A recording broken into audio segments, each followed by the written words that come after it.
Welcome to Fiction Audiobooks. If you enjoy the content, like and subscribing would be greatly appreciated. If you have any recommendations for novels, comment below. Please join my Patreon at https://www.patreon.com/fictionaudiobook. Chapter 478, Chapter 477 Killing Zarathustra. Within the ruins of the Land of Night. Klein's true form was found in the historical fog by a high-sequence extraordinary diviner hiding in the shadows and pulled out, where he was swapped with the historical projection. Historical fog is the favorite hiding place for high-sequence extraordinary individuals of the diviner pathway. Other extraordinary beings, if in the same sequence, have almost no way to deal with them. But if it's another diviner, they can trace it into the mystery of history. If both diviners know the history, then they can find each other in that historical fog. Only the historical fog corresponding to the history that other diviners do not know is a safe place, because other diviners cannot find it. Just now, Klein was hiding in the historical fog corresponding to the history of the Solomon Empire in the Fourth Epoch, but unexpectedly, he was found immediately and dragged into the real world. Klein was about to enter the historical fog again, but as soon as he opened the historical pore, he was forced back by the slippery tentacles that reached out from inside. His escape route was cut off. At this moment, an old man with a full beard emerged from the depths of the church.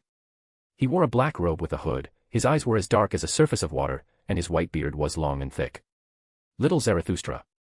But Klein showed no panic, instead, he smiled. Before little Zarathustra's puppets could launch their attack, Klein quickly opened an iron cigarette case sealed with a spiritual wall, from which a tiny figure, only 4 or 5 centimeters tall, jumped out. That little figure is a miniature version of Odis. He modified his body's parameters, transforming himself from a normal person into a miniature human who could hide inside a metal cigarette box. Klein's actions tonight, and even recently, have all been aimed at luring out little Zarathustra, otherwise, he would never have gone to such a dangerous place as the Hornic Mountains. Young Zarathustra was also very cautious, and for several days he did not take the bait, making Odis wonder if he had sensed the danger. However, Klein, who knew the substitute, high-level extraordinary individuals very well, stated that he had used source matter to conceal the two's plans. They also made several arrangements to counter divination. The other party couldn't possibly have taken over the plans of 2 people, and the reason he hadn't made a move was simply because he was still observing. So Klein's performance continued, as if he were carefully searching for something, while his true self kept changing positions in the historical fog, seemingly trying his best to hide himself. After performing it several more times, they finally managed to lure out little Zarathustra. The moment Odis jumped out of the cigarette box, his body began to grow rapidly, and in the blink of an eye, he had become a normal person. Without hesitation, little Zarathustra opened a historical rift, but a torrent of knowledge surged forth from it. If little Zarathustra hadn't dodged quickly, he would have been engulfed by the torrent of knowledge. Klein, who had stepped aside to watch the battle, smiled slightly. Just now, Zarathustra had pulled him out of the historical gap, and now it was Zarathustra's turn to be pulled out. After glancing at Odis, little Zarathustra quickly calmed down. Although the other party was an angel king and could not hide in the historical fog, for the time being, it would not be difficult for him to escape. So Zarathustra immediately raised his hand, preparing to summon helpers from the gaps in history. In that instant, the torrent of knowledge that had just emerged from the historical gap swept across a large area, turning all the surrounding artifacts and ruins into a bloated flood of information. And in the next instant, this torrent of information poured into little Zarathustra's brain, leaving the mysterious servant momentarily stunned. Immediately, a ball of light representing control over knowledge appeared in Odis's hand, and Zarathustra before her was instantly transformed into a stream of information by Odis. However, the process was not yet complete. The intense signs of danger caused little Zarathustra's spirit to react almost instinctively. In an instant, he used the ability of substitute. The information flow controlled by Odis suddenly shrank, and only 1 or 2 spirit worms turned into information. As soon as little Zarathustra recovered, he saw a pair of deep, dark eyes. Those were Odis's eyes. In the next instant, little Zarathustra's mind was once again filled with a massive amount of information, and he froze in place again. After Odis became the Knowledge Emperor, he used 2 methods to instill knowledge into the minds of his targets. One method was to transform the objects in the surrounding environment into a flow of information and stuff it into the target's mind. Another approach is to cram a vast amount of knowledge from one's own mind into the target's mind all at once. Odis usually uses the first method because this kind of knowledge has no hidden dangers. Even if the other party's brain analyzes it, it will only get some information that is not very useful. While the second method is faster, and Odis can retrieve the knowledge that was once implanted into the opponent's mind, it has still appeared in the opponent's mind. Even if the enemy is not killed, they can still recall some of it. That would be a huge waste, because it's like having a hidden sage relentlessly pouring knowledge into the enemy. There's a chance the enemy could recall some very important knowledge. But today, Odis was very confident that he could kill Zarathustra once they started fighting. Logically speaking, the Angel King, especially the Angel King with double Sequence 1, is only half a level higher than the ordinary Sequence 1, or even less than half a level higher. However, people like Odis and Klein, who possess the essence of the source, can never be viewed in the conventional sense. Then Odis transformed into a stream of information and rushed toward little Zarathustra, who remained motionless, still affected by the flood of information. The moment Odis touched little Zarathustra, the mysterious servant transformed into information, and all the information shattered instantly, turning into individual symbols and numbers that scattered around. This completely eliminates the possibility of Zarathustra using a stand-in. But in the next second, Zarathustra, upon regaining consciousness, instantly swapped places with a mystic. This action startled Odis, but then she remembered that the extraordinary ones who occupy the next house used spiritual threads to control the puppets. He guessed that as long as the other party's spirit hadn't disappeared, they would still have the power to exchange with the puppet. The high sequence diviner is indeed very difficult to kill. Having already brushed with death twice, lower Zarathustra now realized that he was no match for this Angel King. He quickly pulled out a historical projection from the void, hoping to use it as a barrier and buy himself a chance to escape.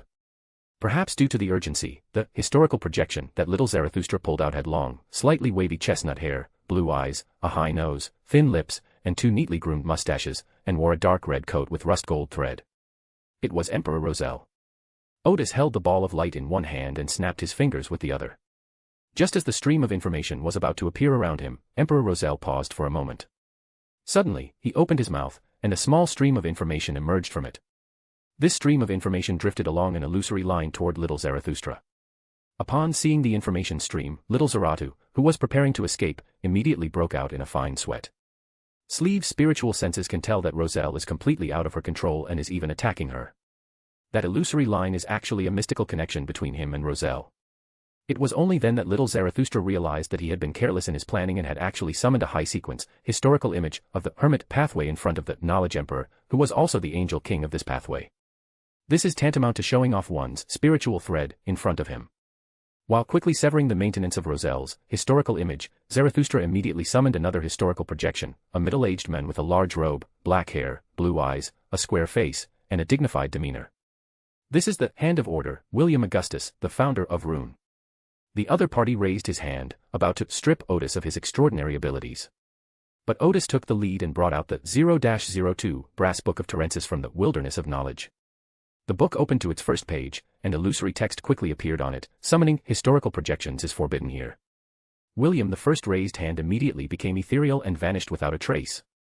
This really surprised little Zarathustra. He didn't expect that instead of being able to strip the Angel King of his abilities, he would be stripped of one of his important abilities by the other party using the sealing artifact. Klein was filled with envy. His spiritual sense allowed him to perceive that the brass book in Odis's hand was a very effective level 0 sealing artifact. Just as Zarata was slightly taken aback, Odis appeared in front of him, holding a brass book in one hand and a ball of light in the other. Before Zarata could react, Odis pressed the ball of light into his chest. Zarathustra screamed and used his stand ability again. This time, the ability succeeded. Zarathustra appeared not far away. Just as he was about to use air cannon to attack Odis, he saw his raised hand turn into a palm-shaped information. Then little Zarathustra and the mystic swapped positions and instantly appeared several kilometers away. They then discovered that the enemy was not pursuing them closely this time, but was instead flying towards them at a leisurely pace. Little Zarathustra quickly opened the historical pore to prepare for his escape. But the moment he opened it, he discovered that what appeared in front of him was yet another information cluster. Young Zarathustra's eyes widened, and his spiritual awareness revealed that the power he was using had also become a mass of information. Then he looked down and saw that his chest had silently turned into a ball of information, and his hands and thighs had also turned into information. The processes of substitute and secret partner swapping are both inseparable from the process of informatization. In just a second or two, more and more of little Zarathustra's body transformed into a mass of information, turning him into a dataman. It's like an information cluster that's been covered by human skin. The exposed information cluster is like the outer skin peeling off, revealing the data inside. The reason why the datafication ability follows little Zarathustra like Bone Sister is because Odis's orb of light is eroding little Zarathustra's spirit and mental body. This is the power Odis wielded after becoming the King of Angels. It allows him to not only transform physical entities into information streams, but also to launch information-based attacks on illusory things. Therefore, no matter what abilities little Zarathustra uses, he cannot escape the ability of information. Because no matter how he uses a substitute or swaps positions with the puppet, the spirit body and the mental body will not be swapped. The ability of a stand can leave some unfavorable conditions and attacks in the original body, including attacks on the spirit and mental body. However, Odis's sphere of light is a form of pollution and erosion, which is difficult to avoid with such power. In particular, the high-level information capabilities of the Hermit approach are, to put it bluntly, a high-level erosion that virtualizes things in the real world. However, unlike the old erosion, a typical sequence 1 can find a way to control and drive away this erosion, but this takes time and cannot be accomplished in a short period of time. Only then did Odis leisurely approach Zarathustra and take out a branch covered with ugly burls. Little Zarathustra's half-face had now become data, and he stared intently at Odis with his remaining eye, but did not use any of his abilities. Because no matter what ability he uses at this moment, those abilities will turn into information clusters, so he simply doesn't resist. At this moment, he was quietly waiting for himself to completely become a data man, which would mean his complete death. This is a perfect opportunity to escape. At the moment of death, they will be resurrected using the previous arrangements. Upon resurrection, Zarathustra will immediately hide in the mist of history to prevent Odysseus from leaving a mark on him. Go there immediately. The ability to resurrect can completely isolate Odysseus' ability to informationize, preventing him from being further eroded. However, Zarathustra did not commit suicide immediately. He wanted to observe his current condition and his opponent's plans to deal with his resurrection. In his view, since Odis was helping Miracle Master Klein hunt him down, he must know about his ability to resurrect. The best course of action at this point is not to panic and die, but to observe the opponent's arrangements so that you can be prepared. However, Odysseus' next move made young Zarathustra somewhat uneasy. Odis used the branch covered with ugly burls to set up several layers of spiritual barriers within a radius of several kilometers. The tree branch in his hand was the seal formed by the Divine Evil, Sia, which Odis named the 0 to 75 Divine Evil tree. Its main abilities are Curse and Spiritual Barrier, which have a 30-second safe usage period. The Spiritual Barrier, at Sequence 1 level is very sturdy and highly resistant to attack, easily blocking extraordinary attacks. During the battle against the Divine Wrath, C, Odis and his subordinates were constantly besieging C, which did not demonstrate the power of this ability. After obtaining the sealed artifact, Odis realized that at the Sequence 1 and Angel King levels, it would be difficult to break through the opponent's defenses in a one-on-one situation. Furthermore, this ability has another function, trapping enemies. It can seal off the real world and prevent enemies from entering the spirit world, or enter the underworld or the astral realm. For example, Odis is now trying to use the spiritual barrier to trap Zarathustra's spirit or his extraordinary qualities. Little Zarathustra realized something was wrong and immediately wished to himself with his half-empty mouth, "I wish I could die right now." In an instant, the part of his body that was still normal was also immediately digitized. Odis quickly retrieved the 0-02 Transis brass book from the Wilderness of Knowledge, on which appeared a line of illusory text, "Resurrection is forbidden here." The data formed by younger Zarathustra did not immediately dissipate, it was data composed of corpses. To Odis, the information about younger Zarathustra's current corpse was clearly verifiable. One thing is very clear, the extraordinary characteristics of the mysterious servant remain in the corpse, and there is currently no way to extract these characteristics immediately. The next second, little Zarathustra's figure suddenly returned from the historical gap, and after seeing the data formed by Odis and his own corpse, he was stunned for a moment. Odis immediately realized that her plan had essentially succeeded, that spiritual barrier could not stop the miracle worker. The process of resurrection. This was indeed a miracle. At that moment, the miracle worker's spirit and mental body suddenly vanished and instantly appeared in another place.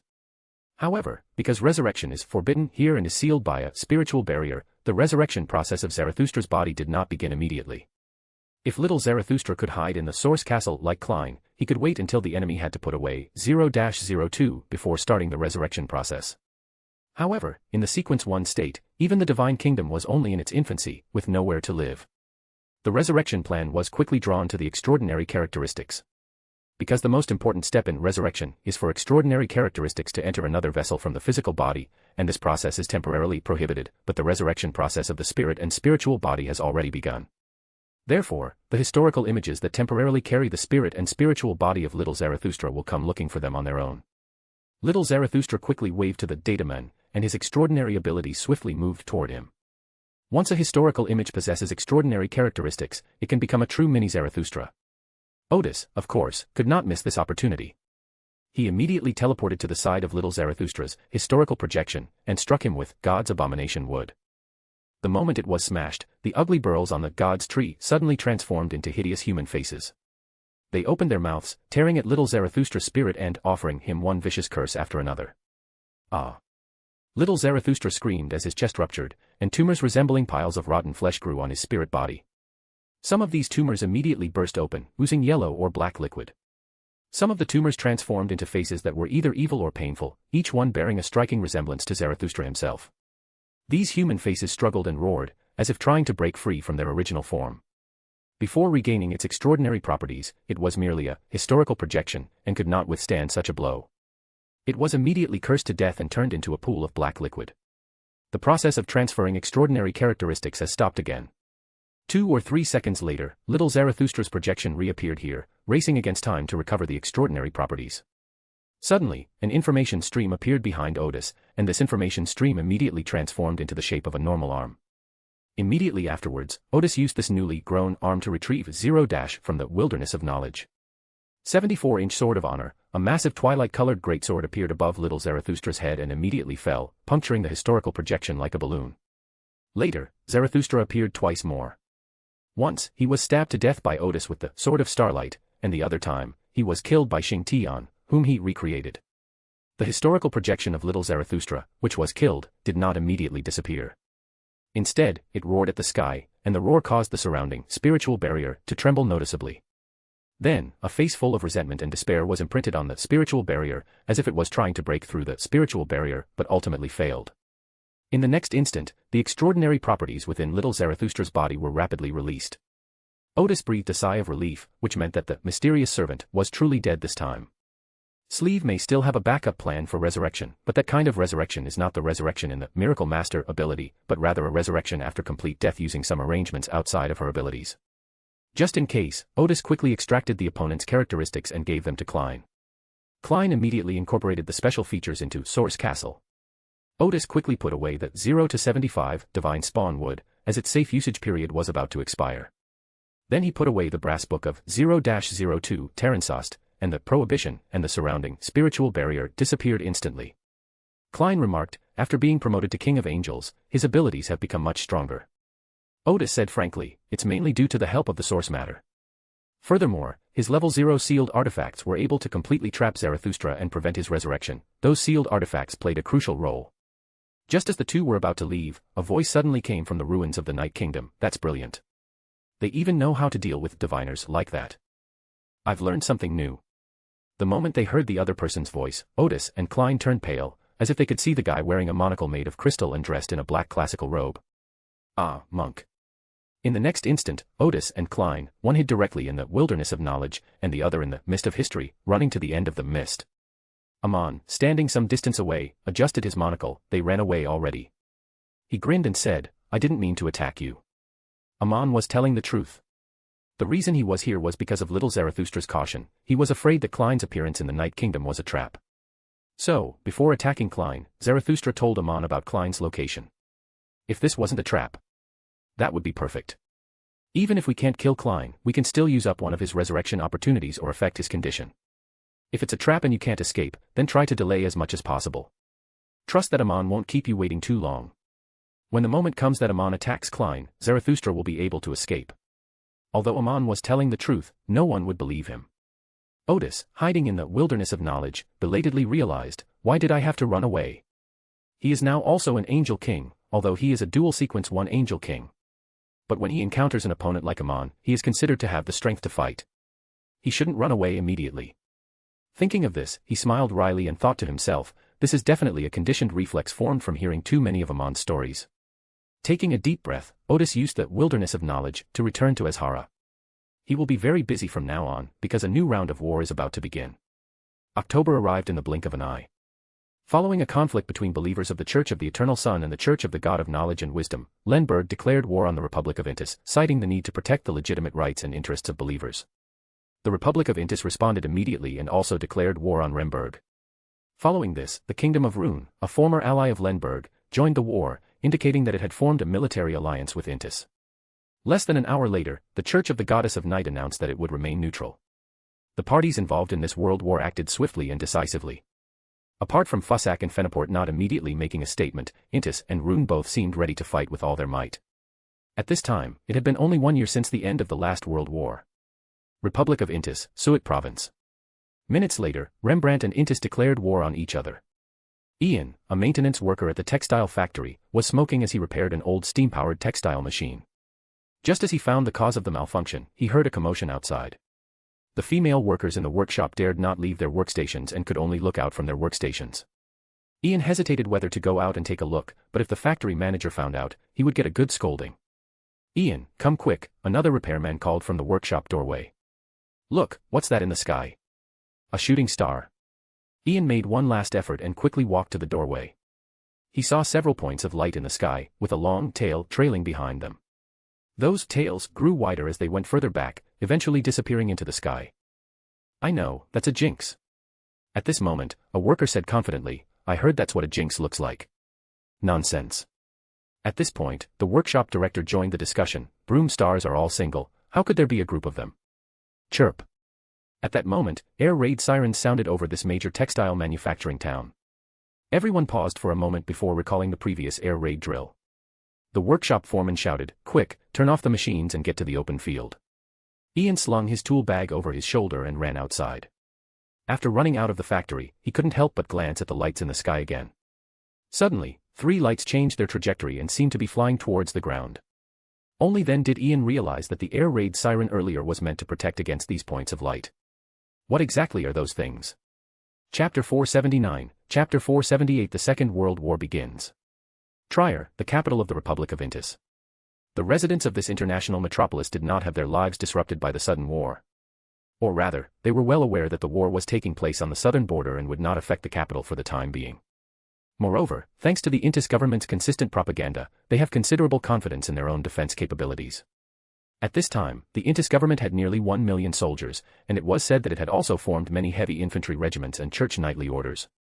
Remberg reportedly had only a paltry 200,000 troops, and had to face 2 military superpowers, Intis and Run, at the same time. Just as everyone was discussing the declaration of war just released by the presidential palace, a dozen or so points of light with long tails suddenly appeared on the horizon. Some people thought it was a meteor shower and started making wishes. Some people thought it was a special kind of cloud and immediately picked up their paintbrushes, wanting to capture this breathtaking scene. Some people thought it was a miracle and were already praying to their gods. Just then, the air raid siren sounded, and after a moment's reaction, everyone began to panic and flee towards the square. Air raid sirens have only become widespread in the last year, supposedly designed to counter a flying weapon from Remnantburg.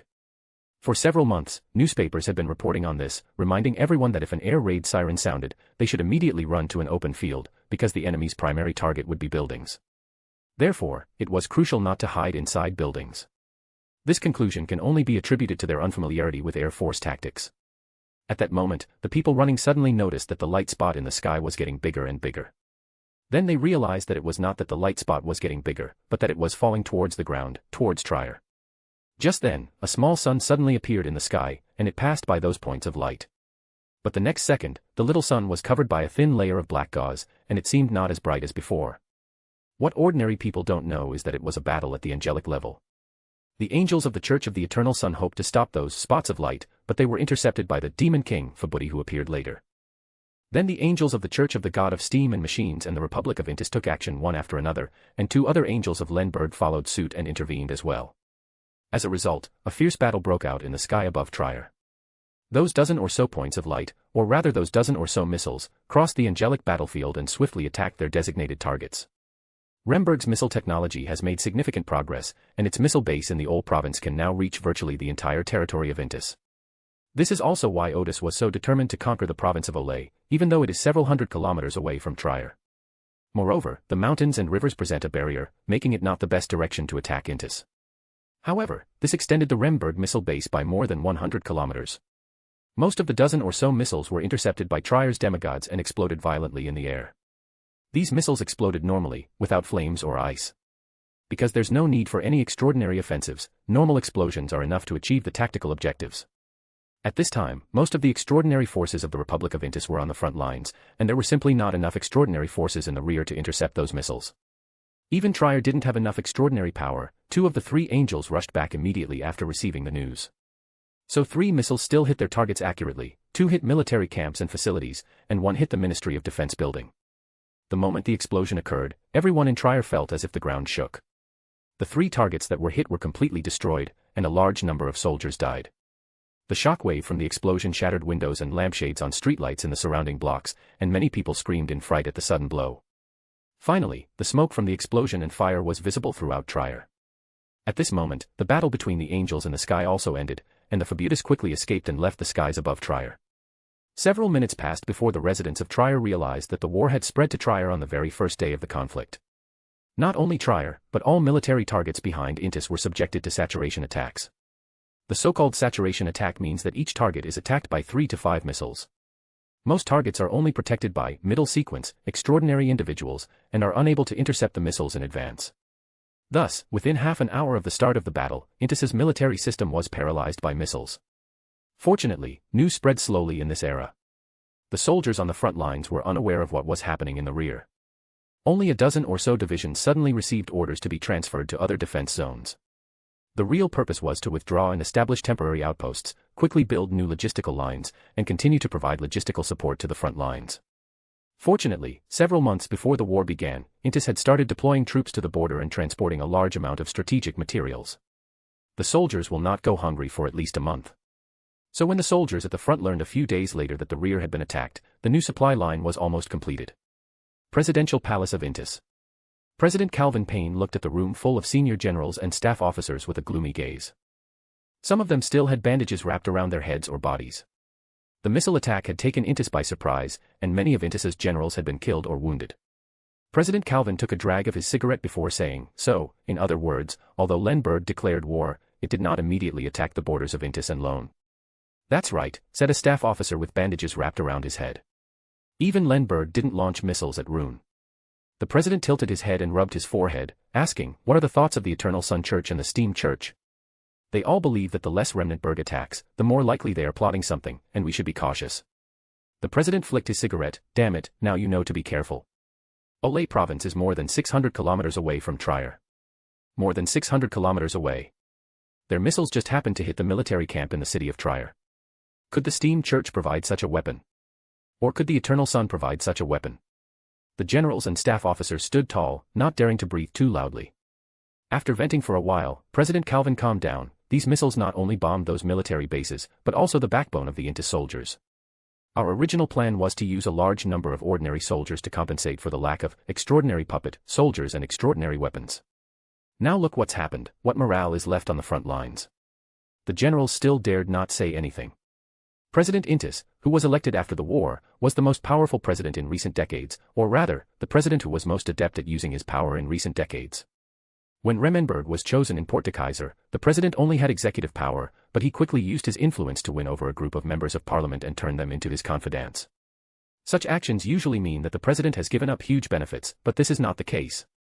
After the president has his own power in Congress, he uses this power to make himself more powerful, and those members of Congress gradually submit to him. The president then hinted that Congress had passed a Supreme Court Retirement Act, which would give the president the power to force judges to retire. In other words, according to Intis's constitution, the president has no power to interfere with any action or decision of the Supreme Court, but now the president can force disobedient judges to retire. Thus, before the war, President Calvin effectively controlled Intis's 3 major power systems, becoming a true president. Currently, it is a state of war, and all of Intis's troops are under the command of the president. Even the kings before Roselle overthrew the royal family did not have such power. The generals were not very comfortable talking freely in front of the president, which is why the high-level meeting seemed so quiet. President Calvin lit another cigarette and said, since this war was strongly urged by the church, let them find a way to destroy the Remberg missile base. The generals replied in unison, yes. Meanwhile, in the old province of Remberg, a military conference was also being held in Remberg. Medici, sitting at the head of the table, said, the fact that the enemy's counterattack is so slow shows that the way the missiles were launched was unexpected. At the same time, this also reveals that the governments of Intis and Rouen are unwilling to go to war at this time, so their response is very passive. We can seize this opportunity to expand our gains. He picked up his baton and pointed to the map. We'll launch a surprise attack from here tomorrow, then we'll circle around Intis. Yes. The extraordinary individuals present all smiled knowingly. Remmenberg's mixed armored corps suddenly moved out. Compared to Medici's previous rampage in Rouen, this time it was more like a steel torrent, with more than 2,000 vehicles of various types, including tanks and troop carriers, looking like a huge dark mass. Their objective was clear: they attacked a weak point in the Intis position, which was defended by the church's knights. The surrounding Intis army did not arrive in time to provide support, so they quickly broke through the position. The church's knights' order was the church's legitimate armed force in war. In that era when warhorses and cold weapons were prevalent, the so-called knights' order members were all church knights, basically composed entirely of extraordinary cavalry. However, during World War I, cavalry gradually faded from the historical stage, while members of the church's knights, they gradually transformed into extraordinary legions, or retired soldiers with devout faith and strong combat capabilities. The Knights of the Steam Church are divided into the Extraordinary Legion and the Extraordinary Puppet Legion. The knights stationed at the position attacked by Remberg were basically composed of retired soldiers, and were no match for the Remberg army. Even if reinforcements were available, this position would be a weak point and would be difficult to stop Remberg's armored forces. The extraordinary beings sent by the Church of the Eternal Sun were all somewhat shocked to see the steel torrent rapidly flowing across the battlefield. After a slight pause, they attempted to launch the attack. The leader of this group was a Dark One from the Church of the Eternal Sun, along with a dozen or so extraordinary subordinates. They did not intend to launch a full-scale attack, but rather to harass the enemy while waiting for reinforcements. Just as the Darkless One summoned the Pure White Javelin to attack a tank, a solemn voice suddenly echoed from within the steel torrent: "Disposal." Most of the extraordinary abilities of the Dark Ones and others were suddenly stripped away. "Retreat," the Dark One shouted in disbelief. Now he had only one thought: someone had to survive to tell the arriving reinforcements that there were angels in Remberg's steel torrent. This was far beyond the expectations of the Dark Ones, because angels rarely participate in specific military operations. In fact, during World War I, the Church of the Eternal Sun and the Church of Steam only clashed with the Remberg army in the Battle of Olay Province. However, that war was one in which Medici skillfully used extraordinary weapons to achieve victory, so the two churches today still have a limited understanding of Hallenberg's tactics and strategic thinking. The reason why the extraordinary forces of Remberg possessed such astonishing combat power was mainly because, after the start of the war, all extraordinary forces, including the president, and all military forces, obeyed the command of Field Marshal Medici. Therefore, in Remberg, the supreme military commander could command angels. Angels from other countries are not so easy to talk to. If a military commander needs the help of an angel, he usually presents the war plan to the angel, and the plan can only be implemented if the angel is willing to help. Most of the time, angels won't object to battle plans, but if an angel feels something is dangerous or simply doesn't like the battle plan, they will refuse to help. But if the angels are unwilling to help, the battle plan must be modified until the angels are willing to help. Therefore, for commanders in other countries, asking angels for assistance is a difficult and uncertain matter. Before the start of World War II, the Church of the Eternal Sun and the Church of Steam were treating the Remberg people as the lone people. The missile attacks after the start of the war began to make the leaders of the two churches start to reflect, but their reflection was not enough. At least this Dark One misjudged the situation between the enemy and himself, believing that the steel torrent before him was a force composed purely of extraordinary weapons. Of course, they didn't have time to retreat. The angels' attack range was much larger than that of the demigod. At the end of the steel torrent, Terensost waited until the enemy began their attack before making his move. By then, the one without darkness, and the others had already entered his attack range and it was too late to escape. The next second, the Darkless One heard a solemn voice say, "Death." The dozen or so extraordinary individuals suddenly paused. Although they were very unwilling, their spirits and mental bodies had already accepted this judgment. Thump. One by one they fell to the ground, dead. Immediately afterwards, their extraordinary characteristics were released, and they were drawn by a force, flying into a seemingly ordinary troop carrier. This was something that President Odis had repeatedly emphasized before the war: after killing an enemy's extraordinary being, their extraordinary characteristics must be recovered. The long, steel torrent thus crossed the Intis army's defenses and appeared in Intis's Lim province. Ronnie is a messenger in Lim province. His work has become much busier since the fighting began, as many soldiers are communicating with their families. This task was not originally handled by the post office in Lim province. Usually, the company or platoon would collect the soldier's mail, transport it to the rear, and hand it over to a military post office there, which would then distribute it. Letters from military families were also sent to a designated military post office, and then forwarded to the platoon. However, shortly after the war, a large number of military facilities in the rear were destroyed by the Remberg people. In particular, Intis's logistics were greatly affected, and some civilian resources had to be used to maintain normal logistical supplies. The post office in Lim province was one of the civilian resources that were mobilized. Ronnie, who originally delivered mail to the town by bicycle, also had to deliver mail to the positions along the way. Today his destination is the valley ahead, where a church's knights are stationed. Ronnie was terrified, fearing that the war might suddenly break out while he was delivering the message, and he would die under enemy fire without even realizing it. Boom. Boom. Several explosions suddenly rang out in the distance, making Ronnie's heart leap into his throat. Has war begun? But the explosions and unsettling rat-a-tat sounds lasted only a short while. Just as Ronnie was about to breathe a sigh of relief, he suddenly witnessed a scene he would never forget. A black torrent rushed out of the valley, and after leaving the valley like a flood, it immediately scattered. Then the water flow in the valley accelerated and gushed out more and more black torrents. This was a spectacular sight that Ronnie had never seen before, and he knew very well that it was not a natural phenomenon. This black torrent was definitely a man-made creation. The next second, Ronnie realized what was happening and pedaled his bicycle as fast as he could towards the hill on the side. He knew very well that his chances of escaping were extremely slim, and that the enemy's guns and cannons could easily take his life. But the will to survive drove him desperately forward. Wah! A strange sound came from behind him. It was a tank, a vehicle he had seen in the newspapers called the Remberg tank and the Intis tank. This sent chills down Ronnie's spine. He thought the tank didn't want to waste bullets and was instead trying to run him over. So he pedaled even harder. Finally, Ronnie arrived at the foot of the hill, abandoning his letters and bicycle, and ran frantically up the hill. He ran until he was completely exhausted, then resignedly sat down on the ground and turned to look at the tank chasing him from behind.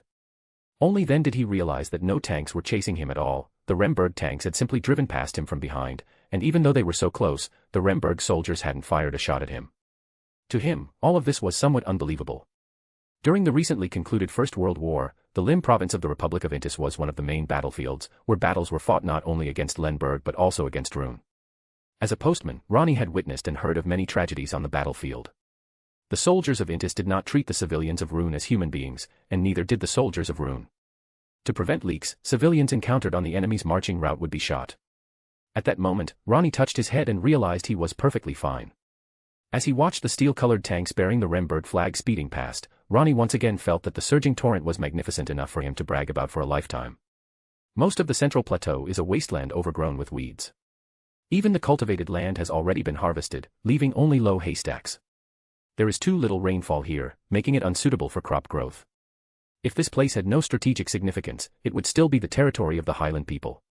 In this environment, the tanks can move forward at will. Then, as if suddenly remembering something, Ronnie struggled to get up and looked in the direction Remberg was marching. There's a small town over there, right in front of the Remberg army's current march. Could that town be the Remberg army's target? In any case, that town will definitely be looted, since the enemy troops will certainly plunder the civilians when they arrive in Intis. The residents of that small town clearly thought the same thing, and upon seeing the tanks from Remberg, they quickly fled the town. But how could their speed compare to Remberg's tanks? Ronnie clenched his fists, watching as his compatriots were overtaken. He saw an old man fall to the ground, turning his head in despair, awaiting his fate of being crushed to death. He saw a mother who was too exhausted to run any further, so she sat down on the ground, hugging her child tightly, and awaiting her fate. He saw the steel torrent of Rembergers suddenly part as it approached those people.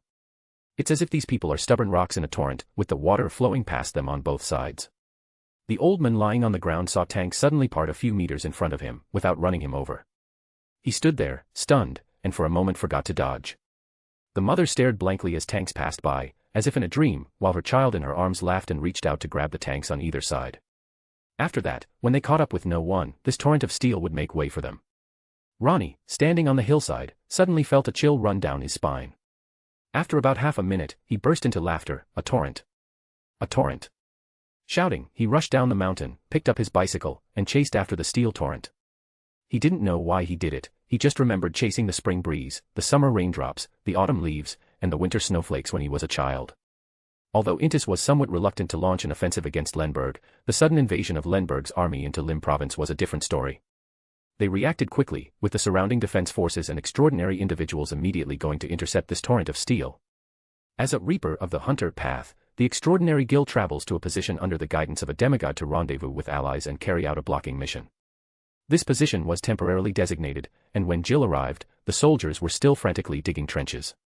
The reason for building positions here is that a nearby mountain pass would allow them to leave Lim province and invade Suit province, which is north of Intis. It was Intis's textile hub and a major economic center in the south, wealthier than the provinces of Lim and Ol. Therefore, the Ministry of Defense of Intis judged that the enemy's target should be this mountain pass. Of course, there are other mountain passes that could be used to invade Suit province, but they are all far away from the enemy. In order to preserve their fighting strength, they should not attack from there. More and more extraordinary individuals and ordinary soldiers, as well as heavy armored units, are heading to this position, and everyone knows that a fierce battle is about to break out here.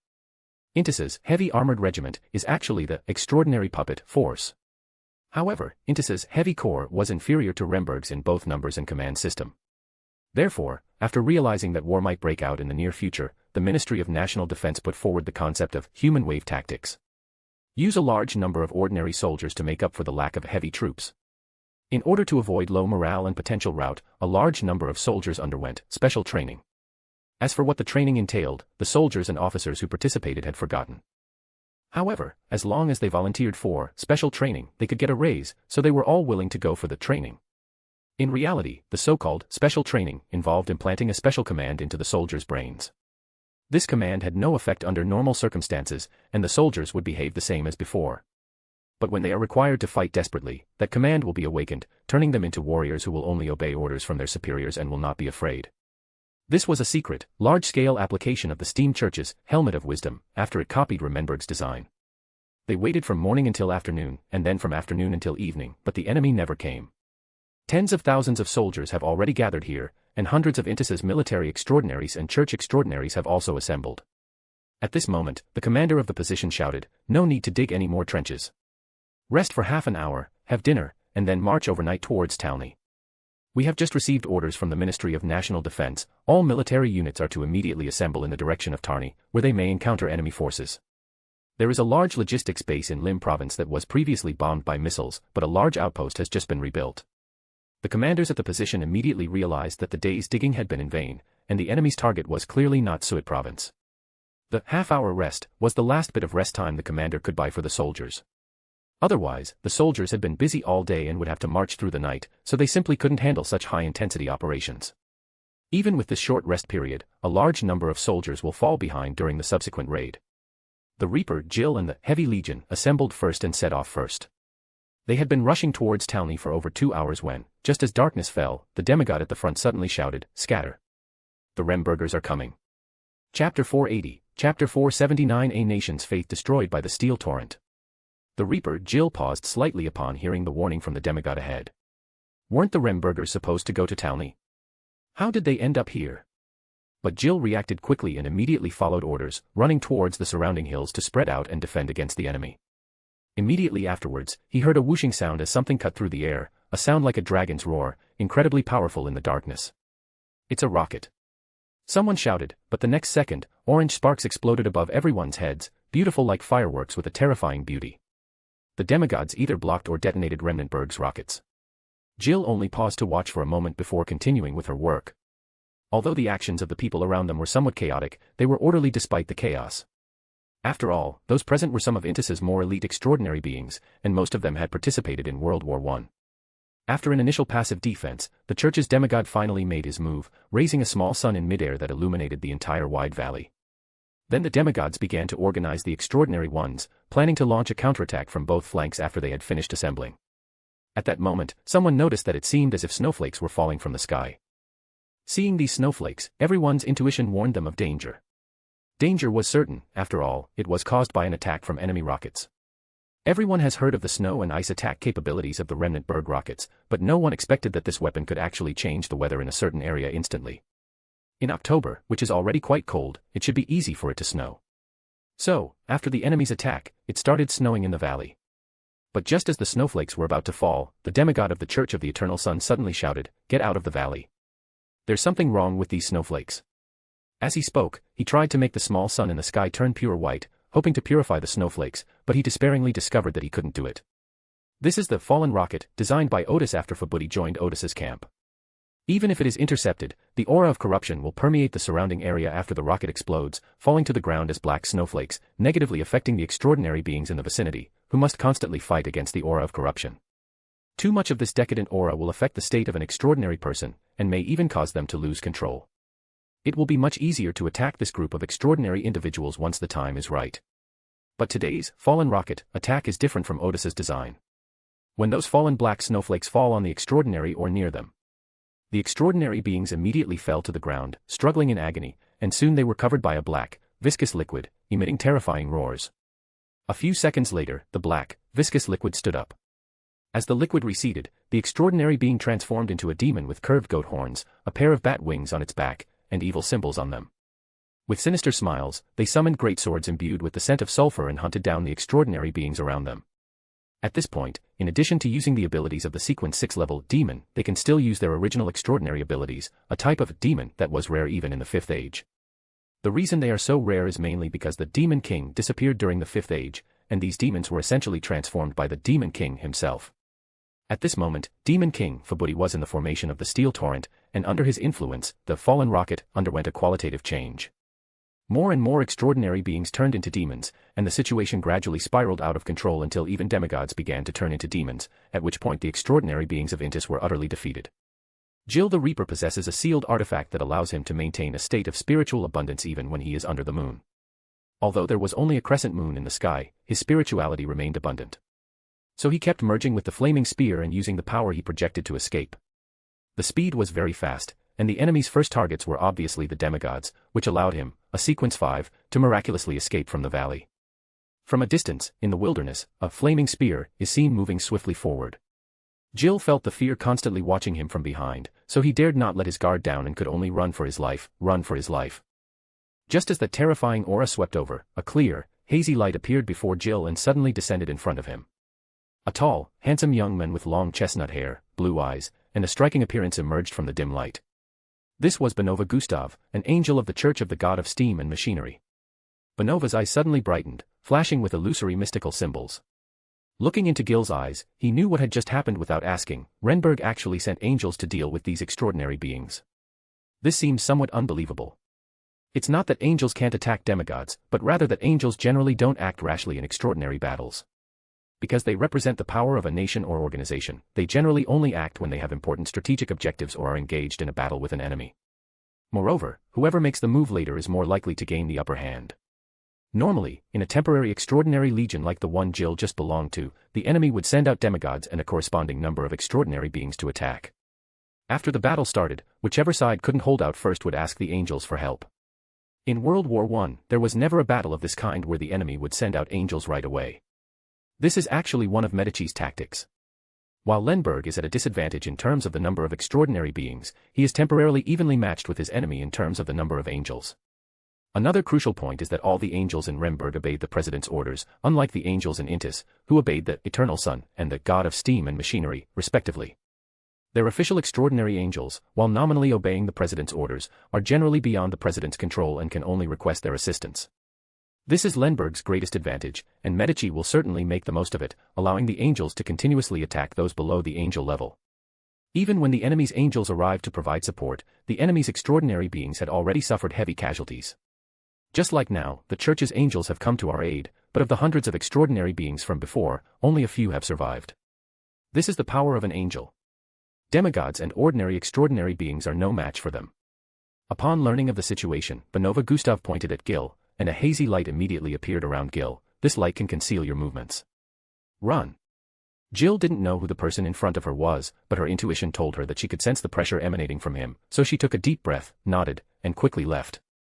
Not far into the distance, a small sun appeared behind Jill, illuminating an area of hundreds of kilometers around as if it were daytime. At the same time, there was more than one aura that instilled deep fear in Jill, which was always faintly visible in the sky behind him. He dared not look back, for his spirit kept warning him. He knew very well that looking back was extremely dangerous. Jill had experienced this feeling during World War I, which meant that an angelic battle was breaking out behind him. Then, lightning flashed and thunder roared, and various solemn or evil sounds rang out, putting immense pressure on Jill's spiritual senses. Sometimes these pressures will suddenly disappear, and sometimes they will come back. This is because the angels have temporarily ceased hostilities, and new angels have joined them. The surrounding environment kept changing because of their battle. Sometimes it was drizzling, sometimes the sun was shining brightly as if it were summer, sometimes the surroundings became clear and bright, and sometimes those demons started fighting the heavy armored legion around them. Jill became increasingly afraid to stop, running forward and forward for an hour or two before finally breaking free from the nightmarish mental pressure. He lay on the ground trembling for a long time before recovering slightly. Fortunately, he was in good condition and had Benova's help. The angels wouldn't have been able to find him unless they searched carefully, which allowed him to escape.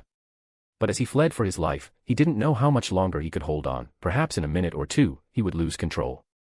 Fortunately, he persevered. After lying on the ground for a long time to recover, Jill got up again and continued running forward until his physical and mental strength were about to be exhausted. Only then did he wrap himself in his coat, shivering, and hide behind a rock to rest for a while. He hadn't felt cold for a long time, but today, for some reason, he felt cold from the inside out. Only after his mental state improved slightly did the feeling of coldness throughout his body basically disappear. This is actually because his spirit was damaged under the immense pressure he was under before, and now that he has rested, his spirit has begun to heal itself. As the sky gradually brightened, Jill, pale-faced and staring blankly ahead, kept replaying the events of the previous night in her mind. In such a short time, hundreds of extraordinary individuals had turned into mindless demons. He was still finding it hard to accept this fact. Before joining the war, Jill had handled many extraordinary cases, but those cases were mostly bizarre. As long as you are careful, there shouldn't be any major danger. But the situation that happened last night was different from those cases, and different from what she had experienced during World War I.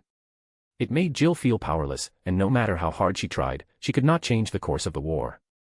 In particular, the fact that even the seemingly omnipotent demigods had turned into demons nearly drove Jill to the brink of collapse for several moments. Wah! At that moment, a rather oppressive sound came from the bottom of the valley. Jill paused for a moment, then quietly climbed onto the rock to observe. It was the steel torrent of Remberg. The battle between the angels last night was exceptionally fierce, with more and more angels joining the fray, lasting for several hours. This is rare in battles between angels. Usually, the strength of the two is determined in a short time, and even if no one can be determined, they will not continue to be deadlocked. But last night was different. At first, it was just the angels of the Steam Church and the Eternal Sun Church fighting for Buddy. The angels of the Eternal Sun Church had some restraint over Fabudi, while the angels of the Steam Church used 2 level 0 sealed artifacts, which made it difficult for Fabudi, who is currently only at the sequence 1 level. Next, Constantine, the elven prince from Remberg, joined the battle, and Intis also had a weather sorcerer in the fray. After that, both sides kept sending out angels. In the end, all 7 of Lenberg's angels came out, while Intis's side had 8 angels. The battle grew increasingly fierce, with more angels than ever before gathered together to fight during World War I. Of course, that was mainly before the start of World War I, when churches generally only had 2 or 3 angels.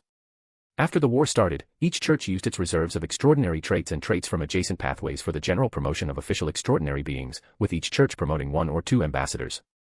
Even governments around the world have seen angels ascend to power. This led to the fierce battle involving more than a dozen angels. Finally, the angel king Odis intervened, and the god of steam and machinery descended with some of his power to block the attack, thus ending the battle. However, this battle between angels severely hampered the mobility of the Remberg mechanized forces, so they did not continue their advance until dawn.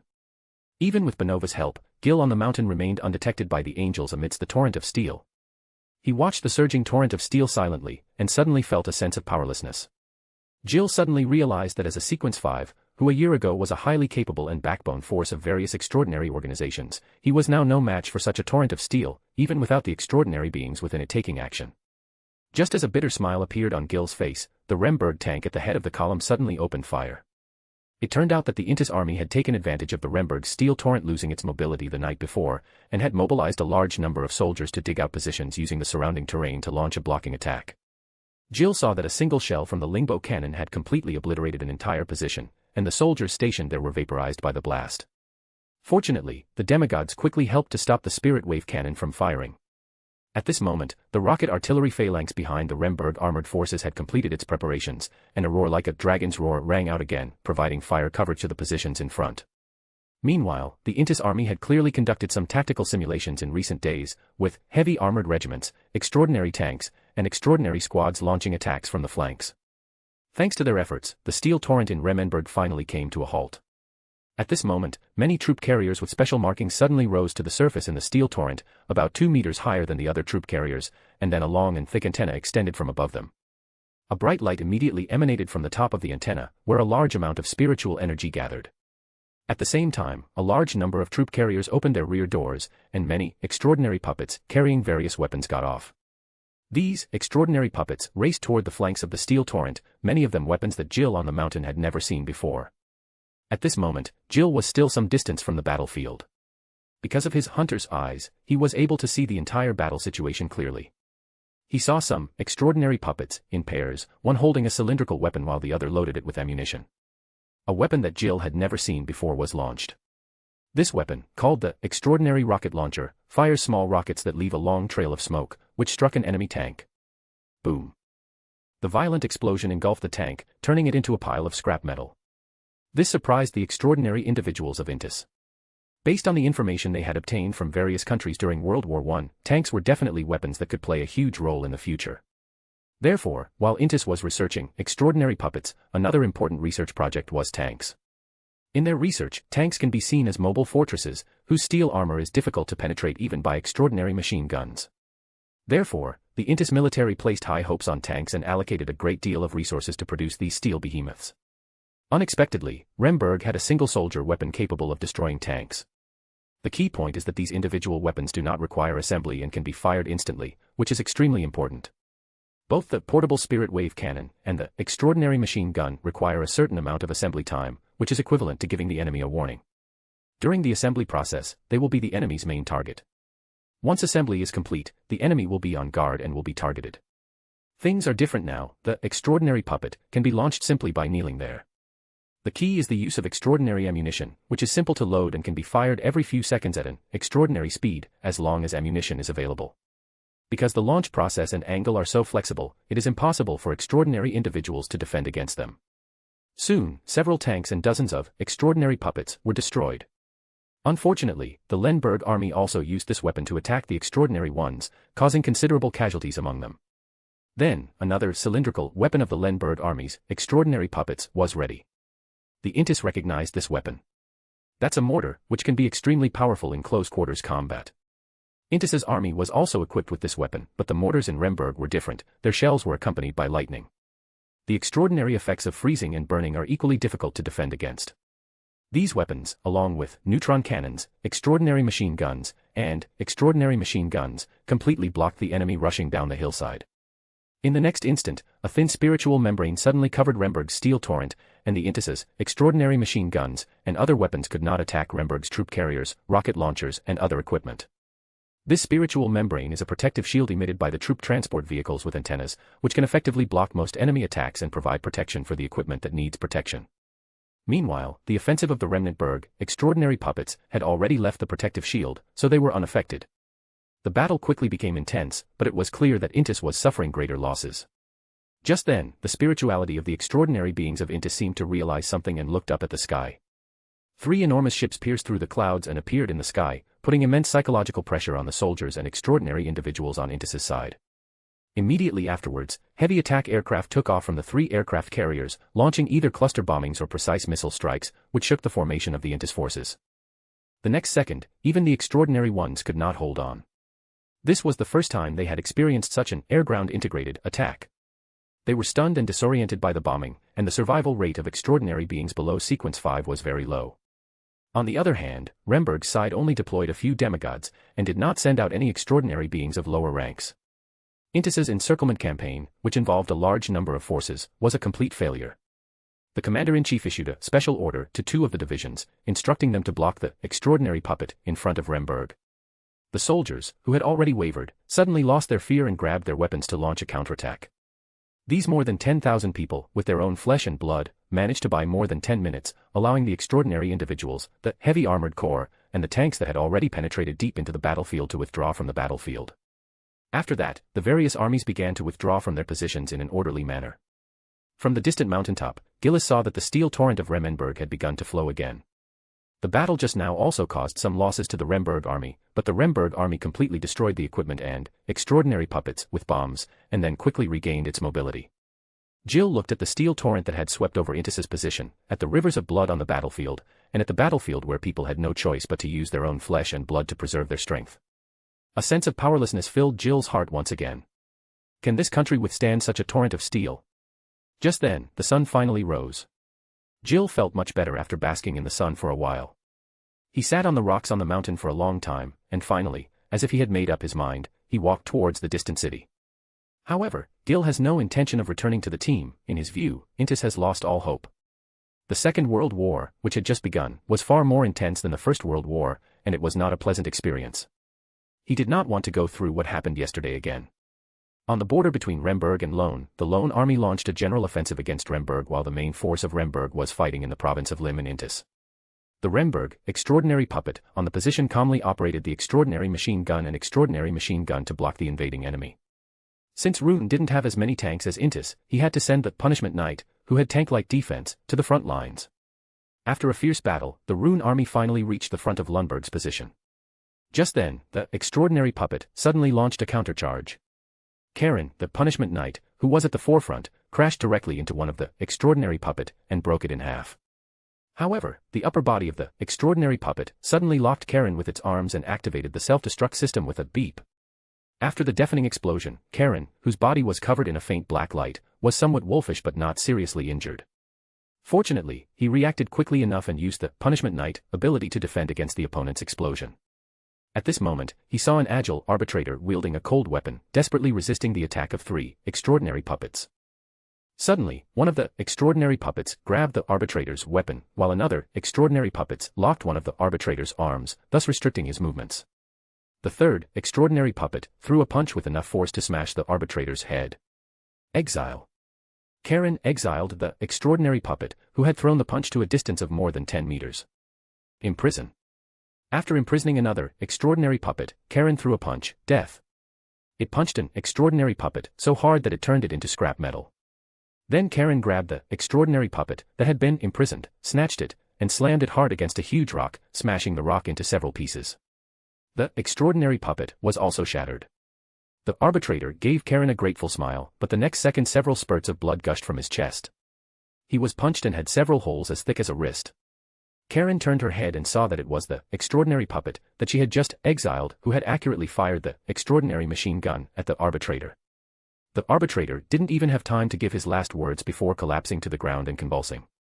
Karen gritted her teeth. Whip. 2 illusory whips, studded with iron spikes, sent the extraordinary puppet flying through the air. Karen rushed forward. Smashed the head of the extraordinary puppet. Boom. This extraordinary puppet activated its self-destruct system again, leaving Karen somewhat disheveled. As a sequence 5, his abilities and strength are enough to easily defeat these extraordinary puppets. Furthermore, the ability to prohibit can be used to impose scope-based restrictions. However, the number of sequence 5 is limited. 10 ordinary soldiers may not be able to defeat 1 extraordinary puppet, and extraordinary individuals below sequence 7 are also difficult to withstand the siege of extraordinary puppet.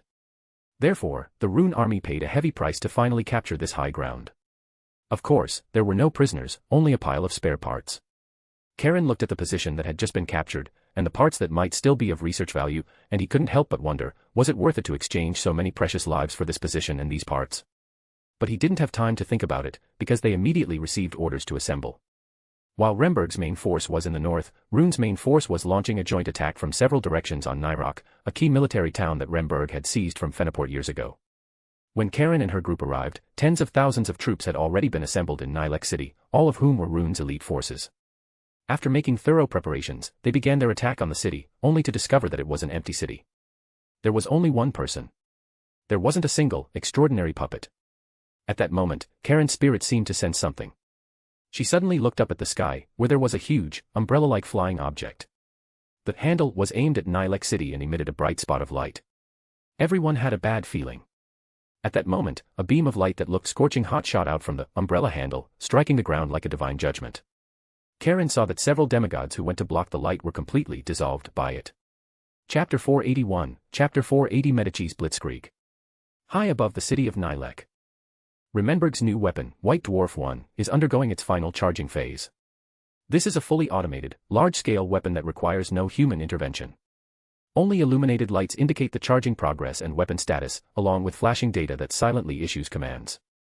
Its shape resembles an umbrella, with a huge canopy designed to better absorb spiritual energy, while the handle acts as its cannon barrel.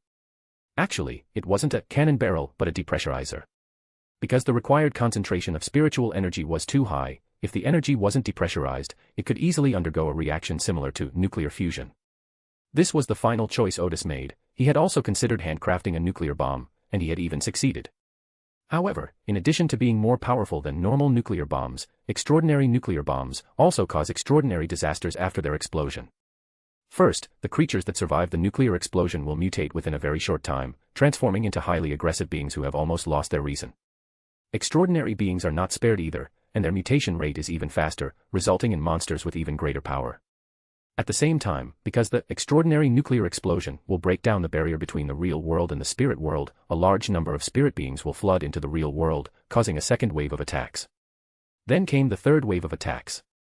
The real world and the spirit world merged, causing a huge change in the environment there, similar to a raging sea, making it completely unsuitable for human habitation. Moreover, monsters would constantly emerge from there and harass the surrounding areas. Odis hesitated for a long time before deciding to change his research direction. Otherwise, even if he used extraordinary nuclear bombs to strike the enemy, he would only end up with a territory full of monsters. Thus, through Odis's dedicated research, White Dwarf 1 was created. After charging was completed, the intelligence system sent signals that were confirmed by Marshal Medici and President Odis, and then the first operational launch was carried out. The massive energy pillar formed by dense spiritual energy reached the ground almost instantly. Rune and the other demigods rushed over to block it, but they found that their extraordinary abilities seemed to be in disarray. It seemed that their usual methods could not drive their extraordinary abilities. This is because Odis made a discovery long ago and summarized the relationship between spirituality and the extraordinary, and its application in weaponry. Odis discovered very early on that spirituality is the vehicle through which extraordinary characteristics exert extraordinary abilities, and that extraordinary characteristics can bring out the variability of spirituality, manifesting in a variety of extraordinary attacks. Currently, it is impossible to create a spiritual vacuum area to observe whether extraordinary characteristics can still exert extraordinary abilities after the absence of spirituality. Theoretically speaking, even if there really is a spiritual vacuum area, the spirituality of an extraordinary person is enough to enable them to exert their extraordinary abilities. Later, Odis discovered in his experiments that dense, abundant spirituality, in addition to having enormous destructive power and causing the surrounding spirituality to become disordered, could also temporarily affect the performance of extraordinary abilities. Just as immense gravity can alter the curvature of space, it's not that there's something wrong with the extraordinary ability itself, but rather that the path to using the ability has suddenly changed. With a little adjustment, the extraordinary ability can be used normally. However, the attack from White Dwarf 1 will not give the opponent any time. The dense spiritual energy, several meters thick, falls to the ground. Spiritual energy is originally colorless. The reason why we see it glowing and feel its heat is because of the friction between light particles and air. The few people who were unfortunately hit by the beam of light were immediately crushed into a puddle of liquid. Immediately afterwards, the energy of the beam of light was released instantly, and its enormous destructive power even shattered the surrounding space. Everything around seemed to be melted away and turned into liquid. This included the few demigods, who, no matter how much they struggled, were pulverized into liquid. In an instant, the shattered space rapidly expanded, and before Karen and her people on the ground could even understand what was happening, it also turned into a clump of liquid within it. In less than a second, everything within a radius of nearly 100 kilometers turned into liquid. Suddenly, lava erupted from underground. The sudden appearance of a hole in the Earth's crust allowed the lava to release its pressure, and the violent outpouring of lava formed billowing smoke, which in turn created deadly dark clouds in the sky. A large volcano rose from the ground. Rememberg's powerful weapon is called White Dwarf Eye because it uses dense spirituality to generate immense pressure, resembling the surface of a white dwarf. The pressure was so great that all solids within the attack range turned into a thin layer of liquid, and even the surrounding space was affected, as if it had been suddenly shattered. The attack was very deep, reaching about 100 kilometers underground, so the city of Nilek was turned into a spewing mass of lava. Tens of thousands of elite rune troops vanished without a trace. Only 3 demigods survived by sheer luck, but in the next second, the rapidly cooling volcano and the dark clouds of smoke in the sky suddenly transformed into torrents of information. The 3 demigods who survived by sheer luck hadn't even had a chance to ask the angels for help before they became part of the information deluge. The next second, all the information seemed to suddenly cool down and turned into a huge city, with plants and streams, but not a single animal, not even an insect or a microorganism. This is because they were already dead before Odis digitized them. Cities are inanimate objects, easy to build. Plants have no soul, they can continue to grow as long as they are input enough instructions. Animals are different. Even if you bring them to life, they will be like zombies, not lively enough. Meanwhile, on the city streets, a large number of extraordinary beings suddenly appeared. These were all those who had died just now from 100 Dwarf Star 1. The extraordinary ones under the attack of number. Immediately, these characteristics seemed to be swept up by a tornado and blown into the wilderness of knowledge. The massive attack launched by Rune ended in this way. White Dwarf 1 slowly ascended into the sky, awaiting a new target. A few minutes later, Rune discovered that the tens of thousands of elite troops he had sent out had vanished without a trace. This shocked Rune's Ministry of Defense so much that they didn't even dare to send a demigod to investigate. In the end, William I himself went to Nilek and took a trip there, only to be driven away by Odis, who had been waiting there. In the end, only one thing was confirmed: tens of thousands of elite troops were wiped out. They had tried to capture the city many times but never understood how they died. Rune thought that Odis had interfered with their divination, but in fact it was a chain reaction caused by the dense spirituality at that time that affected the spirit world. Unless they asked an angel-level diviner for help, it would be difficult to divine the process of their destruction. A fierce naval battle also broke out in the raging sea. During World War I, the Republic of Intis's navy did not suffer significant losses, and the ruined navy also suffered relatively few losses thanks to the cooperation of the Church of Storms. At this moment, the navies of Intis, Rune, and the Church of Storms, three naval forces, were simultaneously heading towards Midway Island, preparing to capture Lemberg, the largest naval base in the raging sea. Intis's side fielded its elite forces, with over 200 large battleships and various other warships forming a massive fleet. They sailed in a grand procession along the coastline toward the middle of the raging sea. Over the past year, although Intis has designed new extraordinary warships, the construction cycle of the ships is very long, and they do not have a shipyard as advanced as Remberg. Therefore, only a few extraordinary warships have been built so far, and they have all been put into this naval battle. Moreover, the fleet has a large number of extraordinary individuals to compensate for its lack of speed and firepower. Just as this massive fleet was about to leave the waters of Fenaport, the once clear sky suddenly became overcast. Just a few minutes later, the navigators on each ship issued warnings, as if a storm was brewing. The fleet had made some preparations, but the intensity of the storm still exceeded their expectations, and soon there were hill-like waves and torrential rain. A dozen minutes later, the storm intensified into a tropical storm, and many large battleships were swept into the sky by the hurricane. Faced with such a natural disaster, did the commanders of the Intis fleet first think that the Church of Storms was launching a sneak attack on them? Since it is already winter, tropical storms are unlikely to occur. Secondly, the storm has not yet entered the raging sea, and such severe weather rarely occurs in coastal waters. However, the members of the Church of the Eternal Sun who were on board quickly dismissed this conjecture. They knew very well that the Church of the Storm was just as determined as they were towards Lundberg and would never launch a sneak attack on them at this time. At this moment, the Intis navy remembered that there was an elven prince in Lundberg, who was an angel. They guessed that the angel might have summoned such a calamity, so they promptly asked the angels of the Church of the Eternal Sun for help. The light chaser sent was Vive, an angel who became a sequence 2 in the Fourth Age and had extensive combat experience. After gaining a general understanding of the situation, they ventured into the clouds, guided by their spirituality, to find the elven prince. Thick, dark clouds obscured Vive's vision, but at that moment, spirituality was both sight and touch. Suddenly, he sensed a vast open area ahead, but he didn't detect any enemies. However, Vive is almost certain that the culprit behind this tropical storm is just ahead, but it seems to have used some method to hide its whereabouts. Hula Vive emerged from the thick dark clouds, and sure enough, a huge hole appeared in front of her. But to Vive's surprise, instead of the elven prince, there was a weapon made of metal that he had never seen before. Vive recognized the upper part of the weapon. It was a huge aircraft, which was now hovering there motionless. Beneath the massive belly of the aircraft is a device that appears to be made of refined iron, from which extend metal rods, some curved and some upright. It is divided into 5 layers, each rotating at a different speed. Each layer would occasionally unleash a massive bolt of lightning, a blue hurricane, or blow a cluster of blue ice crystals into the clouds. Vive stood there, stunned, his intuition realizing that it was this behemoth that had created the tropical storm. The light chaser guess was correct. This was indeed Remberg's new weapon, Storm 1.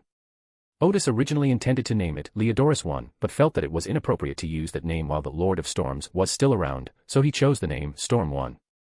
The moment Vive had the idea of destroying the weapon, her spirit immediately sensed danger. Without hesitation, she immediately transformed into a streak of light and flew away. It's reasonable to guess that Odis was on that plane. According to intelligence obtained by the Church and the Intis government, Odis seems to have been promoted to Sequence 1, and even has a Sequence 1 with a level 0 seal. Vive knows that she is no match for him. Currently, the other angels in Remberg seem to be fighting in the north of Remberg, while only Odis is a mobile force, appearing wherever angelic power is needed.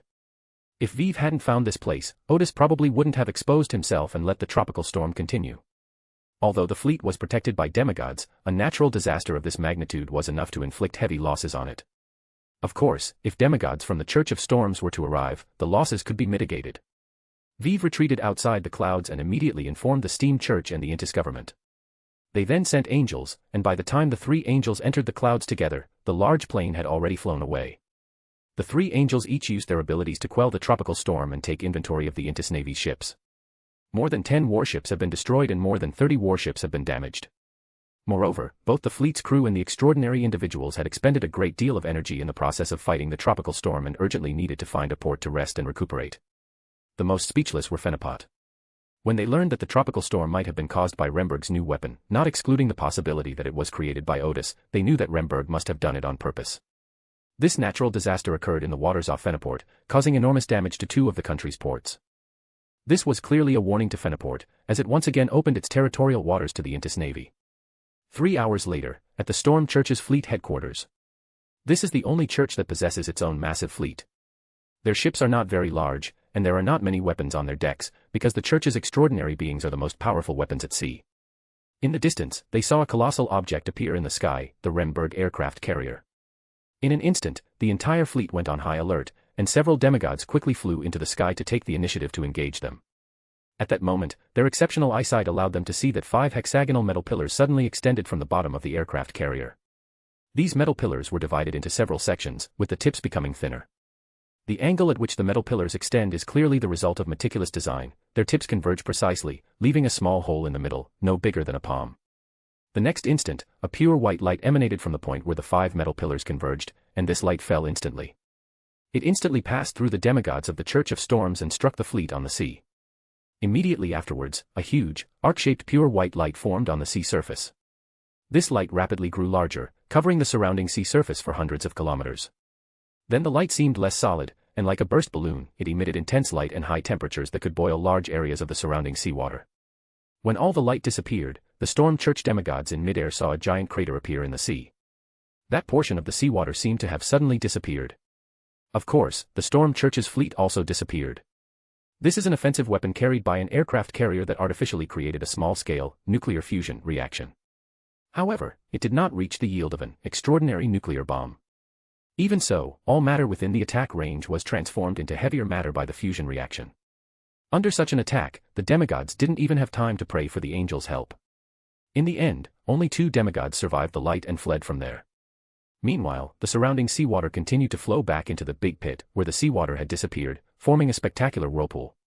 Before the demigods could react, they were transformed into a stream of information. Their extraordinary characteristics fell out of the stream and, along with a large number of characteristics from the sea, flew into the air and entered the wilderness of knowledge. Then the aircraft carrier turned around to support another battlefield. On another battlefield, Remberg's main fleet took the initiative to engage Rune's fleet, and a fierce naval battle broke out between the 2 sides. In the end, both sides suffered considerable losses and returned to port to rest and recuperate. In the following days, the tropical storm continued to lash the ports of Intis and Rune, forcing them to each send 2 angels to protect their fleets before the storms finally stopped. But in doing so, it would be tantamount to holding back the 4 angels. In the Rosyde Islands and the North Continent, the churches of the Church of Storms are frequently attacked by the extraordinary ones of Lenberg. They were usually led by 2 sequence 5s, with one sequence 5 using the ability to travel to reach the vicinity of the church and then secretly setting up a teleportation array. Then the rest of the squad quickly appeared around the church via a teleportation array and immediately launched an attack.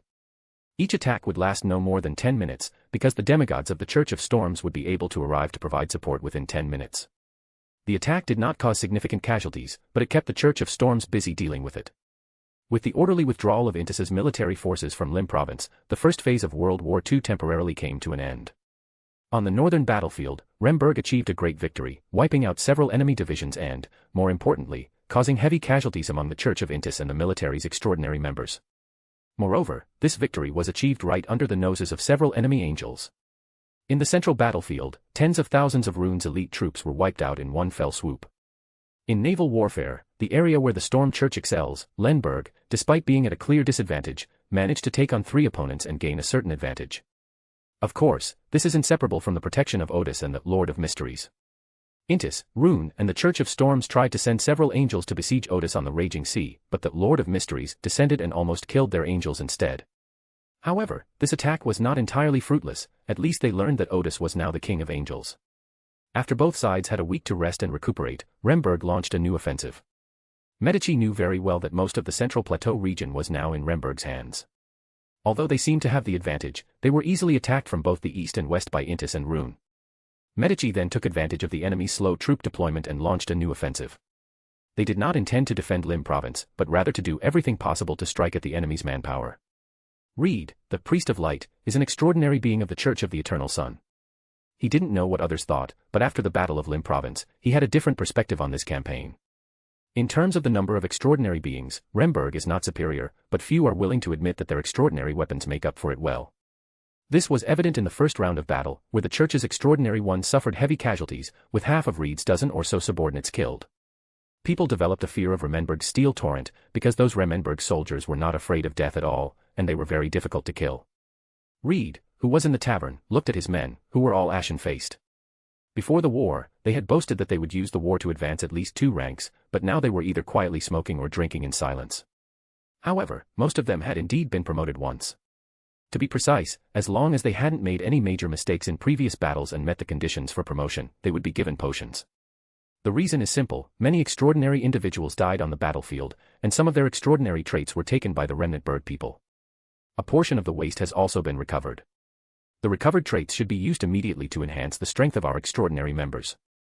So this general increase doesn't seem to have made them happy. Boom. Boom. An explosion suddenly came from afar, causing the extraordinary individuals and officers in the tavern to immediately get up and run outside to investigate. Reed glanced at the doorway. That's the direction of the Bedell Pass. The Rembergers have launched a new offensive. The people around him looked desperate. They had withdrawn from Lim Province, completed their reorganization, and had just built new positions. They were finally going to rest for a while, but why were the Rembergers attacking again? They don't seem to need rest, because their main force consists of extraordinary puppets.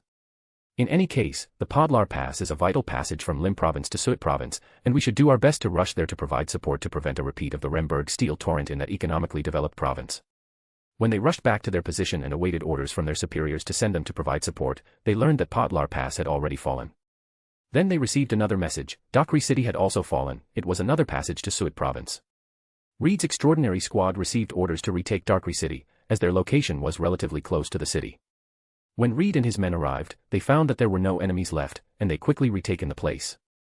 The superiors ordered them to hold the city, because according to intelligence provided by the Angels, the Lenberg army had split into 2 forces and entered Suit Province, and each force was about the same size as the steel torrent that had previously ravaged Lim Province. In other words, Remmenberg has deployed twice the number of troops this time. However, based on the sketches provided by the Angel, the Ministry of Defense noticed that there seemed to be an additional type of tank among the 2 steel torrents in Remberg, but the specific purpose of that tank is still unknown. Therefore, the Ministry of Defense of Intis adjusted its strategy based on the previous round of battles, adopting a strategy of focused defense to resist the Remberg army. To put it bluntly, the strategy was to only defend key cities, leaving the rest to Remnantburg to wreak havoc. This strategy arose because they noticed that the steel torrents of Remberg had to return every 3 days to replenish their spirituality, so these steel behemoths could only operate for 3 days at a time. Secondly, the Remberg army systematically destroyed the military facilities and factories they encountered, but they almost never attacked civilian facilities, let alone killed ordinary civilians. From the Department of Defense's perspective, this incomplete destruction is not a great loss to Intis, as they can quickly convert those civilian facilities into new military facilities.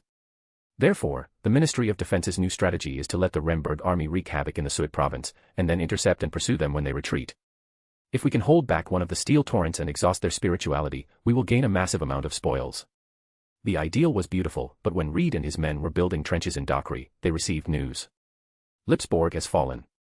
That was a key military town in southeastern Suit province.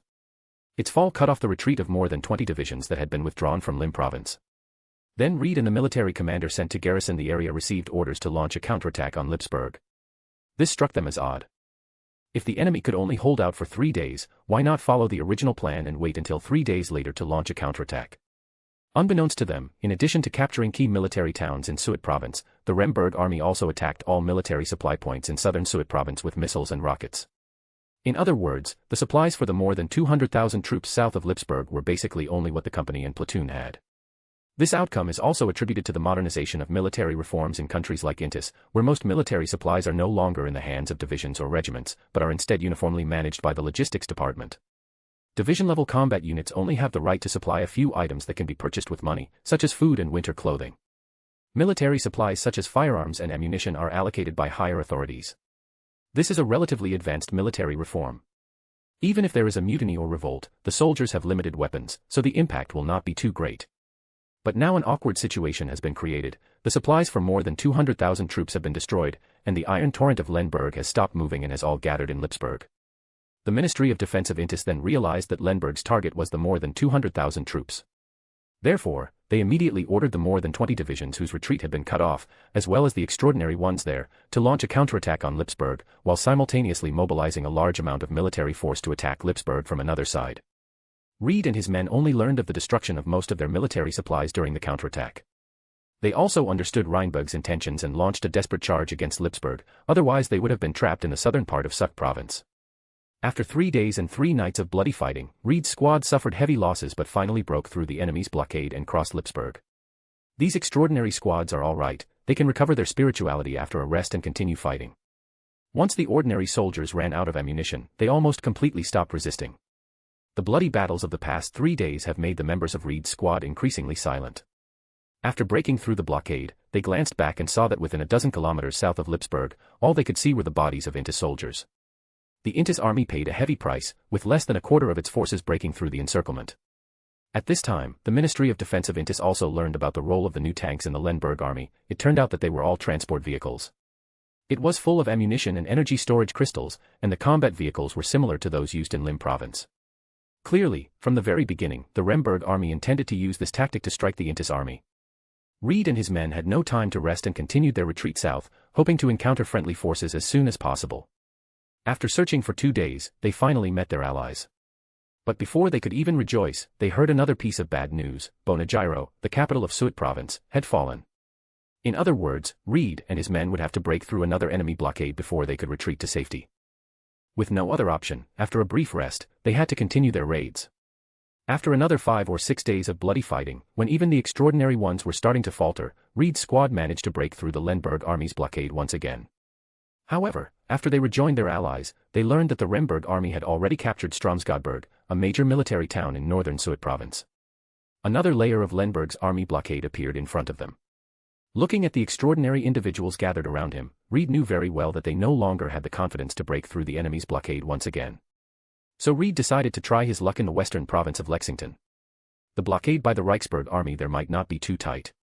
However, during the next 2 weeks of marching, they received no supplies and had to plunder for food and medicine. The extraordinary ones like Reed were all right, they all had some money and could buy food. But the ordinary soldiers were not so polite. They not only stole food, but also killed people and looted property, acting as cruelly as invaders. Reed, a member of the church, paid no attention to these people, because he knew very well that they had risked their lives to break through 1 or 2 layers of enemy blockade, and they had already become indifferent to life and death. The entire province of Suit was plunged into chaos instigated by the Intis soldiers. The troops withdrawn from Lim province, along with the more than 400,000 troops that later came to their aid, were cut off 3 times by the Remberg army, completely disrupting their organization and command system. This leaves them completely disorganized, like headless flies running around aimlessly. The most important thing was to get the Intis army to walk out of their positions and attack the Lemberg army's positions, which caused them heavy losses. When Odis heard Medici's battle plan, he was quite surprised, because it was a classic pincer attack. This refers to the main tactics of the famous Blitzkrieg. This was something that Odis had not given any hints about beforehand. Medici had come up with the tactical concept entirely on his own. This made Odis realize that Medici was born for war. Chapter 482, Chapter 481 Odis's ambush. No one expected that the Intis army, which the Allies had high hopes for, would suffer heavy losses in just 2 months of fighting, turning the advantage in the northern battlefield into a disadvantage.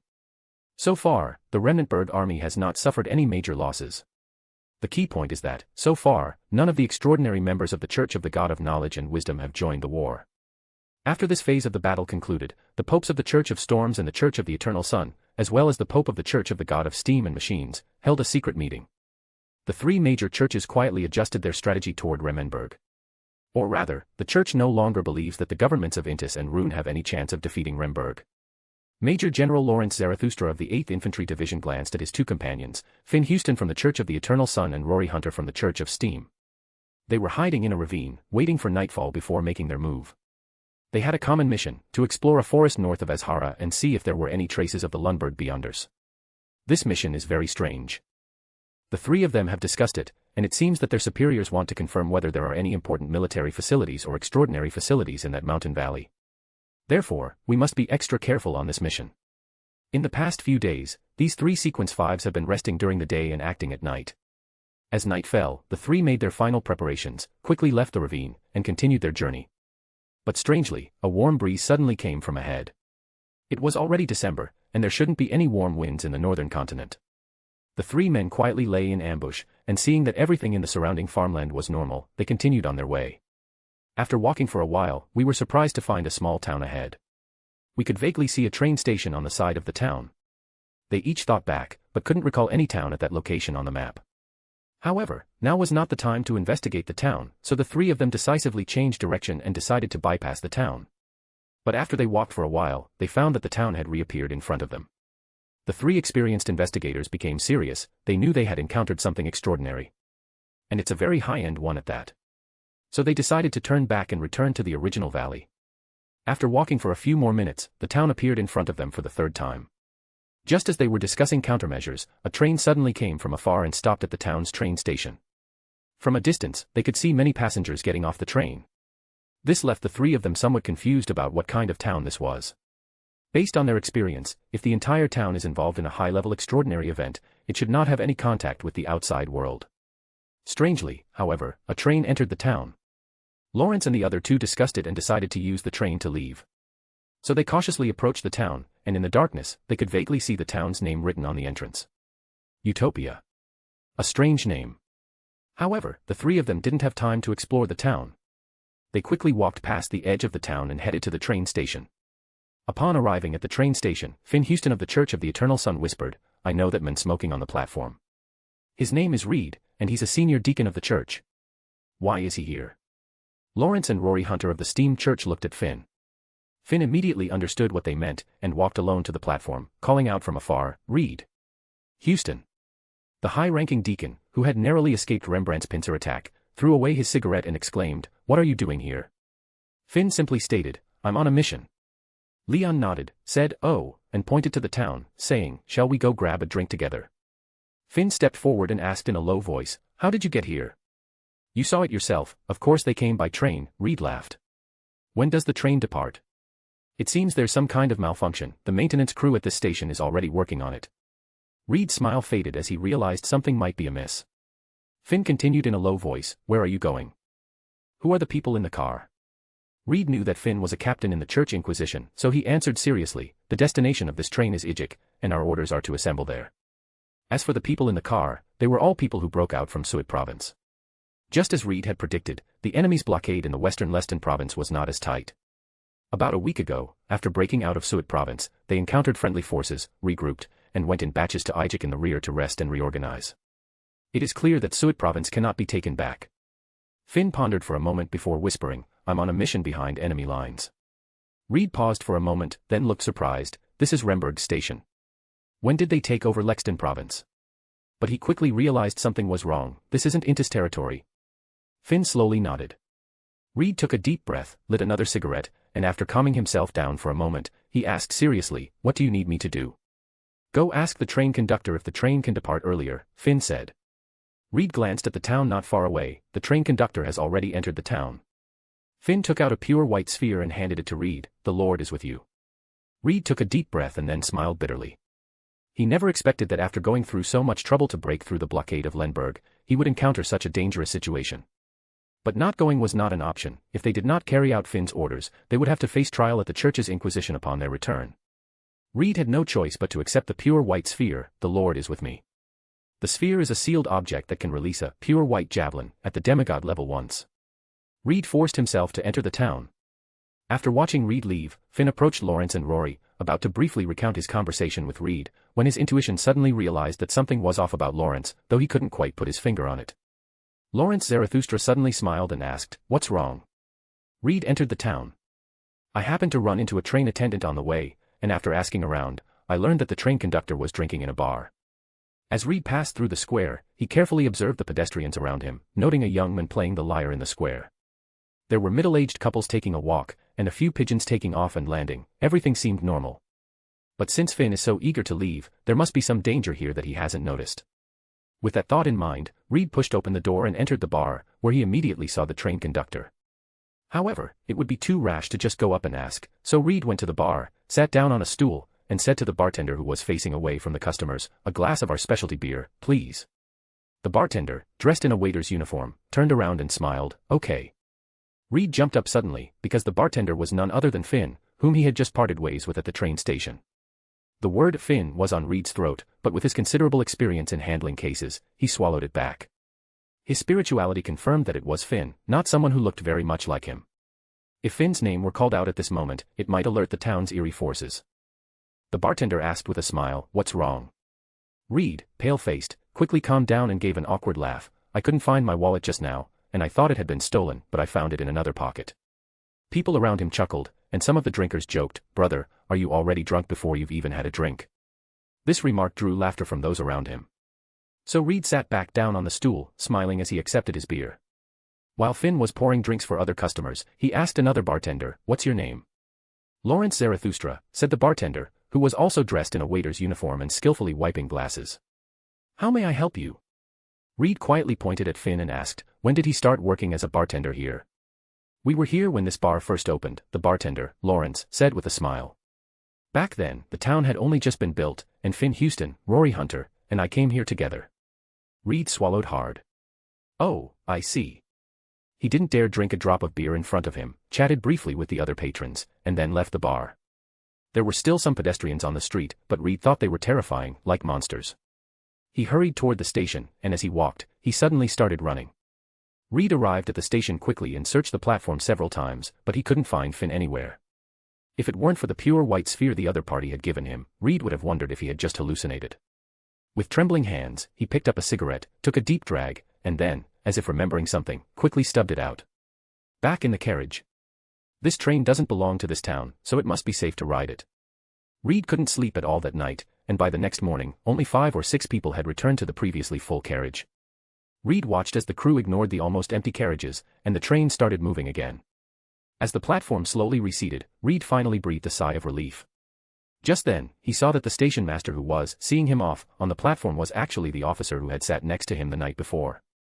Yesterday afternoon, the officer also shared with me how, during the breakout, he led his soldiers to rob a wealthy businessman's property, had sex with the businessman's daughter, and finally burned down the businessman's villa.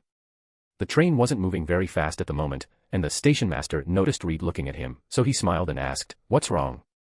Reed felt a chill run down his spine. Finn had asked him the same question last night. He forced a smile and said, "You look a bit like one of my friends." The station master laughed and said, "Goodbye, have a safe trip." The train sped up and finally left the small town. After calming down, Reed looked around at the passengers and began to think about what was going on. After looking around at the passengers, Reed realized that those who had returned to the bus were all those who had participated in the Great Escape. Soldiers or officers who have never killed ordinary people. Because 2 of them had been encountered on the road, at most they had only stolen some food, and had not done anything to harm civilians.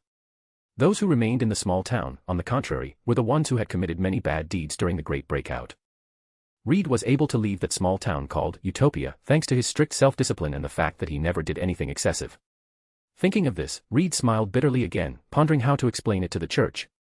After all, he abandoned a captain of the church inquisition. Reed suddenly laughed, "Screw it, I quit." Surviving the previous 2 months of war was already a stroke of luck, and now they have to face the interrogation of those bastards in the trial. So Reed threw the pure white sphere that might have located him outside the train.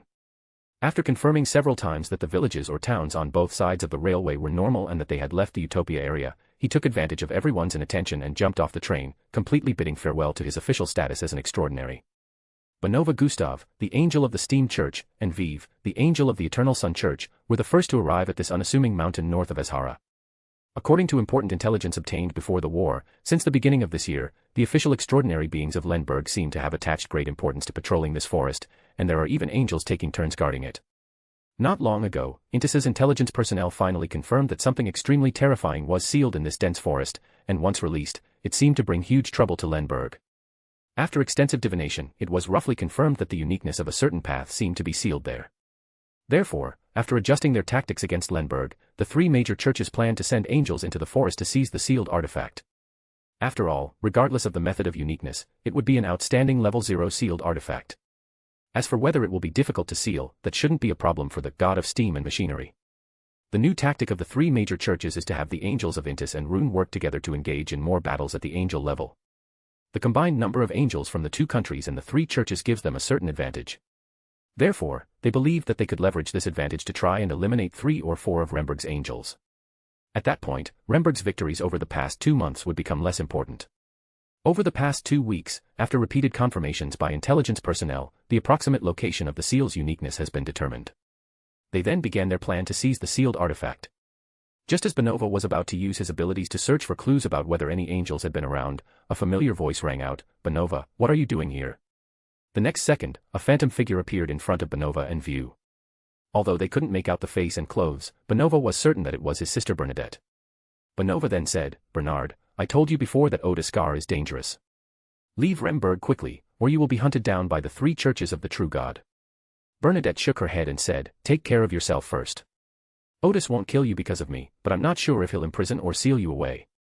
Benova added, "You're unaware of our operation this time."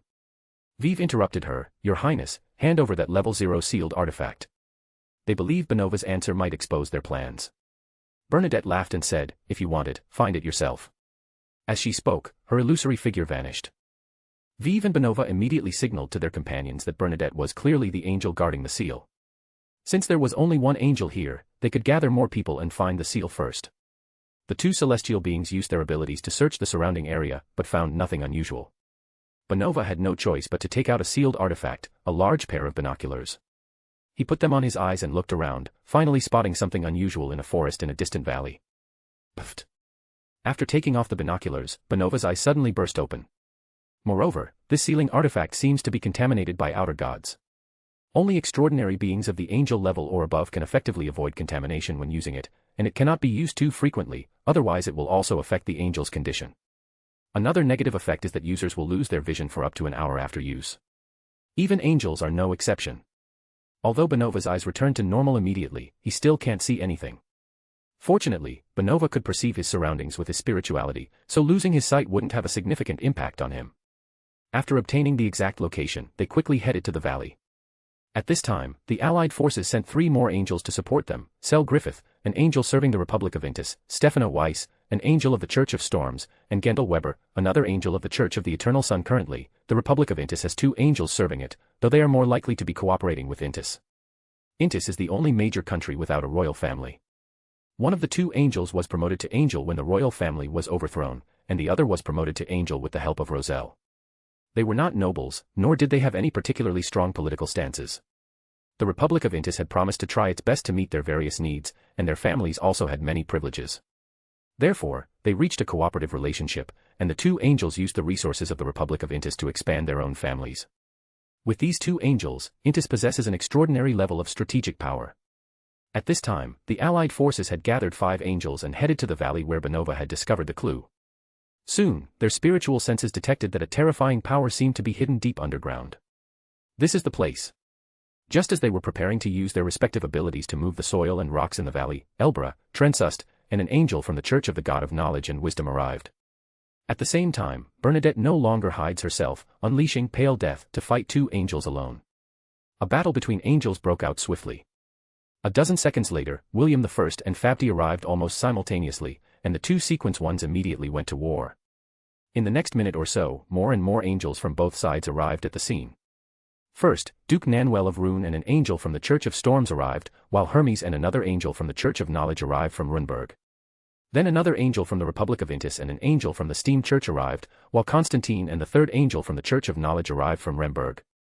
For a long time, the Church of Knowledge has only presented 2 angels to the public, and no one knows when the 3rd angel was ascended.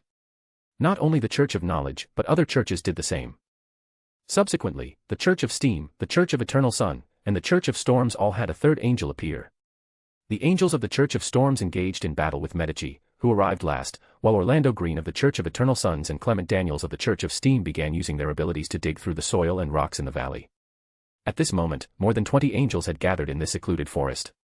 The blazing sun, storms, and meteors created by their battle could be clearly seen from Azhara, more than 100 kilometers away. However, the ordinary people and extraordinary beings in the surrounding area had all been hypnotized by Hermes in advance, and none of them looked towards the battlefield, as if the scene of lightning and thunder and blazing sun had little to do with them. Although Odis had not yet appeared, the angels on the Allied side did not seem to be in a hurry, generally speaking. We need to reserve 3 angels to deal with Odis. Meanwhile, the angels on the Allied side seemed to have forgotten that there was an angel king on Lenberg's side. Most of the angels were still fighting Lenberg's angels, while 2 angels were digging through the soil and rocks in the valley, searching for the level 0 sealed artifact. After digging down more than 100 meters, they suddenly unearthed a plaza carved out of the rock, on which was a magic circle with dense mystical symbols emerging. In the center of the magic circle, a turbulent mass of thick black liquid was sealed.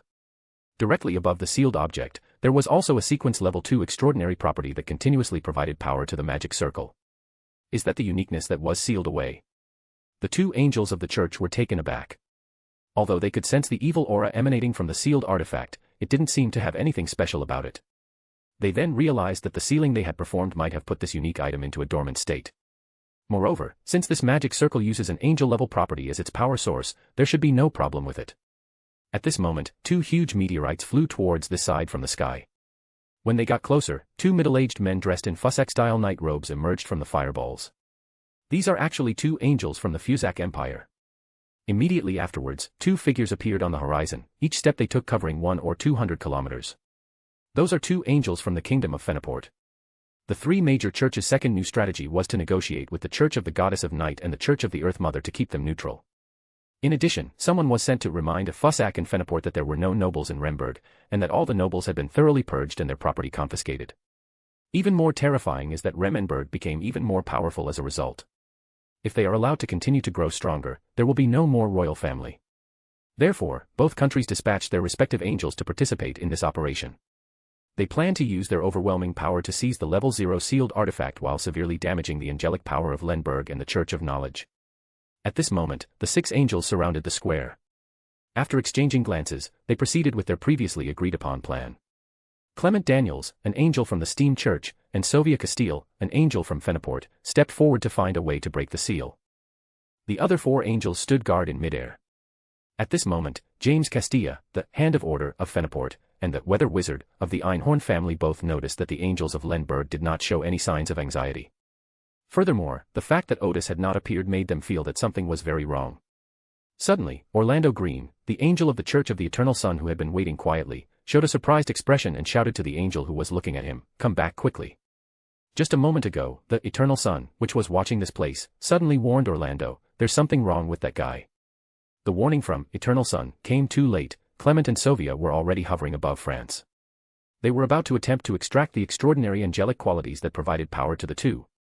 Suddenly, some of the mystical symbols that made up the magic circle gathered together and rushed towards Clement and Sovia. The angel tried to dodge, but was a beat too slow and was struck by the mysterious symbols. Amidst Odis's loud laughter, the stream of information surged into the air, converging into human wishes. It was Odis himself. It turns out that Odis had been dissecting himself into a series of mystical symbols and lying in wait here, just waiting for the enemy's angels to come to him. Moreover, Odis knew very well that the Eternal Sun, the Lord of Storms, and the God of Steam and Armor would definitely be watching this place, so he simply used the power of the wild knowledge to hide his aura, and the three gods did not notice him at first. So Odis succeeded in his attack, striking Clement and Sovia with mystical symbols. The two angels, looking terrified, quickly flew into the air, struggling against the ever-growing informational components within themselves.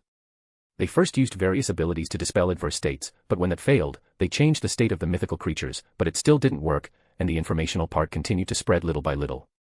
Meanwhile, Odis's battle with the 4 angels began, and James I was the first to raise his hand. Disposal. He originally wanted to deprive Odis of her information abilities, but thanks to Sovia, he escaped his predicament.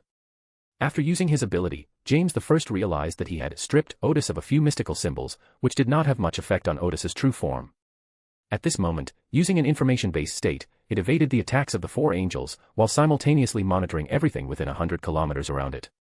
They have all become a torrent of knowledge. The surging torrent of knowledge on the ground formed a huge vortex, and extended tentacles to attack the 4 enemy angels. However, this attack was easy to dodge. Odispo was trying to avoid being surrounded by the 4 angels and didn't have much of aggression. James raised his hand again. This is the end.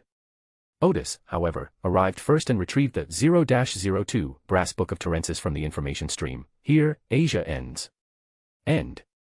James opened his mouth wide, unable to utter a single syllable for a moment. Then, some of them looked at 0-02 with a kind of fanaticism. The uniqueness of the judge path was the main reason why they were willing to take a gamble and participate in the war again.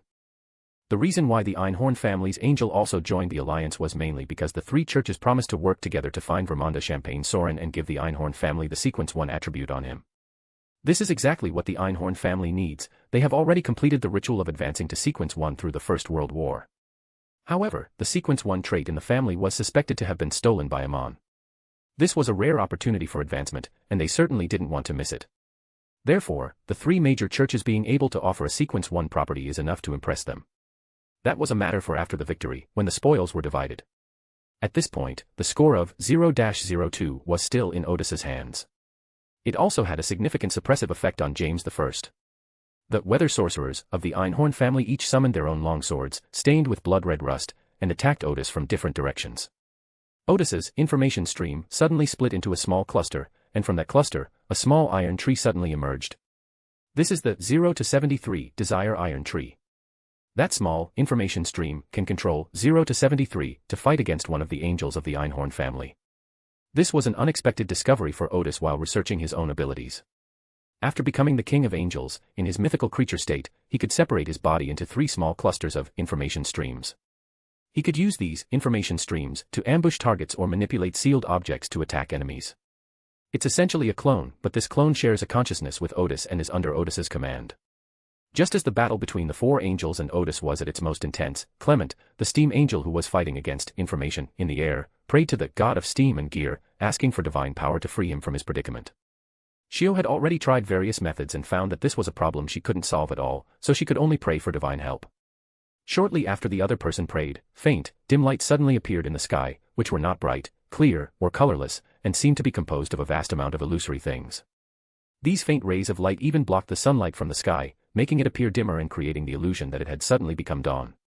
The god of steam and gear has manifested from the astral plane, preparing to descend and intervene in this battle. Just then, on the other side of the sky, a field covered with deep sleep flowers and night-blooming jasmine appeared, and that sky also turned dark early. That is the divine realm of the goddess of night. Chapter 483, Chapter 482 The standoff between the six gods. High in the sky, the god of steam and machinery, and the goddess of night, appeared one after the other at the intersection of the astral plane and the real world. This allowed Odis and the other angels in battle to see the two gods looking down from above, as well as their respective divine kingdoms. After the War of the Gods, the goddess of the night still wore a layered but not complicated dark dress, adorned with countless sparkles, like stars embedded in the night sky. Two arms grow from each of its ribs and waist, covered with short, dark hair. Two of the six hands held the heavy black scythe, one gripped an ancient gold ornament, and the other seemed to be holding something, but there was nothing in its palm. In the other hand, he held a dilapidated greatsword that exuded an aura of decay. This is the spoils of war obtained by Goddess of the Night in last year's God War, the uniqueness of the God of War path. Although the Church of the Goddess of Night continues to remain neutral and does not participate in the war, this does not mean that the Goddess of Night also remains neutral. The two gods did not immediately engage in battle, they simply stood there in a stalemate. Because they know very well that now is not the best time to wage a war of gods. It wasn't because the initial barrier couldn't withstand the pressure of the divine war, but because the six gods were also in a phase of testing each other. They will not act rashly until they have fully understood the stance of the other gods. Odis's purpose in inviting the Goddess of Night was simply to ask her to help him hold off the God of Steam and Machinery. Because Odis is no match for the God of Steam and Machinery yet, and the trap he set here is mainly to make the situation of the war clearer. After seeing the two gods facing each other in the sky, Odis felt relieved and began to focus all his efforts on dealing with the four enemies in front of him. The surging torrent of knowledge on the ground suddenly converged and was instantly poured into the brain of the Eternal Sun Church Angel Light Chaser by Odis, causing the opponent, who was about to launch an attack, to pause noticeably. Almost simultaneously, the inscription on the 0-02 Tronsis brass book in Odis's hand reads, "Intruders shall be punished." Suddenly, two illusory, barbed whips appeared behind each of the allied angels, lashing them and striking both their spirit and mental bodies. Seeing this as an opportunity, James I, enduring the excruciating pain of the whipping, immediately summoned his silver-white longsword and, together with the angel from the Einhorn family, attacked Odis from both sides, who was slightly stunned by the use of the sealing artifact. This level of attack arrived in an instant, almost in a split second, and was right in front of Odis.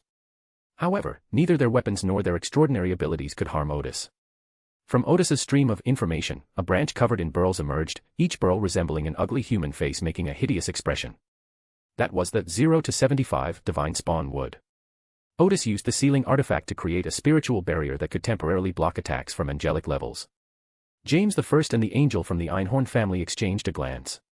This was already the third level 0 sealed artifact.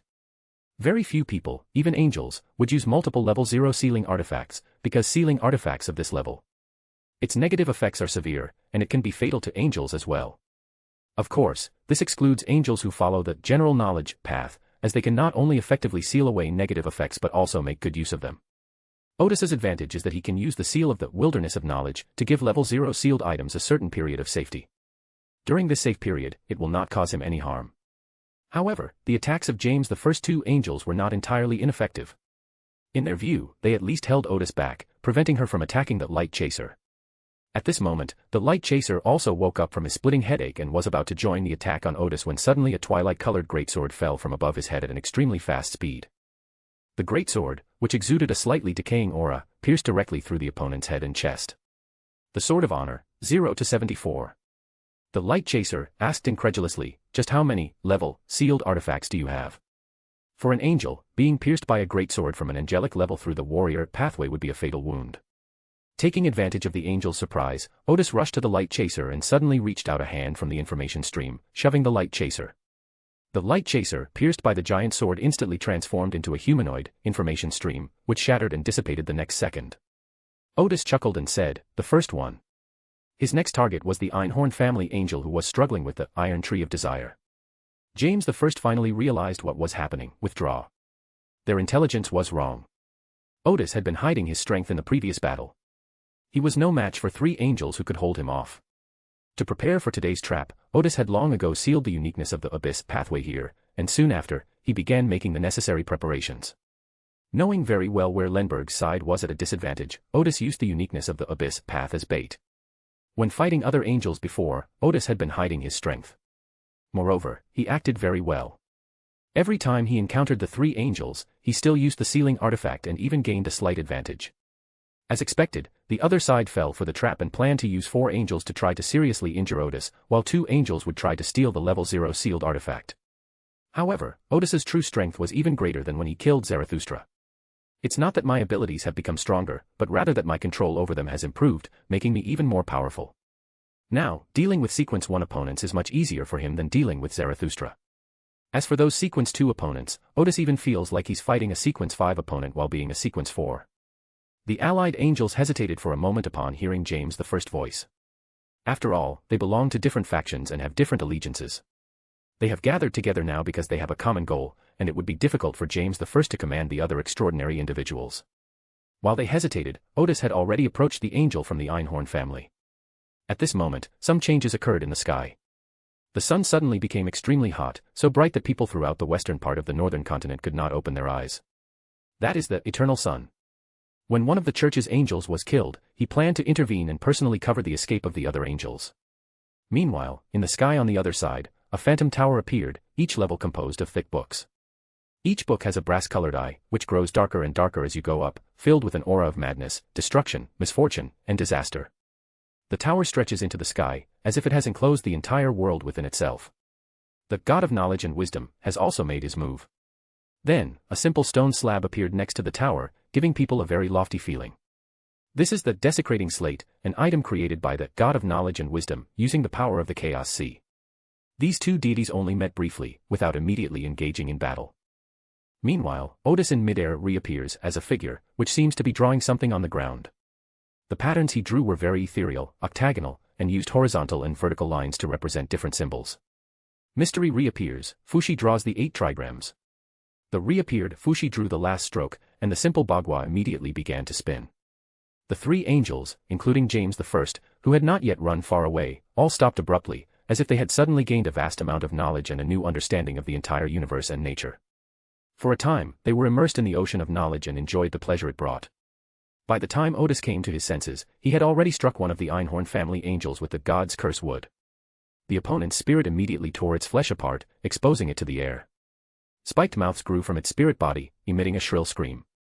In fact, at the Sequence 2 level, it becomes quite difficult to distinguish between the physical body and the spiritual body. However, at this moment, the other party's spirit was indeed smashed out, and the two seemed to be easily distinguishable. Every face on the Tree of Divine Evil opened its mouth and tore at the spirit of the Weather Sorcerer. With a wave of his hand, Odis tore apart the Weather Wizard's spirit, driven by Odis's powerful spirituality. Then Odis stepped forward and once again smashed the other's body into a stream of shattered information. He smiled and said, "The second one." At this moment, James the First and another Weather Wizard left the battlefield without hesitation. Odis glanced at Constantine, who was fighting a storm church angel nearby. At this moment, the other angels also noticed the strange situation on Odis's side and prepared to leave the battlefield. The sequence 2 cataclysm of the Church of Storms, after blocking Constantine's attack, immediately transformed into a bolt of lightning and fled. Odis then exited his mythical creature state, drew the staff of Gus, and recreated a large green drum. At this moment, a phantom figure was holding a bone crackling with lightning and striking the drumhead. Thump! A muffled thunderous sound rang out, making all the angels around feel a jolt. Immediately, the sequence 2 calamity felt as if its lightning state had gone out of control, and it flashed back to Odis's front. Mysterious reappearance, killing Kuei and making drums. Legend has it that the Kuei is a mythical beast that resembles an ox but has only one leg, and its appearance is always accompanied by violent storms. Its body shimmered with light, and its voice was like thunder. When the Yellow Emperor fought against Danu, he killed a Kuei and used it as a war drum. Odis used the abilities he developed from this myth to briefly control lightning and wind within a 500-kilometer radius. At this moment, the calamity returned to Odis's side in the form of lightning, before it had returned to human form. Odis raised her hand, and a bright starlight fell down. With a scream, the lightning bolt was dismembered and shattered. Almost simultaneously, lightning flashed and thunder roared in the sky, the lightning like a huge silver-white forest enveloping Odis's head.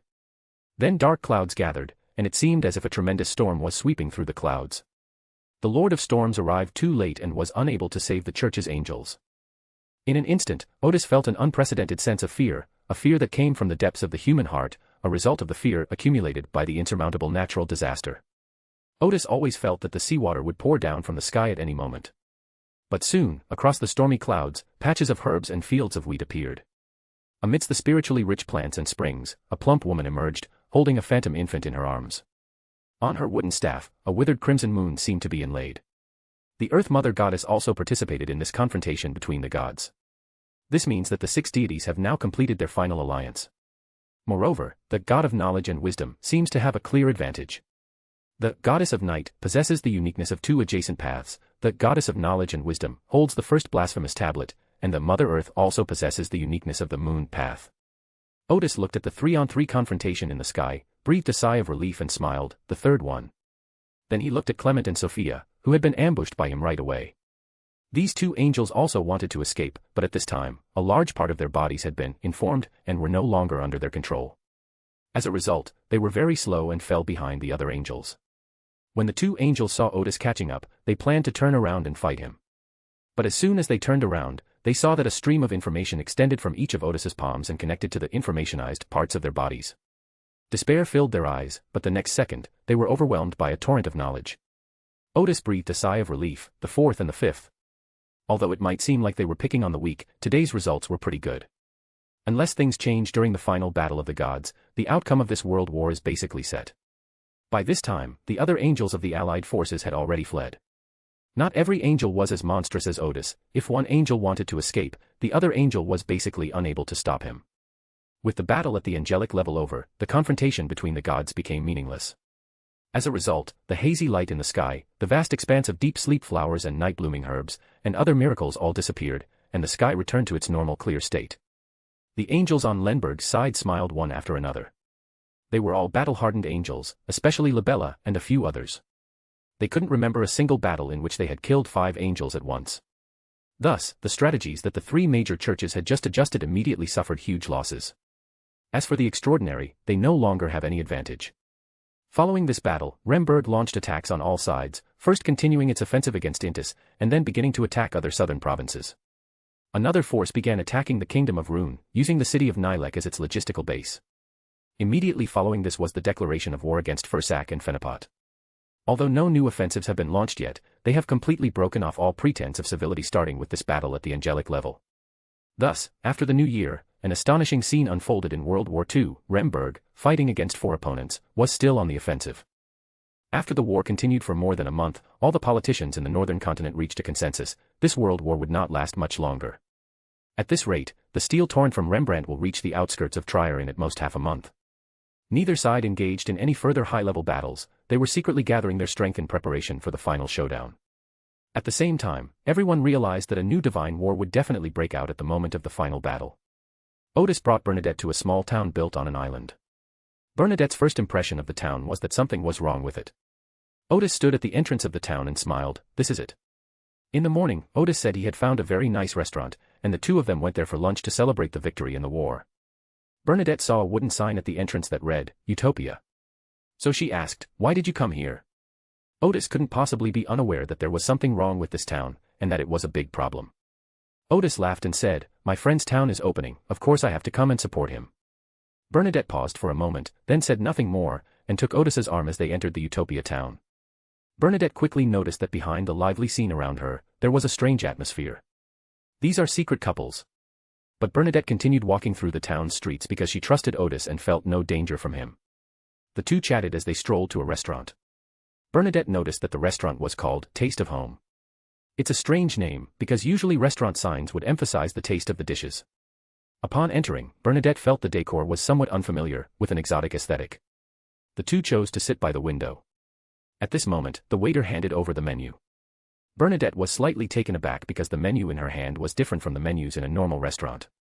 There are no set menus, only individual dishes. Odis smiled and explained, "The ordering system here is a little different. Just choose whichever one you like. Well, don't worry about which is the main course and which is the side dish. The dish you like to eat is the main course, or you can consider a few of the signature dishes as the main courses." Bernadette nodded slowly. It was somewhat like the kind of simple meal you'd have in a bar, but there was a clear difference because, in her observation, the dishes here were more refined and looked very appetizing. After looking at the menu for a while, Bernadette asked, "What kind of dish is this?" "This, 3 fresh vegetables from the ground." Odis thought to himself, "It also has another name, Descension. This kind of dish, with its simple ingredients, is the ultimate test of a chef's skills." Odis smiled. "We'd like to try one of these dishes. The chef at this restaurant is quite skilled. To be precise, Klein has a real talent for cooking." When the waiter served the food, Bernadette saw that the cutlery was chopsticks, and she immediately realized that this restaurant was Northwest Ordinary Place, and the town itself must be Northwest Ordinary Place either. After the two shared a drink, Odis smiled and said, "Let's get married after the war is over." Bernadette was slightly taken aback. "Why did you suddenly think about marriage?" "I just feel that you can be the princess of Intis again," Odis said seriously. "I have always hoped to marry a princess since I was a child, and now my wish has finally come true." Bernadette smiled and shook her head. Liars' noses grow longer. She paused for a moment and then said, "But we can consider marriage. Ideally, we should get married before father comes back." Bernadette feared that her father would interfere again, or rather, she hoped that the matter wouldn't become too complicated. As for the father having to be present at the wedding, she didn't really care. Odis nodded immediately, "No problem." Following this topic, the two briefly discussed wedding arrangements, and then the conversation turned to Emperor Roselle. Odis said, "After our wedding, we will rescue your father and then hand over the reins of Lenberg to him." Bernadette paused for a moment. "You're not kidding, are you?" "Of course not." Odis picked up a piece of food and ate as he spoke. Although the Sequence 1 potion of the Secret Seeker pathway is called Knowledge Emperor, you don't actually have to be an emperor. But your father's potion truly requires the domination of the secular world.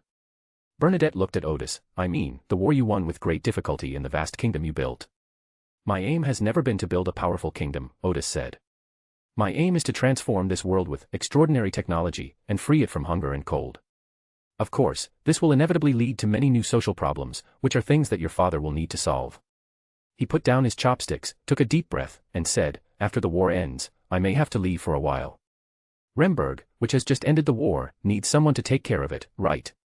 Although Roselle adhered to the colonial system, his way of thinking was similar to Odis's, and he had readily available examples to refer to when encountering new problems.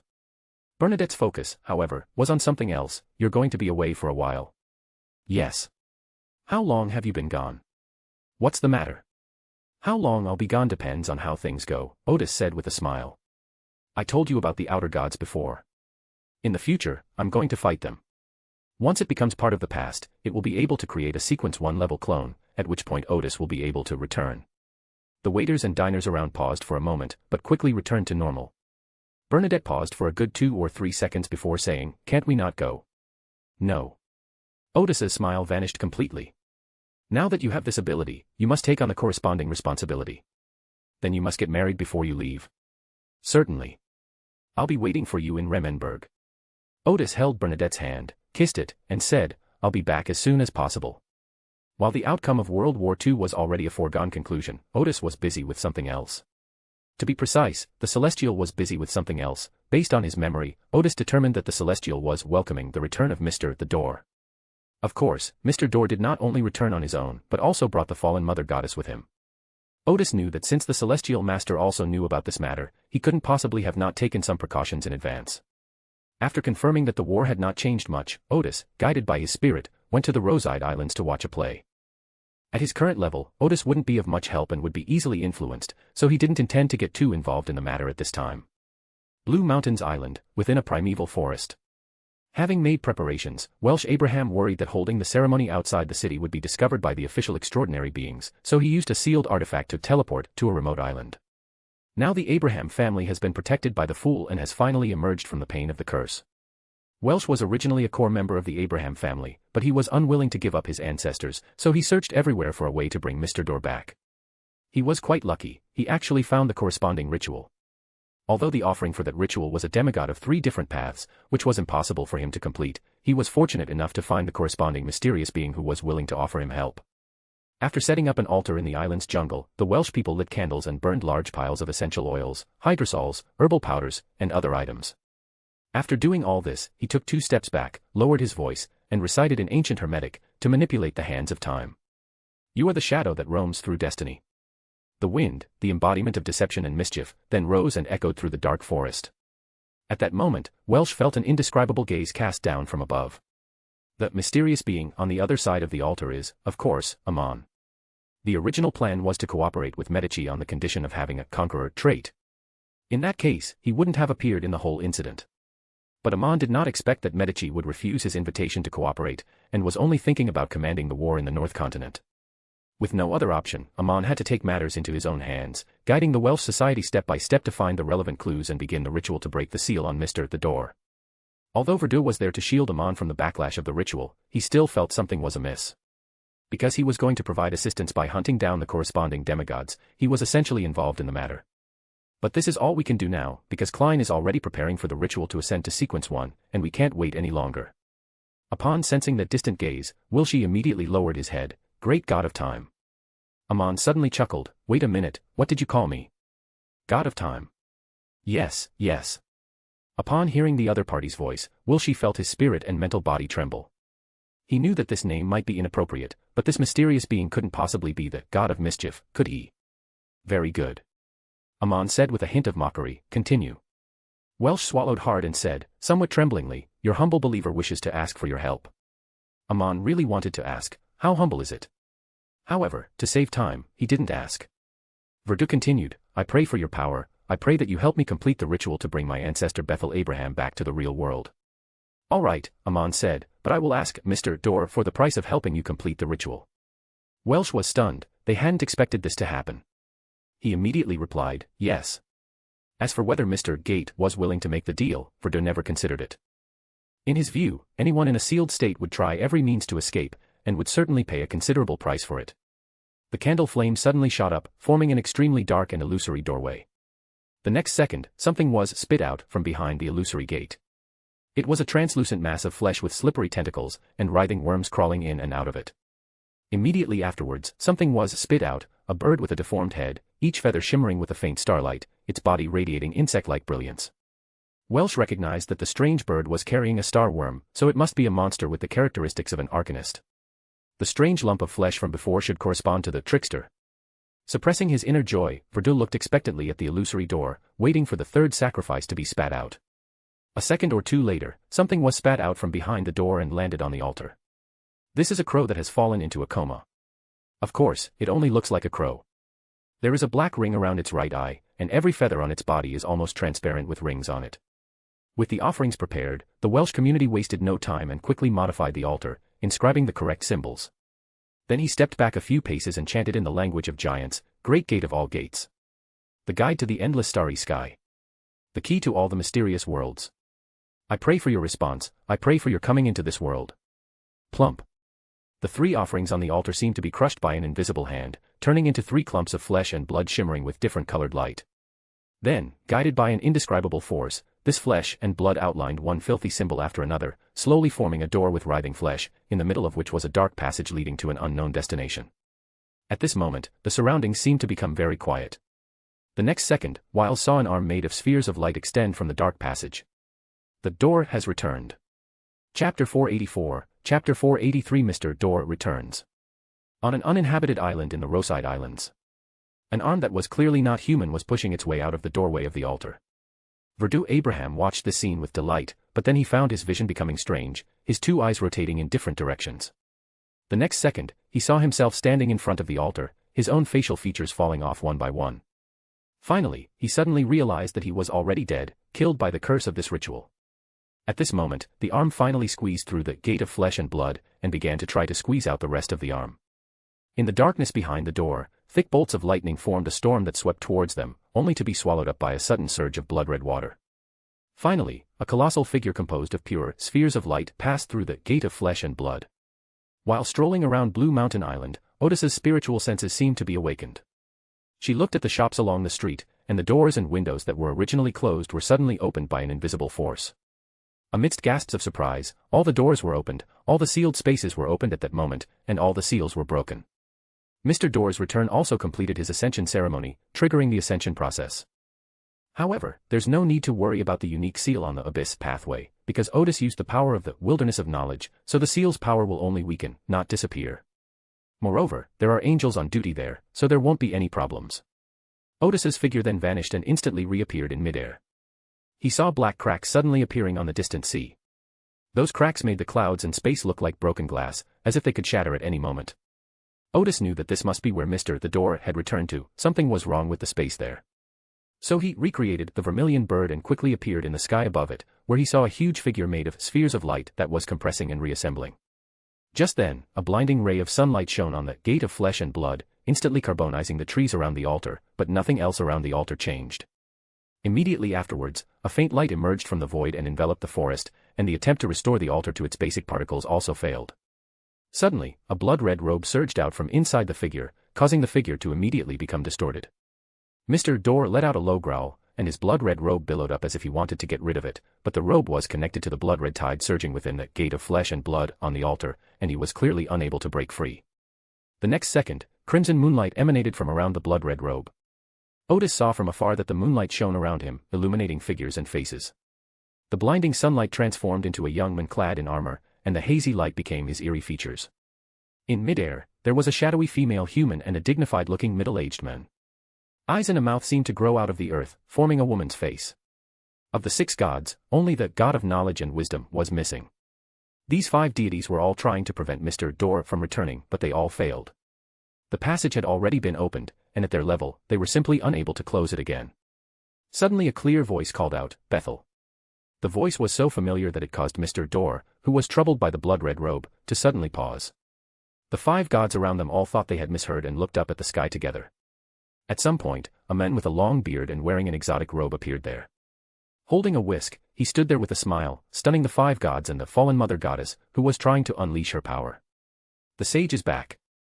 Mr. Door seemed to regain some of his senses. "Sage, I." The celestial master smiled and said, "I know you are very tired. You can take a rest."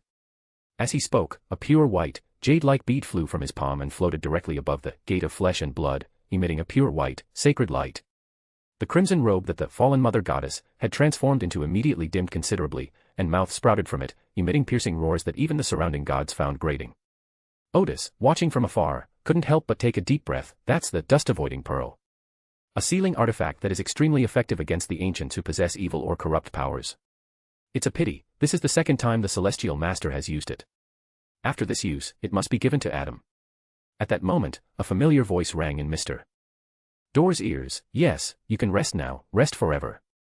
Amon's figure suddenly appeared, taking advantage of some loopholes, and somehow managed to appear around the altar. Bethel Abraham suddenly shrank back, as if he remembered whose voice it was. The celestial master frowned slightly, while Amon smiled and said, I know, you've said it many times already, you've prepared a way out for me. But that's the Lord of Mysteries, the Pillar. He has to give me a chance to fight for it." The celestial master didn't say anything, so Amon quickly said to Mr. Door, "Give up, unless you want to bring disaster back to reality. The long-bearded man in midair has a way to handle the current situation, but I will let you sleep peacefully and give you the tranquility you desire." Mr. Door's figure froze there, as if caught in a fierce inner struggle. The 5 deities all looked at the celestial master in midair, but the celestial master maintained his smile and made no other gesture. This led the gods to believe that Mr. Door had been abandoned. Odis, watching from afar, was also puzzled. Didn't the Celestial Master say that after the gate returned, it would enjoy the Founder's treatment as the Sword of Dawn? Odis had no objection to this. How come the current development is not quite what he imagined? At this moment, the surging crimson tide within the Gate of Flesh and Blood became even more turbulent, and the dust-avoiding pearl in midair trembled violently, as if it could no longer suppress the evil power that was accumulating in this world. The fallen Mother Goddess was once a pillar, and unlike the Mother Tree of Desire, she is not powerless to fight back. As if sensing something, Mr. Dor said with difficulty, "Okay." At this moment, the Celestial Master suddenly threw out an exquisite crystal ball and poured a large amount of spiritual energy into it, causing the crystal ball to emit a bright light and rotate around Mr. Dor. The next second, Mr. Dor's figure froze completely, then he raised his right hand and stretched it towards his face. At the same time, a small ball of light suddenly appeared on Mr. Dor's chest and flew toward the crystal ball thrown by the Celestial Master. A series of dizzying roars echoed from the crimson ocean of the Gate of Flesh and Blood. Ignoring the dust-avoiding bead above her head, the fallen Mother Goddess stretched out a huge arm, trying to grab the small ball of light. However, because of the dust-avoiding bead, the blood-red hand immediately deformed, went limp, and finally fell to the ground. Mr. Dor brought his hand close to his face and put on a monocle made of crystal. The ball of light that flew out from his chest disappeared after approaching the exquisite crystal ball, turning into a small crystal ball the size of a thumb. The Goddess of the Night, who was watching around the altar, suddenly recognized that the large crystal ball was called the soul-capturing pearl, and the small crystal ball was called the soul-trapping pearl. The sage had mentioned that these were magical items comparable to level 0 sealed artifacts, created by the sage using a portion of the remains of the ancient death god. The Goddess of the Night was the first to realize that Bethel had not been abandoned, because the soul-binding pearl could not only seal and trap powerful spirits, but also effectively protect them. Clearly, the sage gave the soul-trapping pearl before Bethel was sealed away, so for over 1,000 years, no matter how much Bethel was corrupted by the fallen Mother Goddess, Mr. Dor's spirit remained relatively safe. Although the other gods did not yet understand what was going on, they roughly realized that the sage had planned what was happening today. After all, during the Fourth Age, the sage and Bethel had a period of close cooperation. When the small crystal ball called the soul-trapping pearl touched the large crystal ball and merged at that moment, Mr. Dor also raised his head. At this point, he had transformed into Amon, wearing a pointed soft hat and a classical robe. A burst of light suddenly erupted from Amon's monocle, illuminating the entire world. At this moment, all the seals that had been broken because Mr. Dor had just returned to the real world were corrected, all seemingly normal behaviors became erroneous, and all clocks skipped several seconds. During Mr. Dor's ascension ceremony, Amon took Mr. Dor's place and became the mistake of this world. The blood-red robe that was originally draped over Mr. Dor immediately tightened, trying to wrap around Amon. Although the two were almost touching, the contamination that Mr. Dor suffered was not the same as that Amon suffered. So, the moment Amon became a god, he had already disappeared from the spot, and the blood-red robe missed its target. Immediately after Mr. Dor disappeared, the door of flesh and blood began to collapse, but the crimson ocean within the door used its own power to lift the door of flesh and blood back up, while a large amount of corrupt and reborn power surged into the real world once again. The dust-avoiding bead trembled more and more violently, as if it would be flung away at any moment. At this moment, the Celestial Master calmly put away the crystal ball before looking up at the Gate of Flesh and Blood. The next instant, Adam, holding the second, desecrating tablet, suddenly appeared. He must have arrived much earlier, because the desecrating tablet in his hand had become an illusory crystal, seemingly containing all colors. They must have been preparing in secret for a long time, and only appeared suddenly when the time was right. The moment it appeared, Adam snatched the desecrating stone tablet, and severed the connection between the blood-red robe and the blood-red ocean within the Gate of Flesh and Blood. Odis, watching from afar, was taken aback. She hadn't expected the desecrating slab to be used in this way, nor had she expected that Adam, who looked so kind, would strike someone with such clean and efficient movements when using the slab. Inside the gate, the crimson ocean bared its fangs and claws, struggling to reconnect with the crimson robe that had already entered the real world. Adam, however, swung the desecrating slab, and smashed it down, the wolf slamming into the crimson ocean. Odis clearly saw that in the blood-red sea, there seemed to be a female figure, who was knocked to her knees by Adam. The Celestial Master and Adam had a clear division of labor. When Adam displayed his violent side, the Celestial Master waved his whisk, and a huge and solid, 7 treasures exquisite pagoda was reproduced. The blood-red robe that was about to attack Adam was immediately suppressed by the 7 treasures exquisite pagoda. The Celestial Master raised his palm and uttered a few syllables that were unfamiliar to everyone around him. Odis, however, heard it clearly. The Celestial Master was saying, "The wind blade tests my body, I will die 1,000 deaths. So be it." This is clearly a spell that the Celestial Master often used in the Western continent. Then, the Celestial Master waved his whisk again, and the 7 Treasures Exquisite Pagoda disappeared. Several circles of rapidly rotating white mystical symbols appeared around the blood-red robe. The Celestial Master stared at the blood-red robe and chanted again, "Hurry, hurry," as the law commands. The white mystical symbols suddenly tightened, and the blood-red robe struggled, but quickly shrank, clearly being sealed away. The Celestial Master reached out and retrieved the blood-red robe he had sealed. Meanwhile, Adam had already smashed the gate of flesh and blood in no time, and amidst the fallen Mother Goddess's unwilling roar, the door to the real world was closed again. Just as the Celestial Master was about to pick up the sealed blood-red robe, a semi-transparent, strangely shaped key appeared in his hand. Then, Amon's voice came, "No need to thank me, consider it a thank you gift for not interfering with my ritual." The Celestial Master smiled, put away the key, and said loudly, "Bethel Abraham was a brave and self-sacrificing extraordinary man. His name will always be on the most brilliant and glorious page of extraordinary history." After saying this, the Celestial Master disappeared from the sky. Then Adam disappeared as well. The surrounding deities, seeing that the spectacle was over, all departed. Odis then went directly into the wilderness of knowledge, and saw that there were 3 new things there. The first item was the sealed blood-red robe, which was only the size of a palm at the moment and was still struggling, like a living piece of blood-red cloth that kept moving around. But the several concentric circles of mystical symbols around it, constantly rotating, were like a cage in a blood-red robe, locking it firmly inside. The second item is the translucent key, a level 1 extraordinary attribute of the door pathway. The Celestial Master has already used this extraordinary attribute to perform a second seal on the crimson robe, so the robe can now be safely placed in the wilderness of knowledge. The third item was a faintly glowing crystal ball. Inside the crystal ball, Odis saw a middle-aged man with a stern face and a few gray hairs lying asleep on a bed. This should be the spirit of Bethel Abraham, who has not rested for over 1,000 years and is now catching up on sleep. Odis was not involved in the planning of this operation, he only knew that such a thing happened. So when the passage opened by the fallen Mother Goddess was sealed, Odis realized that Mr. Dor had to die once. Only after his death can the connection between the fallen Mother Goddess and the real world be effectively severed. Otherwise, as long as Mr. Dor is alive, he cannot escape the corruption of the fallen Mother Goddess, and since the fallen Mother Goddess has a basis for existence in the real world, there is no way to completely sever such a connection. Clearly, the Celestial Master had already considered this point and devised a method to protect Mr. Dor's spirit. Later, Mr. Dor was replaced by Amon, and all his connections in this world disappeared. Then, using an uncontaminated spirit to revive the dead is another matter entirely. With this in mind, Odis picked up the sealed blood-red robe. Once outside the seal imbued with the star key's properties, she would have to continuously power the rotating mystical symbols with her spiritual energy. If sufficient spiritual energy is not supplied for more than 3 minutes, the Celestial Master's seal will disappear, and the blood-red robe will be completely freed from the seal. This blood-red robe is essentially a part of the fallen Mother Goddess. Although it has now separated from the main body, its vitality remains extremely strong. Or rather, the crimson robe has now become an avatar possessing a portion of the spirit and memories of the fallen Mother Goddess. Odis put the blood-red robe back, then went to the entrance of Utopia Town and said to the bustling town square, "I need your help." At that moment, the old man who was feeding pigeons in the square suddenly got up and walked towards Odis. In the blink of an eye, the old man had transformed into Gehrman Sparrow. "What is it?" Odis asked, "Are you about to be promoted?" Because of the appearance of the sage, more and more changes are being made to history. The event that Klein would have been promoted under immense survival pressure at the same time as Mr. Dor appeared did not occur. At this time, Klein was still preparing for the promotion ceremony. "We'll have to wait another 2 or 3 months." Klein didn't hide anything. In fact, if we were optimistic, we could wait another month or so.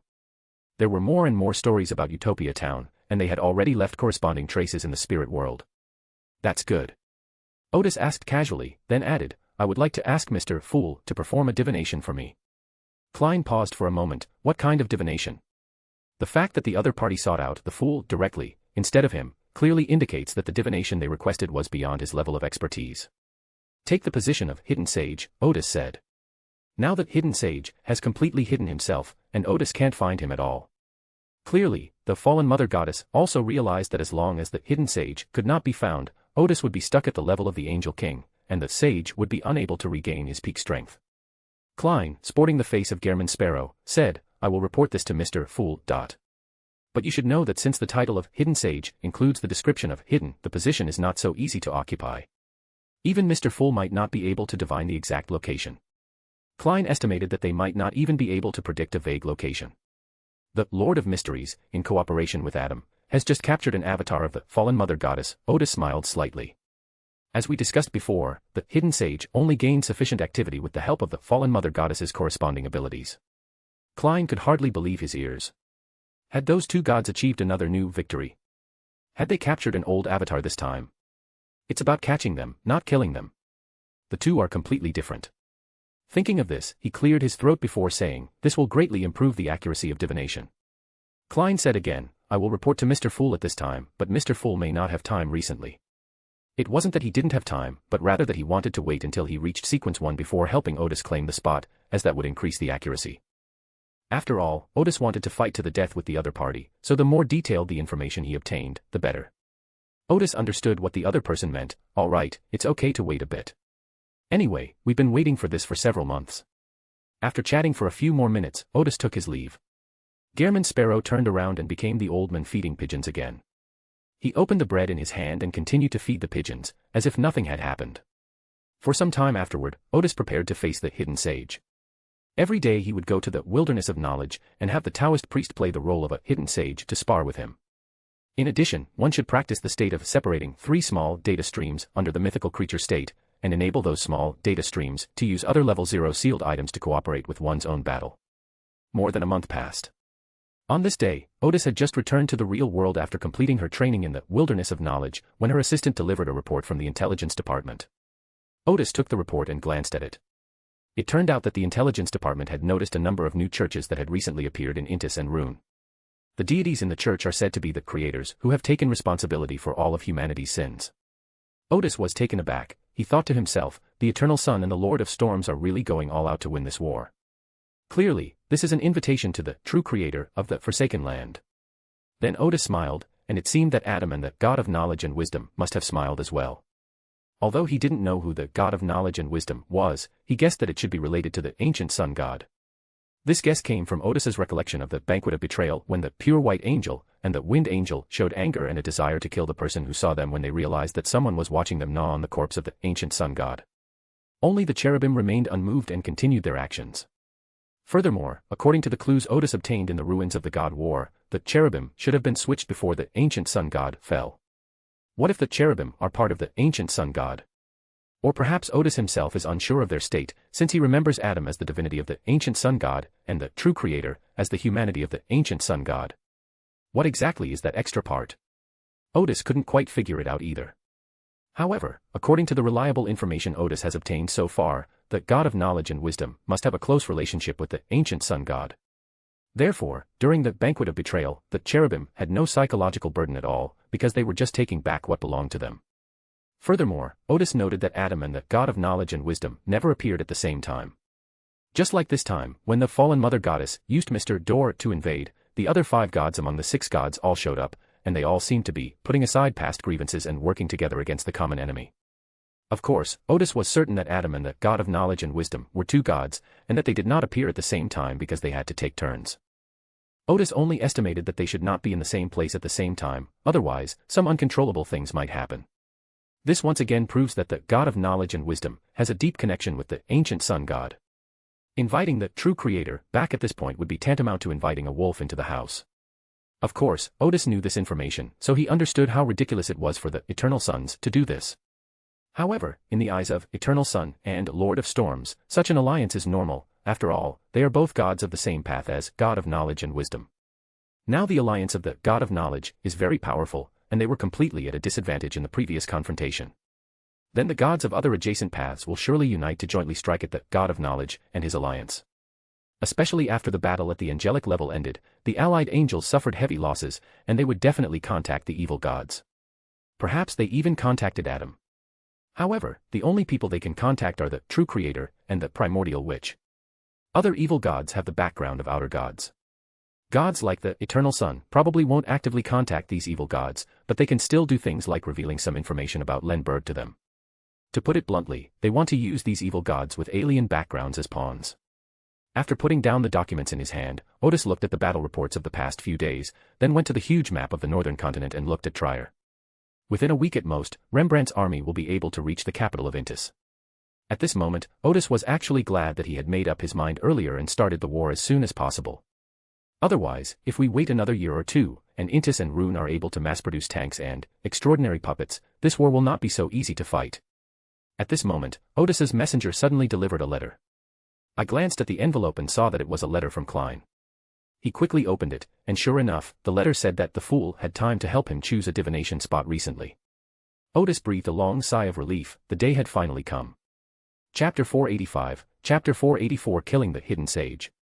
Odis arrived at the island of Crus and set up an altar in a small cabin on the mountain peak. Then he took out the sealed crimson robe, placed it in the center of the altar, and solemnly chanted in ancient Hermes, "Full not of this age. I beg for your power, I beg you to help me claim the position of hidden sage." After the prayer was finished, the candle light on the altar suddenly rose higher, forming an illusory gate. Inside the gate was a clear, bright light and indescribable phantoms. Above the radiance and the illusory shadows stood a strange and towering castle. At that moment, the castle gates opened, revealing a mysterious and powerful being inside. Seeing all this, Odis slowly lowered his head and sighed inwardly. As expected of the Source Castle, he is also the king of angels, but Klein seems to be a little stronger than me, and seems to be infinitely close to the true god. Odis estimated that after Klein ascended to Sequence 1, he should have soon drunk the second dose of the Mysterious Servant potion, preparing to seize the uniqueness of the Patience pathway. A powerful force descended upon the altar, and the sealed crimson robe immediately floated up. A few seconds later, an image suddenly appeared in Odis's mind. Within a thick, mysterious fog, a torrent of information was slowly flowing, like a colossal beast lost in thought. Suddenly, the torrent of information paused, clearly sensing that someone knew its location. Odis immediately exclaimed, "Praise the fool." His voice was still there, but he had disappeared. In the blink of an eye, only 2 invisible servants remained to clean up the altar. Upon seeing the hidden sage, Odis sensed the hidden sage's exact location from the fool, so he immediately rushed over. 2 seconds later, Odis appeared deep within the sea of mist, at the location indicated by the fool. But the hidden sage has disappeared, or more accurately, he has left. All around was a thick, violently churning mist, so thick that even Odis's eye of the secret could not see through it. The hidden sage was certainly safe hiding here, but he seemed to have forgotten one thing. This mist was produced by the barrier that sealed the Western continent, and the Western continent was sealed by the Celestial Venerable. So the moment Odis appeared in the mist, the image of the Source Castle appeared in midair, and the mist suddenly churned violently, forming a long passage in front of Odis. At the end of this passage lies a surging torrent of information.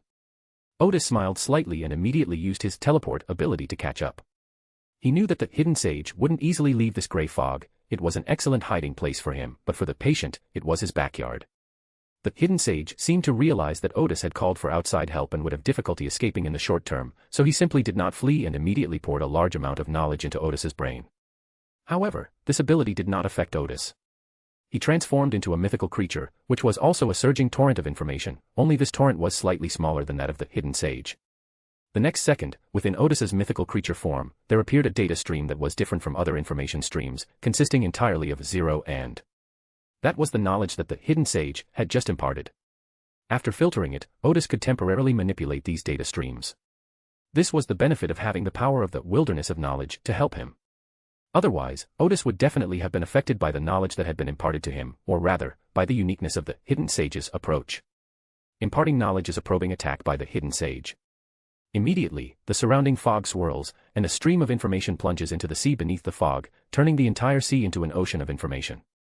This made Klein, who was watching the battle from the Source Castle, feel very psychedelic, as if the world in front of him had suddenly become a digital world, and everything had become a regular data composed of 0 and 1. The surging seawater surrounded Odis in midair, like a giant digital tsunami, trying to wash away the torrent of knowledge that Odis had transformed into. Immediately, the surrounding air joined Odis's knowledge torrent, causing the knowledge torrent, to which Odis belonged, to expand rapidly. The data torrent of the hidden sage is somewhat different from the knowledge torrent of Odis. The data torrent is composed entirely of 0 and 1, which looks very dense, yet is also very standardized. The torrent of knowledge surged haphazardly, containing not only numbers but also small figures and occult symbols, making it appear incredibly complex. Its churning momentum was even more astonishing. Odis's torrent of knowledge collided with the hidden sage's torrent of data, attacking and assimilating each other. In the midst of the intense collision, knowledge and data transformed into beams of clear light, illuminating the surrounding thick fog and making the world seem unreal. At the level of Odis and the hidden sage, their battle is so simple and straightforward. Whoever has a greater grasp of knowledge will ultimately prevail. At this moment, on the vast sea of data, cavalry composed of 0s and 1s suddenly appeared. They assembled on the vast sea of data and charged towards Odis. Odis's torrent of knowledge transformed into crossbows made of data, firing arrows composed of knowledge. When the arrows of knowledge strike the cavalry of data, they collide and become a large, clear radiance, completely disappearing into the tide of knowledge and data. Some data cavalry quickly rushed closer, wielding their sabers to cut down the surging torrent of knowledge belonging to Odis. It may cut out a large mass of clear, radiant light. The clash between knowledge and data instantly transformed into an ancient battlefield, with both sides exchanging blows in a fierce and heated exchange. Then Odis reappeared as the Night Emperor, and the hidden sage followed suit by reappearing as the Underworld Emperor. In an instant, the torrent of knowledge became orderly and less chaotic. The Night Emperor, representing order, looked ahead and raised his hand to judge and hide the sages. The torrent of data suddenly took on a strong aura of death, with the Emperor of the Underworld, representing death, confronting the judgment of the Emperor of the Night. But a few seconds later, the figures of the two emperors faded and disappeared. Then Odis and the hidden sage reappeared several more gods. These gods were all of similar power, and for a time it was impossible to determine a winner. However, through these rounds of battle, Odis realized that he and the hidden sage were evenly matched and they were very familiar with each other's abilities. If they continue to fight like this, it might take an hour or two to determine a winner. If the battle cannot be resolved for too long, it will attract the attention of other gods, and the divine war that the two sides are already preparing may be brought forward, which will make things very troublesome. Fortunately, this situation is the most common one that Odis encountered in his previous divinations with the Celestial Master. Although Odis had the help of the Wilderness of Knowledge, he still found it difficult to defeat the hidden sage. Therefore, Odis had already devised a plan to deal with it. While he was fighting against the Wilderness of Knowledge, he separated 3 small information clusters from himself. When the 3 information clusters were unfolded, 3 sealed artifacts appeared. The 3 sealed items are 0-02, Trenthoster's Brass Book, 0-74, Sword of Honor, and 0-75, Divine Evil Wood. This is also why Odis only sought out the Fool as an accomplice. His reserves of level 0 sealed artifacts were quite abundant. During this time, Odis has been practicing the multitasking combat mode. In fact, for a normal Angel King, this combat mode is not too difficult.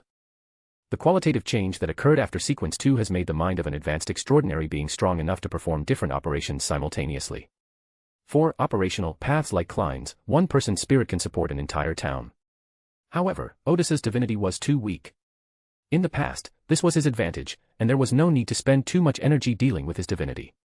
However, in terms of the multitasking combat mode, its humanistic aspect is too strong, and it has not formed a kind of artificial intelligence like deduction, so it is relatively weak in this aspect. Just like Klein's utopian town, he certainly couldn't divide one person's mind into thousands of parts at the same time. However, after shaping the personalities of most people and creatures in the town and giving them the corresponding knowledge, Klein let the characters develop on their own, or rather, deduce on their own, so that his main personality wouldn't have to expend too much effort. This is the correct way to use divinity.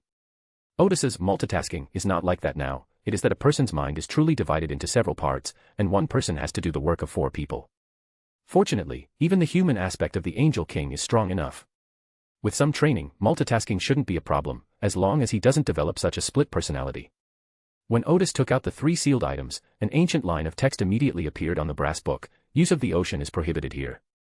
In fact, the battle between Odis and the hidden sage was somewhat difficult for 0-02 because the ability to forbid easily also affected Odis. Fortunately, the hidden sage's massive data torrent was formed using the ocean, while Odis's knowledge torrent was formed using the air. The torrent of data from hidden sage paused for a moment, and a large portion of it turned back into seawater. So the hidden sage abandoned the ocean and instead fought with Odis for the air, turning it into data. The battle between them quickly intensified.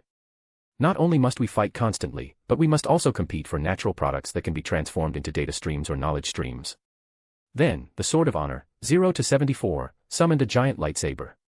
The giant sword exploded in midair, and the fragments formed a storm of light, which looked as if it had the power to destroy the world.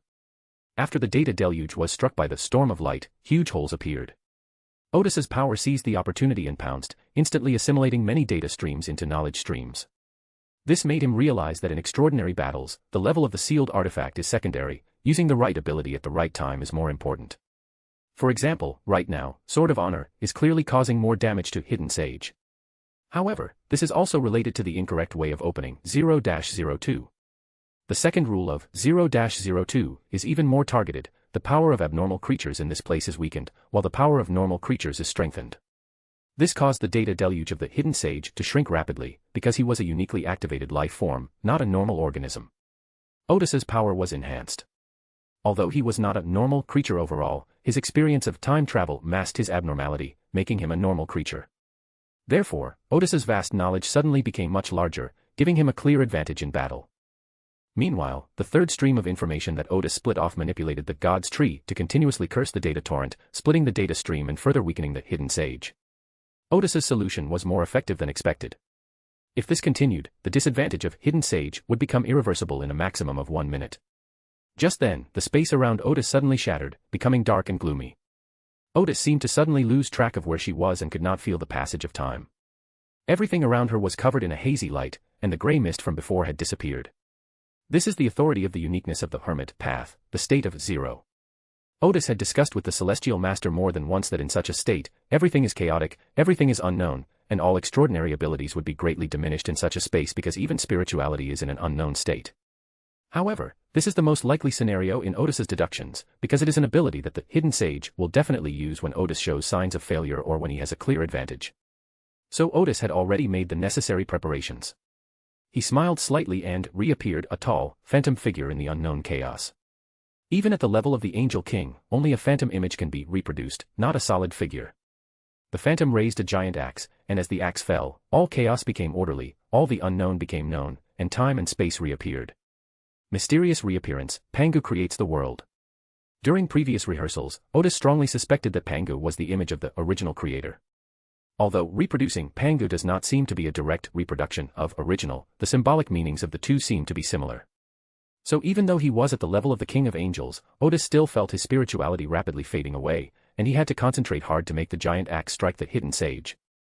Just as the hidden sage was about to take the opportunity to escape, he saw the huge phantom and the entire torrent of information stop there. They felt suppression from both hierarchical and symbolic perspectives. Suppression from hierarchical perspectives was certain, but as for suppression from symbolic perspectives, Pangu originally brought order to chaos, and now the hidden sages, most relied upon use of the concept of zero, became pale and powerless in the face of Pangu. Even Pangu split the chaos and the unknown. After a slight pause, the hidden sage seemed to realize what was happening and immediately went to activate the backup data he had set up in advance. One of the key unique abilities of the Hermit is the ability to leave behind backup data.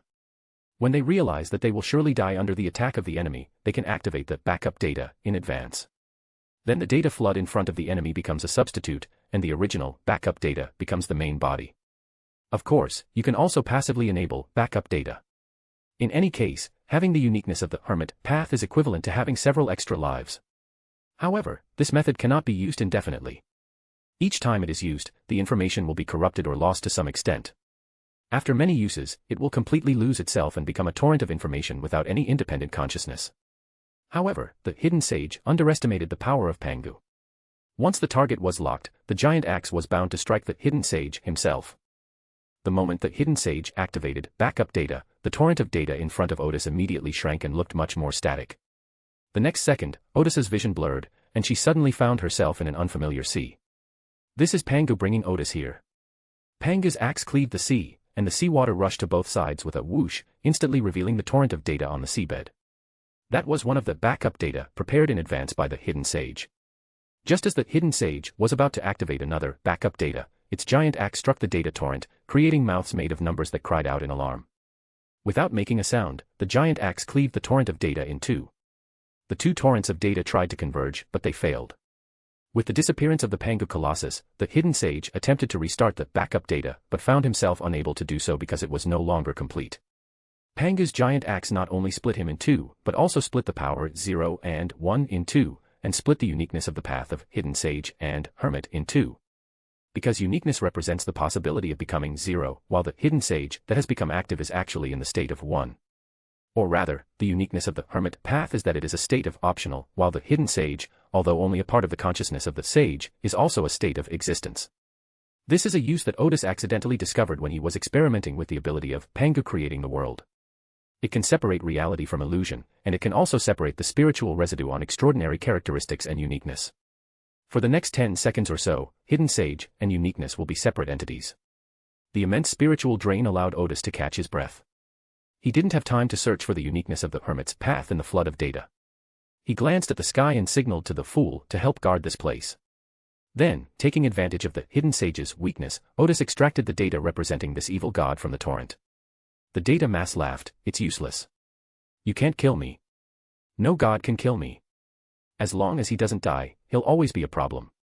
Even if Odis places the uniqueness of the Hermit path into the wilderness of knowledge, the consciousness of the hidden sage cannot simply die out on its own. When Odis brings out the uniqueness to universally promote, the hidden sage will surely seek it out again. However, upon hearing what the hidden sage said, Odis suddenly smiled and said, I've already found a place for you. As he spoke, he raced against time to recreate the vermilion bird and arrived at Easter Island in the Misty Sea as quickly as possible. There is a prehistoric base here that appears to have been influenced by the primordial divinity. Odis and Bernadette had previously explored this place.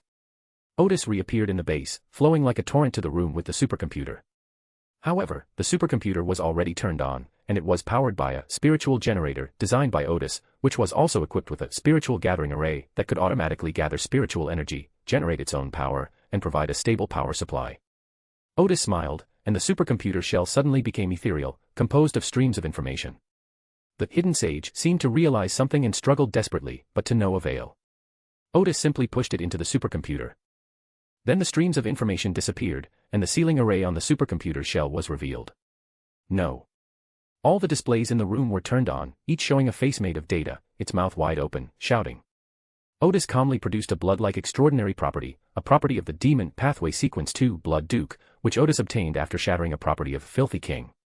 That characteristic of the Filthy Monarch was one of the spoils of war from killing the dark side of the universe, and it has been stored in the wilderness of knowledge.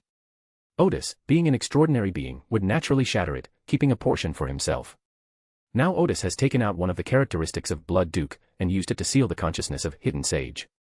In fact, the Hidden Sage currently lacks uniqueness and extraordinary characteristics, and only requires a demigod-level characteristic to complete the seal. However, for safety's sake, Odis still used an angel-level characteristic. Looking at the hidden sage appearing on the computer screen, Odis smiled and said, you can stay here in peace. This supercomputer has been influenced by the pillar level and possesses the corresponding immortal characteristics. Thousands of years have passed, and it feels like only half a year has passed. I think it would be no problem to trap you for tens of thousands of years. The hidden sage on the screen immediately shouted, wait. Wait. You want to know what Canal really is. I'll tell you if you let me out. It's a secret that only I know, one that even the celestial masters in the knowledge wilderness don't know. Odis paused for a moment, and the hidden sage quickly said, only the life created in the first time knows what it is. The Canal is very important to us, and I have also worked hard for it. The fallen mother goddess and the mother tree of desire could not possibly tell you this crucial information, only I can tell you. Odis suddenly laughed, I do want to know what Canal is, but I don't want to know from you. Enjoy your prison life. See you in tens of thousands of years. I'll arrange a new prison for you then. Canal is also crucial to you, the hidden sage shouted. Becoming an old one is not our end, believe me, let me tell you. Odis simply closed the door. It wasn't that he wasn't interested in Canner, on the contrary, the fact that the hidden sage was willing to use information about Canner as a condition for his freedom was enough to show that the information was extremely important. At the same time, Odis's spirituality also realized that this was very important information. But Odis cannot make any deal with the hidden sage and must seal him away completely. The consciousness of the sage within the uniqueness of the hermit belongs to the main part of consciousness in the wilderness of knowledge. Only by sealing away this consciousness could Odis be at ease. As for how to obtain information about Canner, Odis had already thought of a way. He could try his luck with the denim.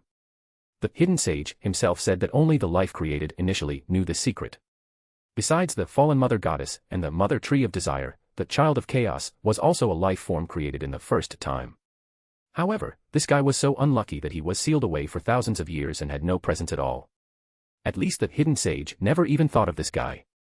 If the genie doesn't know, it's not too late to come back to the hidden sage. However, now is not the time to worry about that. Odis returned to the place where the hidden sage was split in two as quickly as possible. The two streams of data that had previously been split into two are now slowly merging together. Although the consciousness of the hidden sage was sealed, the uniqueness of the hidden one path remained, so only a portion of this data torrent dissipated. After a few minutes, the uniqueness gained some awareness, and the torrent of data had a new owner. However, at that time, its uniqueness was more like a powerful level 0 sealed artifact, and it would not be activated like the hidden sage to form a consciousness like an intelligent life. Before all this could happen, Odis raised his hand, and the torrent of data before him instantly transformed into a torrent of knowledge. The illusory uniqueness and the characteristics of a knowledge emperor flew out from it and came into Odis's hands.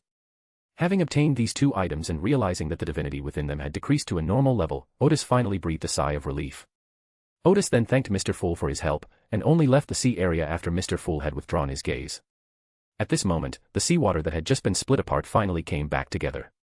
Odis returned to Azhara and immediately began preparations for the general ascension. The second round of the Divine War is about to begin, and Odis plans to take advantage of this round to defeat the god of steam and machinery. This was an unavoidable battle, and it was also the last of Odis's old rivals. Fortunately, time was not so tight. Odis first took out the Hermit card and flipped it to the last one to take a look. Sequence 0, Hermit main material, uniqueness of the Hermit pathway, 2 Sequence 1 properties other than itself. Supplementary materials, 9 books by the author, preferably from different periods. The ritual, spread the light of knowledge throughout the world, then conceal it for a time until most people forget the Ascended One, yet they can still draw help from the knowledge the Ascended One once imparted. The more people the Ascended One helps with their knowledge, and the more people forget the Ascended One, the better the effect.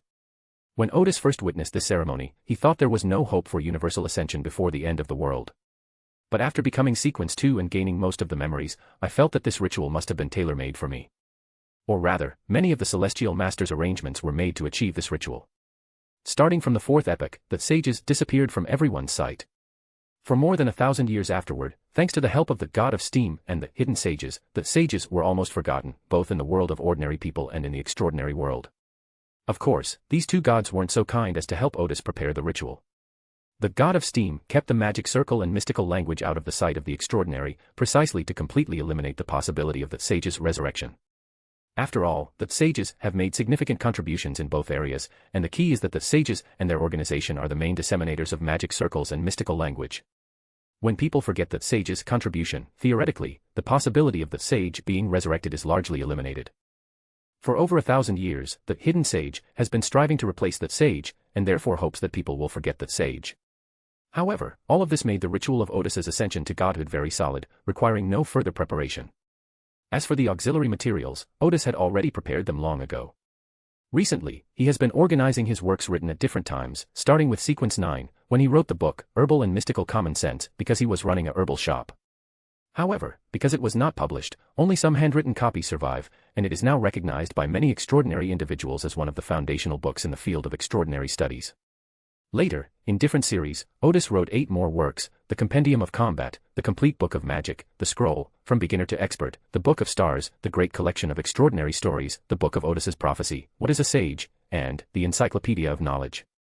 Among them, the Essentials of Combat, and the Complete Book of Wizardry were the most widely circulated. The former was published publicly and even printed twice, while the latter was very popular among extraordinary individuals who followed the Hermit path, with almost every wizard owning a copy.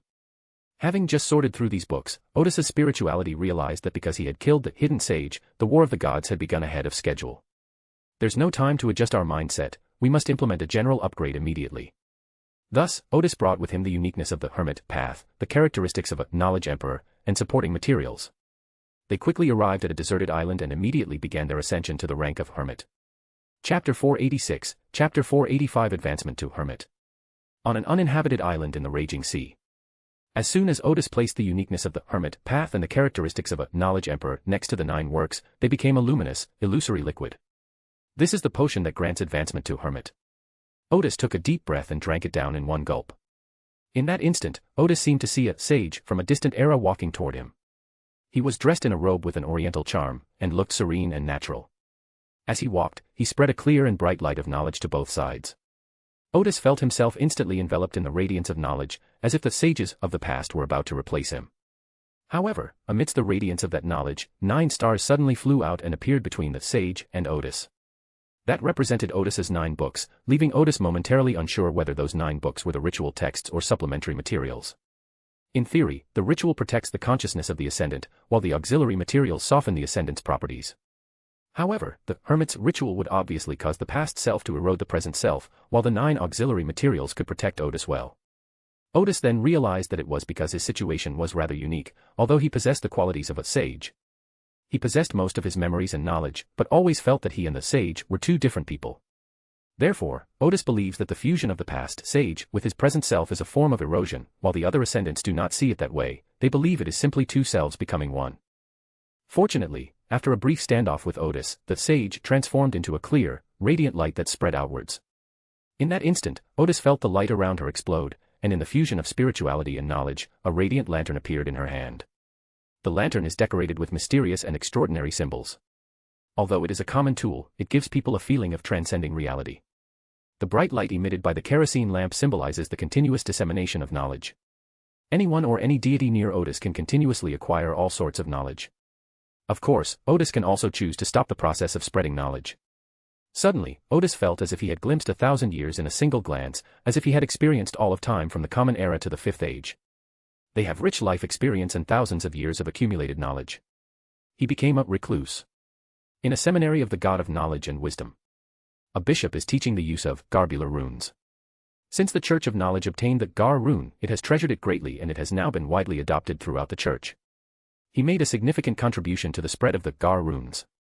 Suddenly, a bright light flashed by, and everyone seemed to sense something, as if the symbols of the Gar runes were full of familiarity, knowledge that they couldn't wait to learn. Republic of Intis, south of Trier. The Remberg army is racing against time to build pontoon bridges and force a crossing of the Serenzo River. Across this great river, as far as the eye can see, lies Trier, the capital of Intis. The enemy positions on the other side of the river have been completely cleared. Once we cross the river and assemble, we can attack the enemy capital. Suddenly, a bright light flashed, and all the magic arrays on the extraordinary puppet and the intelligent tank were strengthened. Medici, in the command vehicle, paused for a moment before saying, "The Hermit has returned." Backlund, Fight Club. The coaches and students who were explaining the fighting manual suddenly felt as if they had mastered all the knowledge in the book. They were stunned, wondering why this had happened. At that moment, in almost every school, every training institution, and every place where knowledge is learned, people felt that knowledge became more concrete and easier to understand for a brief instant. The knowledge in the books, in particular, seems to come alive, drilling into the students' minds. Outside Feniport, in a low-key but luxurious manner. James I also sensed that fleeting, clear light, smiled wryly, and realized that the world had gained a new god. This deity viewed Fenipot as an enemy. On a mountain peak north of Trier, Amon, who was leisurely sitting on a rock, ready to watch the show, saw a flash of clear light, adjusted his monocle, smiled, and said, "The War of the Gods is about to begin." Among the Lemberg troops gathering on the north bank of the Serenzo River, Medici suddenly opened the window of his command vehicle and saw an illusory tower appear behind him. Each layer of it is made up of thick books, and each book has a brass-colored eye on it. The higher you go, the more. The deeper the darkness, the more it is filled with an aura of madness, destruction, misfortune, and disaster. This tower stretches into the sky, as if it has enclosed the entire world within itself. Medici and Terence, who had also gotten out of the car to check, exchanged a glance, their eyes seemingly saying, "You came so quickly." They knew very well that a new war of the gods might begin after President Odis became a god. But they didn't expect the war of the gods to come so quickly. At that moment, the sunlight in Trier's direction suddenly became dazzling, as if the sun had fallen from the sky to the ground. The intense golden sunlight made it impossible for anyone to open their eyes or have any other thoughts. Medici immediately gave a loud order, commanding all the angels to protect the steel torrent of Remberg. Although everyone felt that the tower and the sun were very close to them, their confrontation took place at the boundary between the astral plane and the real world above Trier. With the protection of angels, the steel torrent could be prevented from being affected by the divine war. But if a deity were to fall and fragments of its body happened to fall here, then things would be hard to say. On the raging sea. After Odis completed his advancement, he felt as if he were in a daze for a moment. He then discovered that the trees and creatures around him had all turned into data. They still maintained their original shapes, but within the shapes of the trees or creatures were constantly moving data streams composed of 0 and 1. Odis smiled and suddenly raised his hand, restoring everything to its original state. If no one stops him, the entire world can be digitized by him. He took a deep breath and immediately tried to sense his new abilities after the upgrade. First, Odis discovered that the authority he had acquired did not only represent the authority of knowledge, but also the mystery and concealment of spirituality. The whole world is filled with spirituality, but ordinary people cannot see it. Even extraordinary beings through many pathways can only clearly see or feel spirituality after reaching the middle sequence. Therefore, spirituality has the characteristic of being hidden, which can only be manifested after one obtains authority at the level of a true god. If Odis wanted to hide, he could hide even better than the hidden sage. Even if someone could take his place, they wouldn't be able to detect his exact location. Odis intends to name this ability, Harmony with the Light, because he can truly hide behind the world like a spirit, or rather, within the underlying knowledge that constitutes this world, as long as he doesn't initiate an attack. Even the true god would have a hard time finding him. The mysterious aspect of spirituality can be seen as knowledge itself. In mysticism, knowledge manifests as a clear and bright radiance, and this radiance is always present with spirituality. Or, to put it another way, spirituality is the carrier of knowledge, and knowledge is the manifestation of spirituality. All knowledge that exists in the real world. In terms of spirituality, one can see the corresponding radiance appear. Before becoming a true god, the knowledge-based authority obtained by sages and knowledge emperors is merely the superficial authority of the hermit path. The true authority of this path is spirituality, and knowledge is just a manifestation of spirituality. Odis suddenly realized that the hermit was the one who restrained the prisoner pathway of the divine abomination sequence. One of the most important abilities of this sequence was to create a spiritual barrier through the control of spirituality. The hermit can easily dismantle the barriers created by the divine evil. He smiled and continued to look at the other abilities he had acquired. There were 2 other abilities, and Odis already knew about them when he was researching the hidden sage. Those 2 abilities are, firstly, the mastery of zero, and secondly, the ability to revive using backup data. However, after becoming a true hermit, Odis wielded more comprehensive and thorough power than the hidden sage. For example, with his mastery of zero, Odis could not only create large areas of chaos, but also turn existence into non-existence. For example, if an opponent uses an extraordinary ability, it is in a present state as soon as it is used, but Odis can make the extraordinary ability disappear and become nothing. Only the power wielded by the gods through their own authority could possibly counter Odis's power. Odis could easily and quickly transform from having to not having to gain sufficient advantage, or even further transform from not having to make the surrounding environment favorable to him. As for backup data, Odis can quickly complete the resurrection process, whether it is activated actively or passively. Saying it was resurrected doesn't seem quite accurate, it's more like waking up in one's own clone. There will be no errors or data lost during the first 3 times you start backup data. It can be said to be a lossless revival. The extent of data loss and corruption during the next 5 uses of backup data can be remedied, and it is not until the 9th use of this ability that Odis's condition will be seriously affected. This is much better than hidden sage, it's like having 8 more lives. However, it's best to avoid using the latter 5 times if possible. Although it can be remedied, it will definitely cause some negative effects. These are the main powers and abilities. In addition, knowledge-based abilities have undergone a qualitative change. Previously, the goal was to fill the target's brain with knowledge and burst their mind. Now, while imparting knowledge to the target, one can also instill spirituality, causing permanent damage to the other person's thinking or permanently affecting their state of mind. The ability to reproduce is no longer Odis's main offensive capability, datafication is. Compared to the previous knowledge-based approach, the data-based approach is more thorough in dismantling opponents, has a wider range of impact, and most importantly, is faster. There are many other small abilities, such as changing simple knowledge into complex knowledge, or modifying common-sense knowledge, in order to confuse the target's logic and cause them to make the wrong choice, or to create opportunities for Odysseus. Odis breathed a sigh of relief.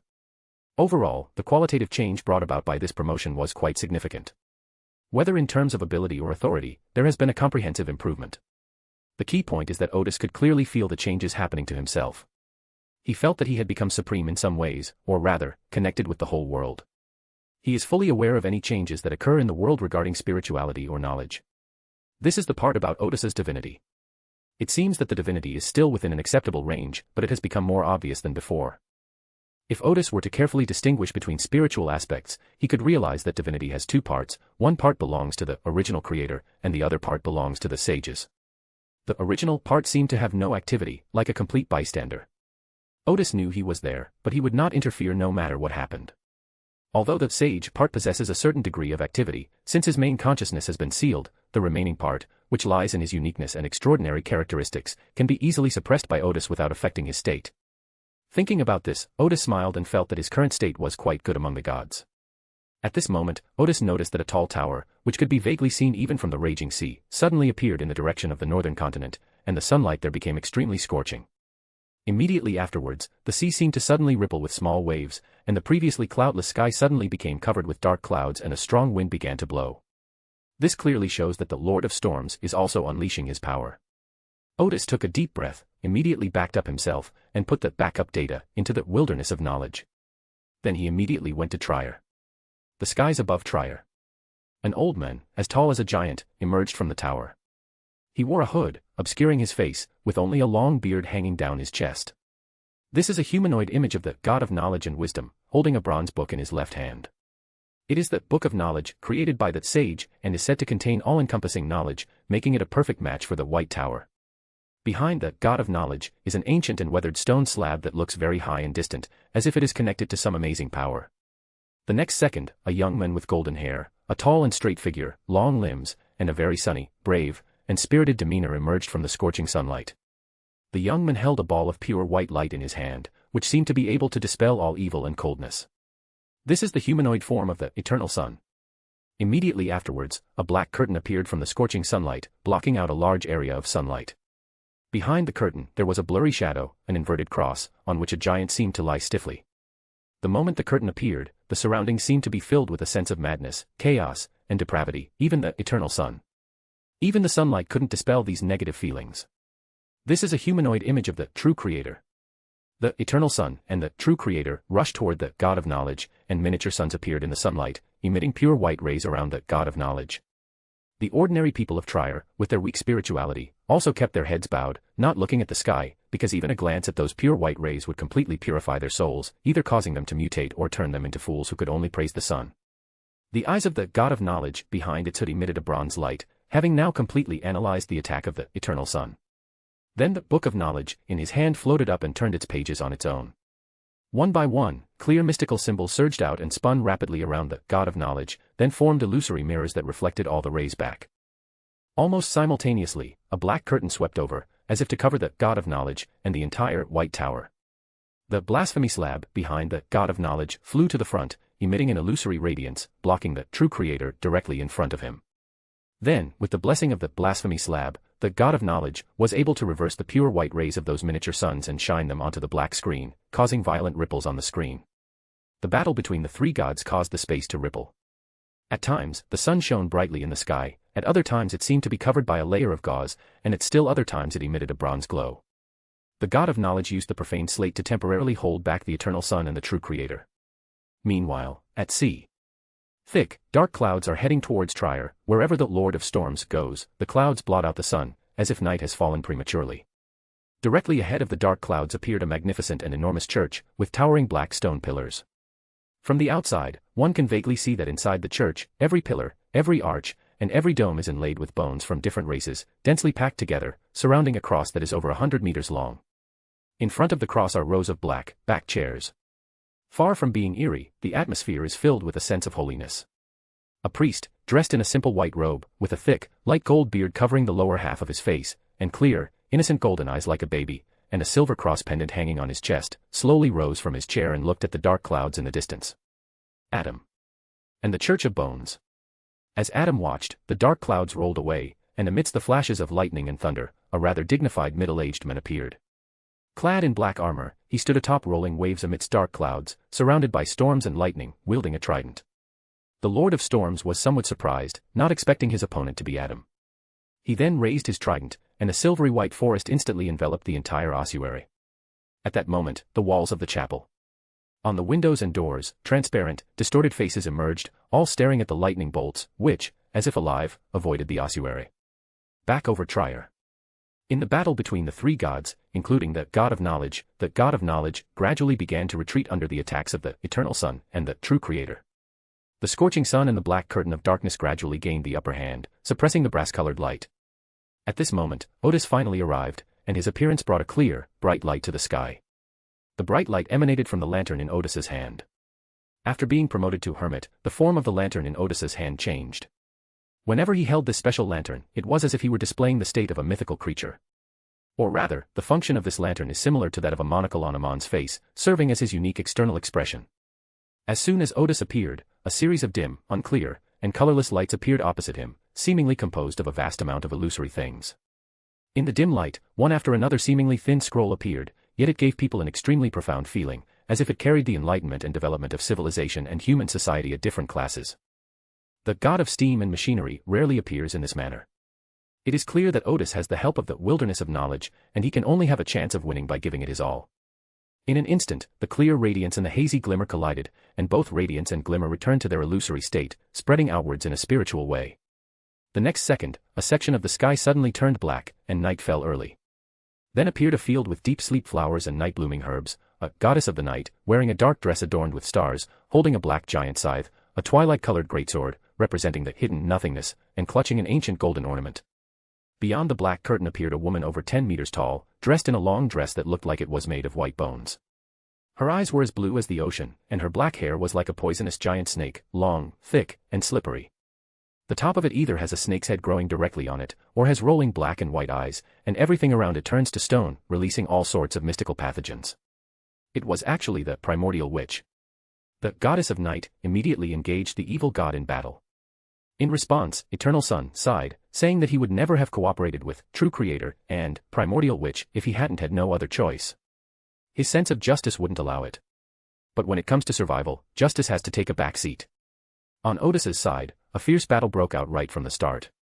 From the hazy, clear light, a dozen or so scrolls stretched out. These scrolls looked thin, yet they seemed to contain the weight and breadth of thousands or tens of thousands of years of civilization.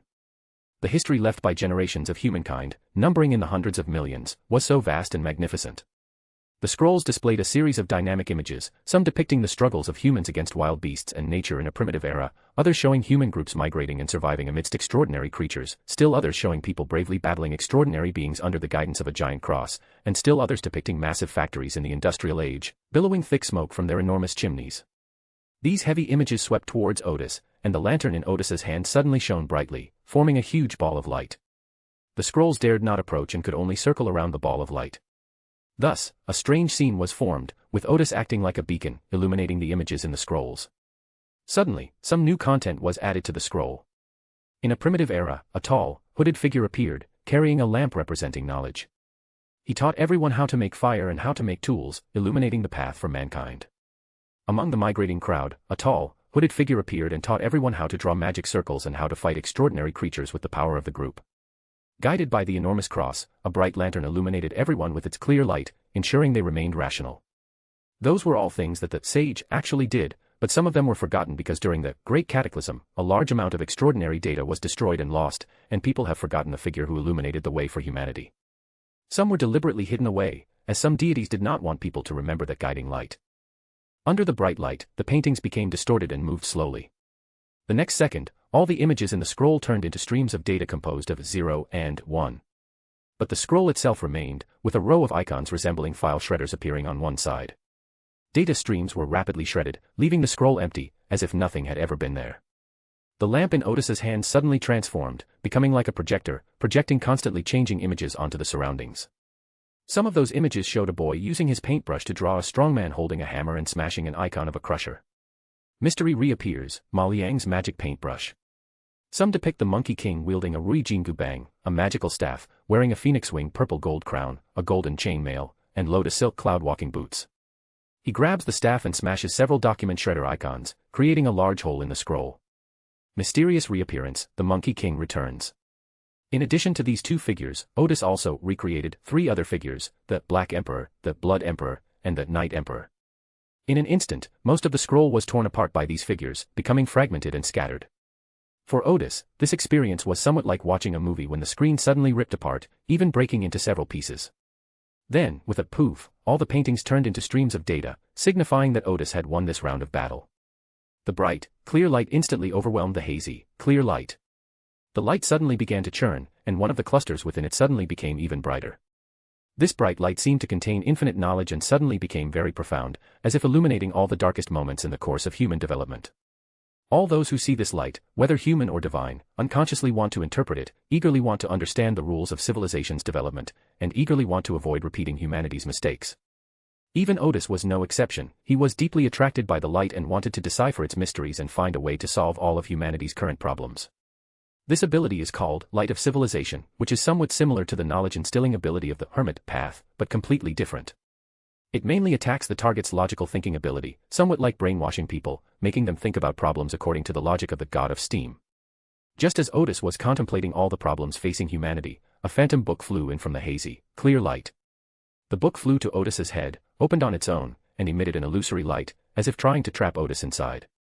But at that moment, Odis suddenly came to his senses, for he now represented a beacon of light in the midst of confusion, and would not remain lost for long due to the design flaws of the god of steam.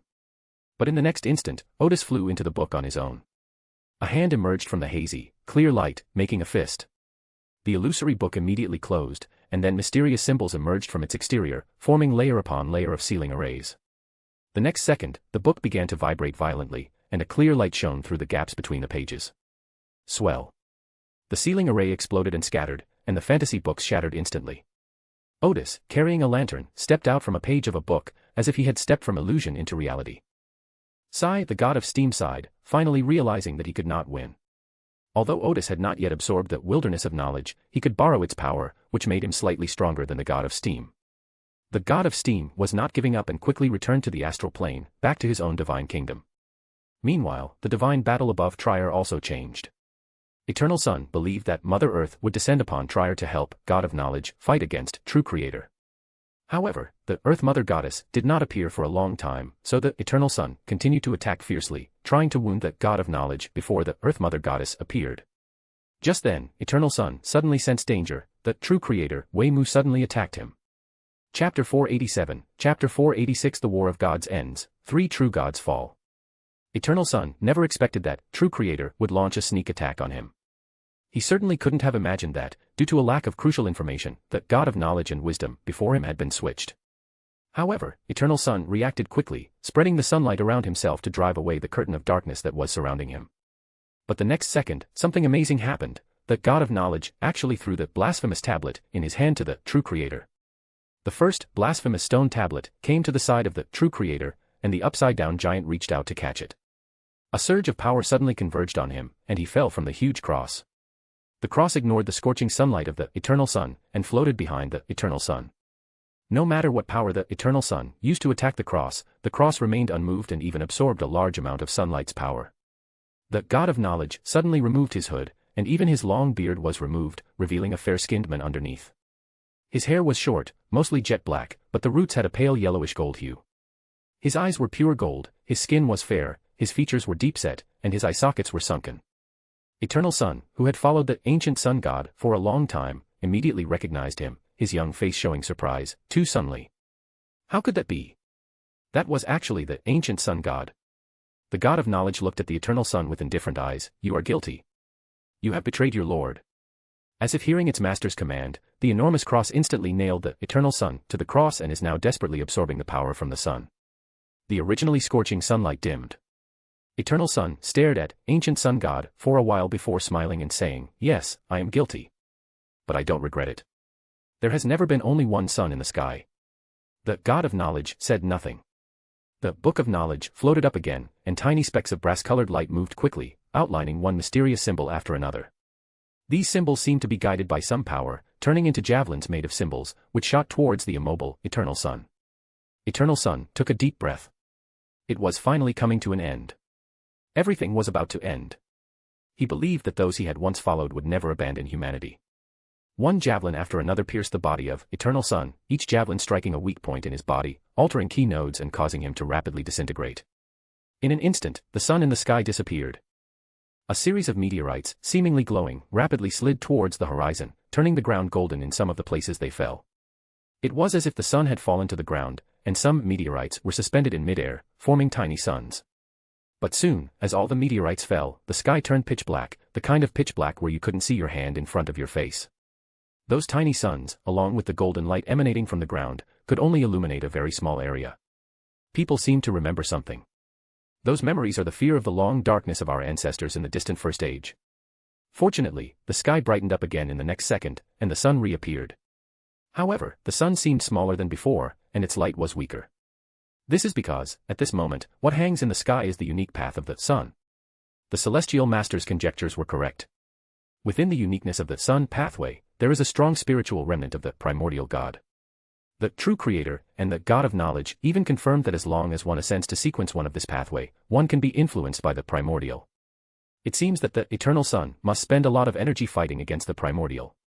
This also explains why the ancient sun god was able to awaken during the Second Age using the sun pathway as its foundation, precisely because this pathway was an important contingency plan for the primordial resurrection. Therefore, neither the True Creator nor the God of Knowledge is certain of the uniqueness of the sun pathway, and thus neither can make it the new sun of this world. Thus, the True Creator came to the astral plane with the uniqueness of the sun pathway, settling his divine kingdom there, replacing the Eternal Sun, and supporting the barrier together with other deities. To the surprise of the other gods, the True Creator was not in as bad a state as everyone had imagined. He was able to maintain sufficient rationality and clearly know his purpose at all times. Although his open appearance in the starry sky will certainly increase the power of corruption and shadow in this world, the benefits outweigh the drawbacks. At least 6 gods are needed to protect the barrier, and the absence of even one will create numerous gaps. After the true creator arrived in the astral plane, he attributed the uniqueness of the sun pathway, which resulted in beings being slightly smaller in size. The sun is slightly weaker. Moreover, the processes of sunrise and sunset can only be completed under the control of the true creator, using the first profane slab. So from today onwards, until a new sun appears, the sun's trajectory in the sky will be relatively rigid, and it is even possible that the sun will be in the center of the sky in the morning. When the sun shone on Trier again, people discovered that all the strange phenomena in the sky had disappeared. The blinding sunlight was gone, as were the tower, the tranquil fields, and so on. Because the moment the god of knowledge removed his hood, the primal witch had already fled, while the victorious god of knowledge and the goddess of night returned to the astral plane. They divided the spoils of this battle. The true creator took the uniqueness of the sun pathway, the god of knowledge took 2 sequence 1 traits, and the goddess of night took 1 sequence 1 trait. The skies above Trier returned to normal, but the members of the Church of the Eternal Sun felt as if they had been dealt a heavy blow from top to bottom. Then, important members of the church received different oracles. Some oracles told them to join the Church of the God of Knowledge and Wisdom, while others told them to join the Church of the Creator. All the key members understood what had happened. The sun had fallen. Most of them acted according to divine decree, preparing to contact churches of other gods. A small number of key members couldn't accept this and chose to leave the church to become wild extraordinary beings. At this moment, on the edge of the raging sea, near the coastline of the northern continent, the storm raged, with lightning and thunder. There is a huge church that stands as firm as a mountain in the storm. Amidst the howling winds and thundering clouds, a vast, dense forest suddenly sprang up. The trees that make up these forests don't know where they came from, they just appeared suddenly and then suddenly absorbed a lot of water from the dark clouds and grew wildly. Even the Lord of Storms felt that a lot of spiritual energy had disappeared, affecting his abilities. Immediately afterwards, a voluptuous female figure emerged from the dense forest, holding a staff in one hand inlaid with a small moon and a phantom infant in the other. The Earth Mother suddenly attacked the Storm Lord from the dark clouds. The dense forest was still growing wildly, with vines and tree canopies wrapping around the Storm Lord. The Lord of the Storm, who was already at a disadvantage, seemed to realize something and suddenly let out a laugh that sounded like the surging waves and the cracking of the seabed when a tsunami was just formed. The next second, a giant maid of lightning appeared in the sky.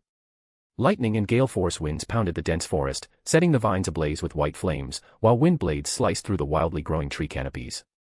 The illusory waves ceaselessly wash over Adam's ossuary. After a few seconds of standoff, the thunder giant suddenly stopped. Adam had used the time after the appearance of the Earth Mother to strengthen the spiritual remnants of the Elf King within the Lord of Storms. Adam then used this opportunity to attack the Lord of Storms' spirit and mind. The moment the thunder giant paused, a vine pierced the chest of the Lord of Storms. From the part of the vine that protruded from his chest, leaves grew, some constantly emitting hurricane-like sounds, and others producing illusory waves.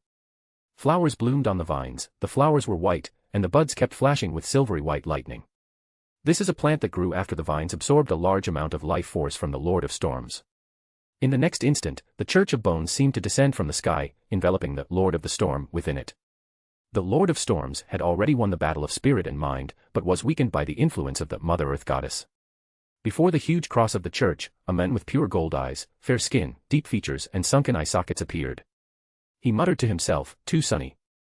Adam used the second, blasphemous tablet, to imagine the ancient sun god, allowing himself to reach half the level of the old day within seconds. However, all of this power comes from the desecrated tablets, so only half of the old one's abilities can be used. In the next few seconds, the ossuary was bathed in sunlight, shimmered with bronze hues, and its doors and windows turned black. The Earth Mother in the distance seemed to hear a series of whispers. When the man with golden eyes before the cross transformed back into Adam with his long beard, the doors of the bone church reopened, and a ball of light radiating lightning emerged. It was caught by the Earth Mother, her spoils of war, a sequence 1 trait of the tyrant pathway. The next second, all the waves of the ocean disappeared, all the raging winds vanished, and the entire ocean became extremely calm, or rather, eerily calm. A few seconds later, waves and wind reappeared on the sea. This is not because a new tyrant has emerged, but because all the rules of the sea have returned from the tyrant's unique path to the natural world. Only when someone reaccepts the uniqueness of the tyrant path will the authority of the sea return to its uniqueness. After that, Adam's Church of Bones rose rapidly, flew high into the sky, and entered the astral plane. He took over the position of Lord of Storms and worked hard to maintain the Earth's barrier. In the astral plane, Odis's battle with the god of steam and machines continues. The clear light and hazy glow illuminated a starry sky, and this battle, which spanned from the real world to the astral plane, attracted the attention of many outer gods. Because of the barrier, they can only watch and cannot help either side. Of course, we will not help either side, we would rather these two gods suffer heavy losses. The god of steam is now hiding in his own divine kingdom, a virtual world composed of dynamic images. He had previously used his divine kingdom to trap Odis. Therefore, Odis was not unfamiliar with this place. Once he entered a certain scene, he would truly enter an era of human civilization. In such a situation, it is easy to be influenced by the god of steam in one's way of thinking. But things are different now. Odis is also a true god and will not be easily influenced. However, Odis was unable to completely break through the divine realm of the god of steam and find the god who had already hidden himself. At this moment, Odis was in a scene belonging to the steam age. He looked at the busy workers and the carriages coming and going. The rumbling machines realized that the battle had reached a stalemate. However, Odis soon found a way to break the deadlock. The lamp in his hand lit up, emitting a clear and bright light. Then, starting from his feet, the surroundings gradually changed. The horse-drawn carriages on the street turned into floating cars, and many green plants appeared on both sides of the monotonous road, making the whole road full of life. In the billowing smoke of the factory, the enormous steam engines were transformed into spiritually driven machines, and the factory, which used to burn large amounts of coal, was now heated by spiritual energy, while the exhaust gases were also treated. The workers, who were originally busy, are not so busy anymore, and the fatigue on their faces has disappeared. Child laborers in factories have completely disappeared, and the streets are now filled with students carrying school bags, walking home together amidst laughter and joy. Just moments ago, it seemed like an industrial age dominated by gray tones, but it quickly transitioned into a clean, tidy, and futuristic spiritual age. Odis, carrying a lantern, smiled and said, "I've upgraded the industries here for you, and the upgraded industries can generate more additional profits, which will allow us to invest more funds in public works." He continued, "I won't go into the specifics of the operations, but I'll ask you one question. How do you feel, as an enlightener, as perfectionist, are you doing your job well?" After a few seconds of silence, Odiston answered himself, "I can tell you definitively that you are very incompetent. The steam age has little to do with you, you merely borrowed Russell's achievements in steam and machinery as your own anchor. But this isn't your achievement after all. At most, it can only help you digest the potion. But even if the potion is digested, your condition is still not very good, right?" All the characters and objects in the scene paused simultaneously. Odis curled the corners of his lips, he knew he had guessed correctly. This is actually because the god of steam has not found his own Tao. He has followers as his anchor, which basically helps him maintain his state. Without a personal anchor, it's easy to fall into confusion and bewilderment. To put it more bluntly, the god of steam did not understand the meaning of his own existence. Odis continued, "You don't know how to enlighten human civilization because you are not human yourself. It is difficult for you to predict the development trend of human civilization and human society. You don't know when you should intervene in human civilization, or even how to intervene in the development process of human civilization. So you can only be the god of craftsmen, because a craftsman only needs to have skills and doesn't need to consider overly complex issues. Even now, you are not a qualified enlightener, just like in the thousands of years before the Fourth Age. You have followed me through so much, and you were an enlightener in the Third Age, but your enlightener potion has never been fully digested. And now, you are not a qualified, perfect one either. Just from the fact that you call yourself the god of steam and machinery, you have completely misunderstood the meaning of perfect one." The scene where Odis was standing trembled noticeably, as if a violent earthquake had occurred. He continued unhurriedly, "Humans don't need a god like you, you might say that the needs of humans, who are as fragile as ants, are irrelevant. It may not matter to intelligent beings on other planets, but it's different for intelligent beings on Earth. The ancestors of the intelligent beings here were directly conceived by the fallen mother goddess, and each intelligent being is influenced by the first creator, so every life form here is unique. Do you understand? The reason why the role-playing method works so well on Earth is precisely because of the special nature of humans, which can provide sufficient feedback to the extraordinary person who is playing the role. Do you truly understand what God is? Do you truly understand the relationship between God and humanity?" The scene where Odis was located collapsed completely, and not only that scene, but the entire divine kingdom of the god of steam was collapsing. Amidst those fragments of scenes, Odis strolled forward as if in a leisurely garden, and all the fragments parted to make way for him. In front of him, against the backdrop of a dark starry sky, stood a man who looked to be in his 30s and somewhat resembled El Bella. That was none other than Yorgos Stiano, the current god of steam and machinery.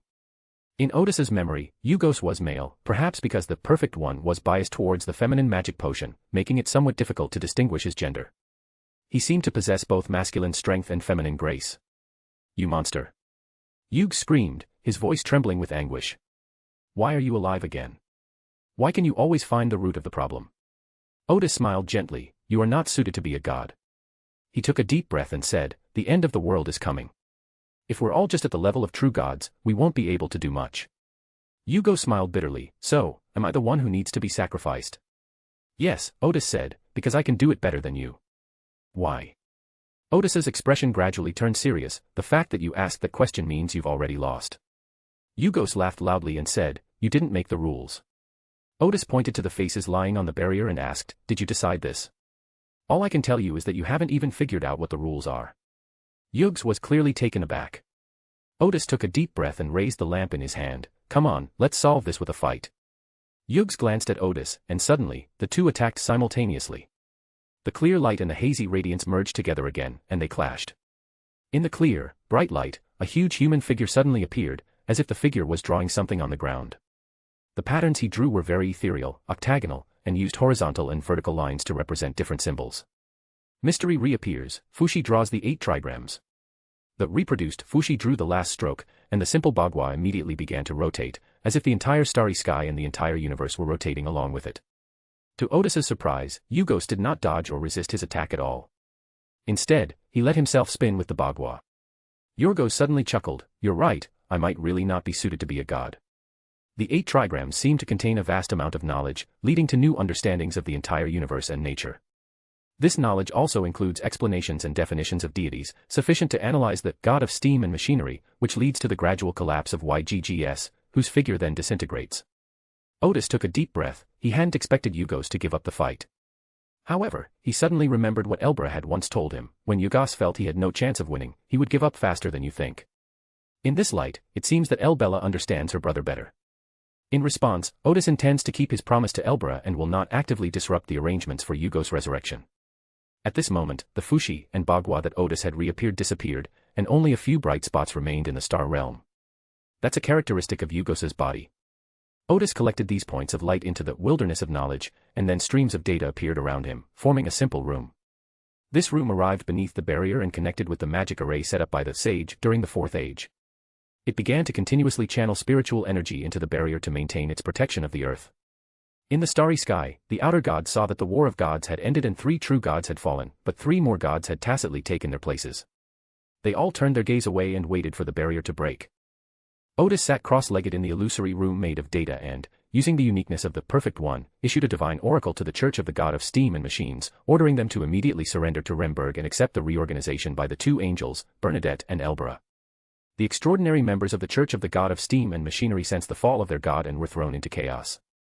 But soon, the Pope stepped in to take charge, and the situation quickly improved, as most people were not so opposed to the annexation of Remberg.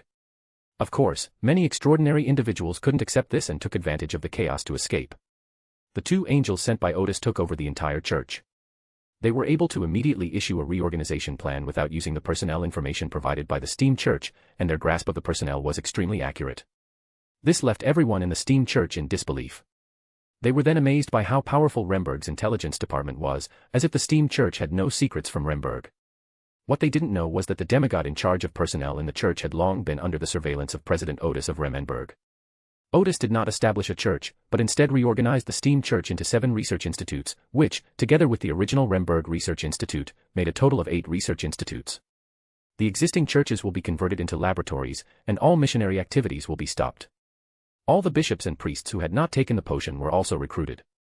They were generally well educated and, after training, could return to their hometowns to become teachers in public schools. Among those who were incorporated was Bernadette's brother, Benova Gustav. Odis, after examining the situation through Bernadette's perspective, discovered that Benova was loyal to the uniqueness of the Perfect One path. It is not any deity. The situation is indeed a bit special. Although it was promoted to sequence 2 using extraordinary traits, it has a deep connection with the uniqueness of the Perfect One pathway. This connection is somewhat like the relationship between the Old Ones and the Gifted Ones. Odis investigated and discovered that this was a special ability of the Perfect Person pathway, similar to overriding Benova's thoughts and memories. The former god of steam used his authority to cover Benova's humanity with certain consciousness and ideas, turning him into the person he is now, seemingly possessing only divinity and devoid of humanity. In fact, the human aspect is covered by some restrictions and rules imposed by the god of steam. Odis is currently unable to recover from this, because Benova voluntarily gave up herself, and no backup of her humanity was given beforehand. However, theoretically it is possible to restore it. That is, to use the ability of reproduction to regain Benova's humanity and then cover the things that were covered up by the god of steam. However, this can only be achieved after Odis has also grasped the uniqueness of the Perfect One's path. When the people sent by Remberg were conducting the final personnel and sealed artifact counts of the Steam Church, they discovered that when the god of steam fell, 2 demigods had defected with a level 0 sealed artifact. That 0 level sealed artifact is equivalent to sequence 2, Knowledge Mentor, of the Generalist pathway. Not long after, a new deity appeared on the northern continent, known as the God of Craftsmen. Everyone knew that this was the original God of Steam, but Lenberg did not actively attack this deity or this organization. Astral Plane. After Odis finished incorporating the Steam Church, he focused on building his own divine kingdom. After thinking for a moment, he first created a field composed of a large amount of data. Deep within the field, there was a towering, angular building. Its shape is somewhat like a human base built on another planet, only much taller. Because it is composed of data streams, the building looks very sci-fi and futuristic. After constructing the main hall, Odis invited the former pope of the Steam Church and Benova to serve in his divine kingdom. Other gods have angels or demigods serving them, but Odis found this practice meaningless and a waste of his high-level, extraordinary power. For Odis, having invisible servants to run errands for him was sufficient. At this point, Odis still summoned the 2 angels to his divine realm, mainly to facilitate Bernadette and Elabella's control over the original Steam Church. Only after everyone had adapted to life in the Research Institute would Odis allow the 2 angels to return to the real world. Responsible for specific tasks. While the Steam Church was being remodeled, Remmenberg's steel torrent also entered Trier. By this time, Trier had completely lost the will to resist and was soon completely occupied. To Odis's surprise, Calvin Payne, the president of the Republic of Intis, led the remaining forces of the Intis army to retreat to northern Intis and declared that he would fight to the end. After a brief rest in Trier, Medici continued his offensive northward and quickly occupied almost the entire territory of Intis. But Calvin formed a resistance army and continued to wage guerrilla warfare against the Remberg army. Although this would take up some of Remberg's forces, it was unlikely that the resistance would surge, because the Remberg army had not harmed any ordinary civilians in Intis, so most people did not have much resistance towards the Remberg army at present. In the future, as Rembrandt's pro-people policies become more widespread, resistance will gradually diminish. In this way, the resistance will increasingly lose its basis for existence. Intis was destroyed by fire, so who will be the next country to be destroyed? The other 3 kingdoms sadly discovered that even when they united, they were no match for Remberg. Thus negotiations began, and ultimately, Rune ceded the Takwell Plain, the Fuzak Empire ceded a large territory including the Ontals Mountains and to the east, and the Kingdom of Fenaport ceded all its territory in the Central Plateau, as well as the coastal territory of Dixie Bay. From then on, Remmenberg had exclusive control of Dixie Bay. Another condition proposed by Lenberg, which was difficult for the other 3 countries to accept but had to, was that only the royal family of the Fussak Empire was allowed to have 1 angel, while the ruling classes of the other 2 countries were not permitted to have angels. This was unacceptable to the 3 extraordinary families that had been established for thousands of years.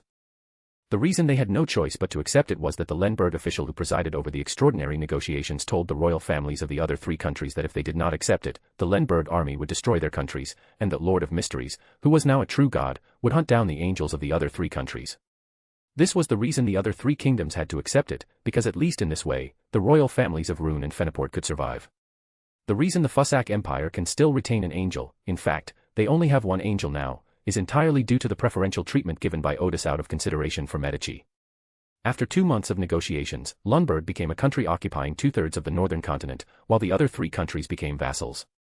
They should be thankful that there aren't enough extraordinary puppets available, otherwise they wouldn't even qualify to be vassals. Furthermore, the changes in the church and the true gods left ordinary people in the northern continent feeling completely lost. Chapter 488, Chapter 487 Successfully Achieving Dao Integration and Learning the Truth. Odis did not conquer the other 3 kingdoms entirely because Remmenberg's current, extraordinary strength was only sufficient to defend the entire territory of Intis. Remberg's rise was too short-lived. Before the outbreak of World War II, Remberg's military strength was actually somewhat insufficient. It was only because of excellent commanders like Medici that Remberg's army appeared to have a complete advantage. In fact, it had long since run out of steam. Therefore, when the other 3 countries proposed negotiations, Odis took the opportunity to make exorbitant demands while also being willing to negotiate. As nations began negotiations and the total war devolved into sporadic battles, the Church and the true gods also underwent tremendous changes. First, the Church of the God of Steam and Machinery disbanded on the spot, causing a large number of believers to suddenly lose their faith. However, other churches soon began to preach to them, so it did not cause too much chaos. The reason this happened was mainly because Odis was unwilling to control those extraordinary powers through the church. Furthermore, Odis doesn't need followers. Anyone who understands the Gal runes is essentially his anchor. Anyone who has read his books is his anchor. And the engineers of extraordinary technology are also his anchors. All these anchors combined are roughly equivalent to the number of devout believers in the true God Church. And the number of key figures continues to increase. Those who now use items made with extraordinary technology, and even those who study at the school run by Odis, are essentially Odis's latent followers. Therefore, the Steam Church had no reason to exist. The second change is that some churches of the Church of the Eternal Sun have been given the symbolic emblem of knowledge, while others have had the emblem changed to the image of an upside-down giant. The doctrine hasn't changed much, only the object of prayer has changed. Previously, believers would go to the church of whichever deity they wished to worship and pray there. The same applies to clergy. The Church of Storms also split into three. Most of the extraordinary individuals were absorbed into the Church of Knowledge, while part of the Church of the Night was taken over by the Church of the Goddess of Night. A portion of it was taken over by the Church of Mother Earth. Adam did not need the church, so he did not participate in the division of the believers. The third change is that the true Creator became a true God. Anyone with even a little knowledge knows that this deity is an evil god, which makes many people very uncomfortable, and they believe that the parish under the jurisdiction of the true Creator will surely be in great turmoil. But people soon discovered that the true Creator was in a better state than they had imagined. Although the Aurora Society was still as crazy and bloody as ever, it was now only showing its madness to cultists and those who had received the gifts of the outer god. However, it is still somewhat bloody. After all, the Rose Bishop deals with flesh and blood. After a month or two of ups and downs, everyone gradually adapted to the new situation. Odis had been sitting alone in the highest level of his divine kingdom for 3 days and 3 nights. He was making final preparations, the final preparations to unite with the Celestial Master. Actually, it's not difficult, it's simply about merging with one's own divinity. After the fusion, Odis became a kind of wilderness of knowledge, becoming half of the old day. However, Odis was still afraid that he was not well prepared. After all, it only took him about 3.5 years to go from a sequence 9 to a true god, and he had digested the magic potion quite well. He was just afraid that the significance of his existence was not so obvious. But later Odis suddenly realized that he didn't need to worry about this anymore, because before he became Odis Gard, that sage had been exploring the meaning of his existence, or what he could do for the world. Even though the sages of that time possessed the mindset of the common era and knew the history of the mysterious world, they were still constantly exploring and seeking ways and methods suitable for this extraordinary world when guiding this mad and extraordinary humanity to become self-reliant and strong. When it came to Odis, it was as if the previous explorations had finally yielded a result. The result is that ordinary people can participate in building an extraordinary world, ordinary people can use their wisdom in an extraordinary world. Odis is a good example.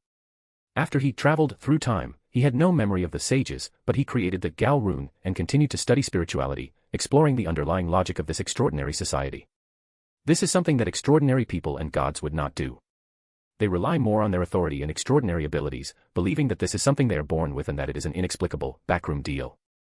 Only as an ordinary person, although Odis was sequence 9 at that time and not yet an ordinary person, her thoughts and ideas as an ordinary person were still there. Only ordinary people revere nature, look up at the stars, and are filled with curiosity about the underlying logic of this world. Of course, this requires some materialistic thinking, since ordinary people in this world can only admire the Creator.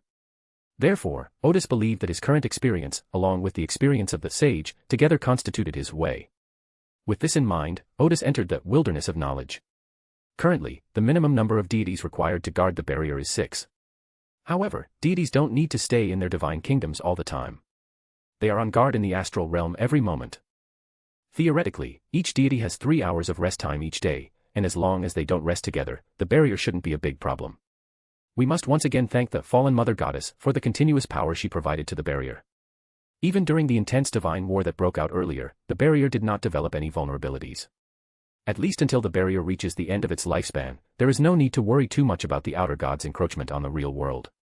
Arriving at the wilderness of knowledge, Odis entered the space of sage time. At this moment, the world composed of ink paintings has become very lively. In addition to fish, there are lotus leaves, lotus flowers, and shrimp swimming around in the pond. In addition to pavilions and trees, there are also covered walkways and flowers along the shore. A Taoist priest, dressed in a classical robe and holding a whisk, stood in the veranda, smiling at Odis. "Are you ready?"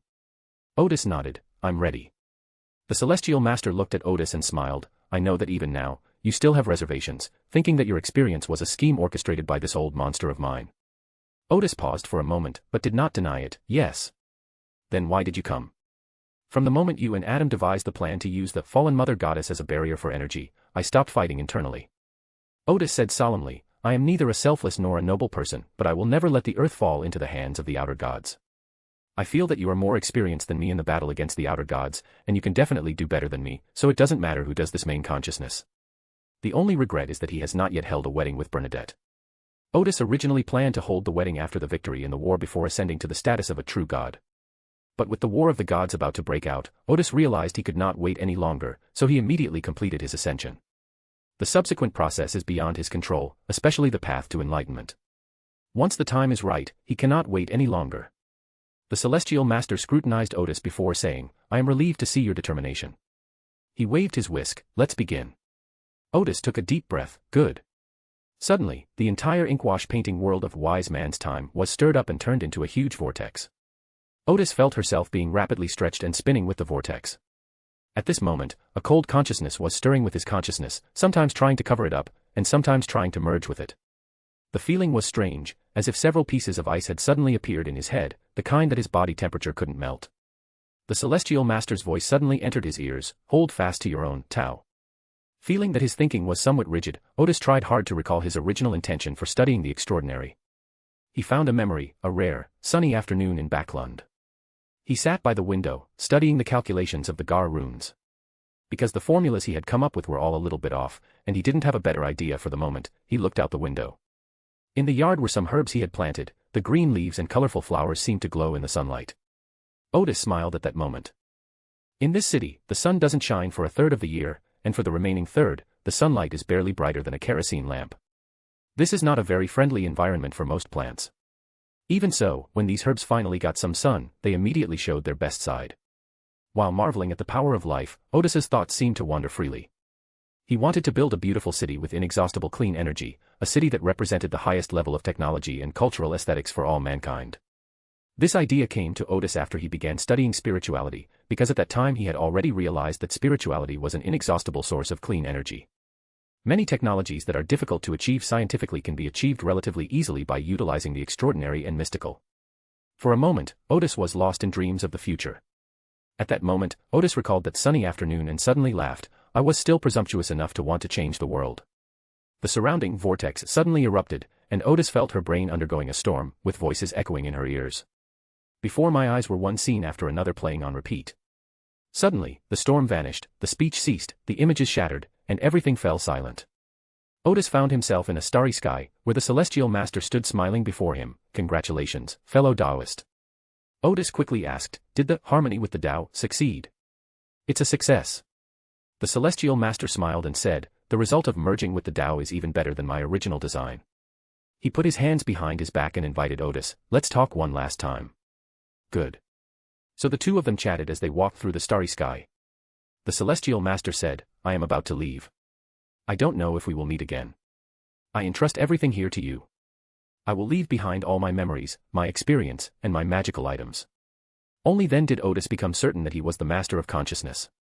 The Celestial Master's current state is somewhat peculiar, he is clearly already a being similar to Data or a spirit, and his physical body has long since disappeared. But at this moment he achieved further transcendence. His illusory body remained here. The transcendent Celestial Master sought the ideology of the original creator. Odis smiled and said, can I understand that if you come back, the consciousness of the entire universe might be different? I'm not sure, the Celestial Master said. After all, human understanding is too limited. He paused for a moment and then said, several times I've wondered whether the existence of Earth is a fluke or an inevitability. Why was this place chosen as the final resting place? Odis had also pondered this question, speculating, perhaps this is where it all began. That's possible, the Celestial Master said. He looked up at the starry sky. I remember reading a novel, and there was a very interesting plot in it. The aliens believe that the source of the threat to humanity is a primitive man gazing at the stars. Since then, humanity has embarked on a path of exploration, a path that may never end. The Celestial Master lowered his head and looked at Odis. In any case, cherish this opportunity to start over. Let's not live like we did in the Common Era. He gave a final, slight smile, and suddenly a ray of light shot into the starry sky. The celestial being before Odis became dazed, then slowly collapsed, his head pointing downwards, his feet connecting with Odys's. They seemed to be standing on a clear lake, with Odysseus standing on the surface and the celestial master standing underwater, head down. The starry sky suddenly shattered, and Odys returned to the space of the time of the sage, where the fish and shrimp were still there, as were the lotus leaves and the corridors. However, the person who once meditated here is now standing at Odys's feet. When Odys takes a step, he takes a step. When Odys raises his hand, he raises his hand. That is the embodiment of all of Odys's divinity, familiar yet strange, lingering, and forever with Odys.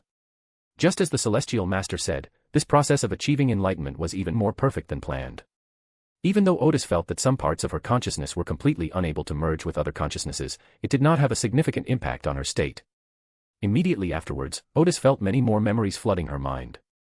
There are stories about the ancient sun god, stories about Adam, stories about Ammon, stories about Abraham, stories about Trensis, and stories about the celestials. He examined these memories bit by bit. First, there's the matter of the ancient sun god. The sage had spoken with the ancient sun god more than once about the arrangements of the primordial god. However, the real plan to deal with the primordial was carried out by the sage and the dark angel Sazriel.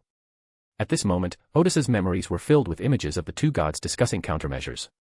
At the beginning of the scene, in a dimly lit room, the sage says, according to your perception, the original has a resurrection arrangement in the uniqueness of the sun, the hanged man, and the dreamer. When you awaken, you already possess the uniqueness of the sun and the hanged man within you. Once you accommodate the uniqueness of the dreamer pathway, the resurrection of the primordial is inevitable. Yes, said Sazriel, who had layers of black wings. Therefore, the sun god must die once. Then I reclaimed the extraordinary properties in the correct way. The wise man replied, I have said more than once that I predicted your plan would fail. Furthermore, even if you recover the characteristics in the correct way, you still need to accommodate the uniqueness of the three pathways with the primordial arrangement before it can become a pillar. Sazriel suddenly smiled and asked, does one have to become a pillar? Why can't we just accommodate the uniqueness of the four paths? With the desecrating slab, I can establish a sufficient connection with the chaotic sea, and then my power will be enough to reach the level of the old ones. That's one way. The sage said with some helplessness, but then paused suddenly and made a gesture to Sazriel. The sage began to walk around the dimly lit room, and Odys could now clearly see the logic behind the sage's thought process. The wise man's ideas were so bold that Odys greatly admired them. After thinking for an unknown amount of time, the sage suddenly said, I've thought of a very risky method, and I don't know how high the probability of success is. Let me explain, and you can think about whether it's feasible. Sazriel nodded. During the first era, I communicated with Primordial. The sage said, I remember Primordial once said that Chaos Sea, Source Castle, and Mother Nest are all rather special source materials. The Chaos Sea was once the place where all the extraordinary characteristics of the original body converged, while the Source Castle was once the place where all the authorities converged. For the original, all extraordinary paths are adjacent paths, and for intelligent beings, the concept of adjacent paths is the result of the joint recognition of the chaotic sea and the Source Castle. It was the Primordial One who realized this, and after his fall, the first blasphemy tablet was created. Although the sage had not yet gotten to the main point, Sazriel listened attentively.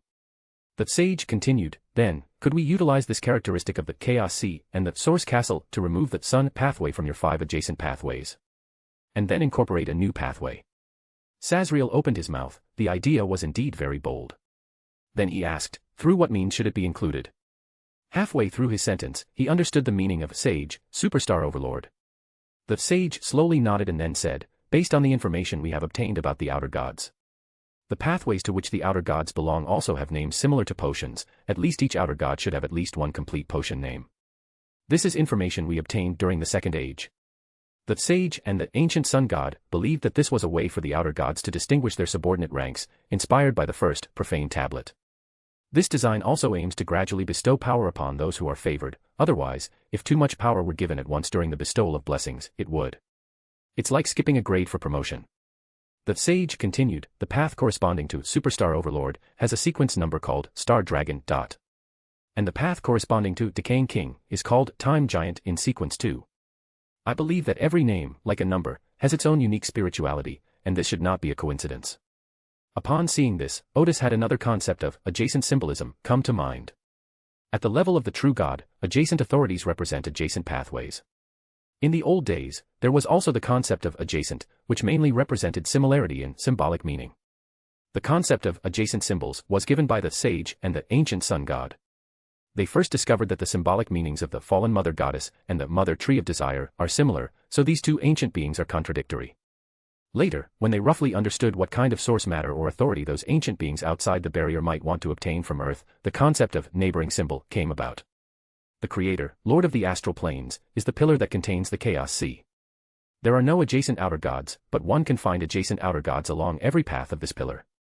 For example, the superstar ruler desires the uniqueness and characteristics of the sun pathway, so it can be speculated that the authority and symbolism of the superstar ruler are similar to those of the sun pathway. The symbol of a declining monarch is very similar to that of one who unifies time and space. The three paths to which the time-space unifier belongs are Twilight Giant, Darkness, and Death. At this point, the path to which the superstar ruler mentioned by the sage belongs, corresponding to the name of sequence 1, is called Star Dragon. Of the 5 pathways belonging to the ancient sun god, the uniqueness and superior extraordinary characteristics of the dreamer pathway are precisely what dragons possess. The characteristics of the Twilight Giant make it easy for intelligent beings to transform into extraordinary creatures in the form of giants. The pathway to which Decaying King belongs, corresponding to the name of sequence 2, is called Time Giant. Even in the starry sky there are creatures like dragons and giants, but the way these two outer gods refer to their respective paths makes the sage ponder. Having heard this, Sassler roughly understood the sage's plan. Could the authority of the superstar overlord replace the uniqueness and advanced characteristics of the sun pathway and be used to accommodate the Chaos Sea? Or, could they simply use 1 or 2 pathways as foundations to accommodate the Chaos Sea first, and then replace the uniqueness and advanced characteristics of the sun pathway? Most importantly, after replacing the uniqueness of the sun pathway and the characteristics of sequence 1, the ancient sun god only needs to accommodate 2 primordial pathways as backups. In this way, the ancient sun god is confident that it can achieve a certain balance with the primordial, coexist with the primordial, or suppress the resurrection of the primordial. For a moment, it seemed as if the sage and Sazriel saw a glimmer of light in each other's eyes. But soon they calmed down. Could it still be a pillar after changing to another approach? Sazriel laughed and said, "Even if you can't become a pillar, you are still the strongest of the old ones."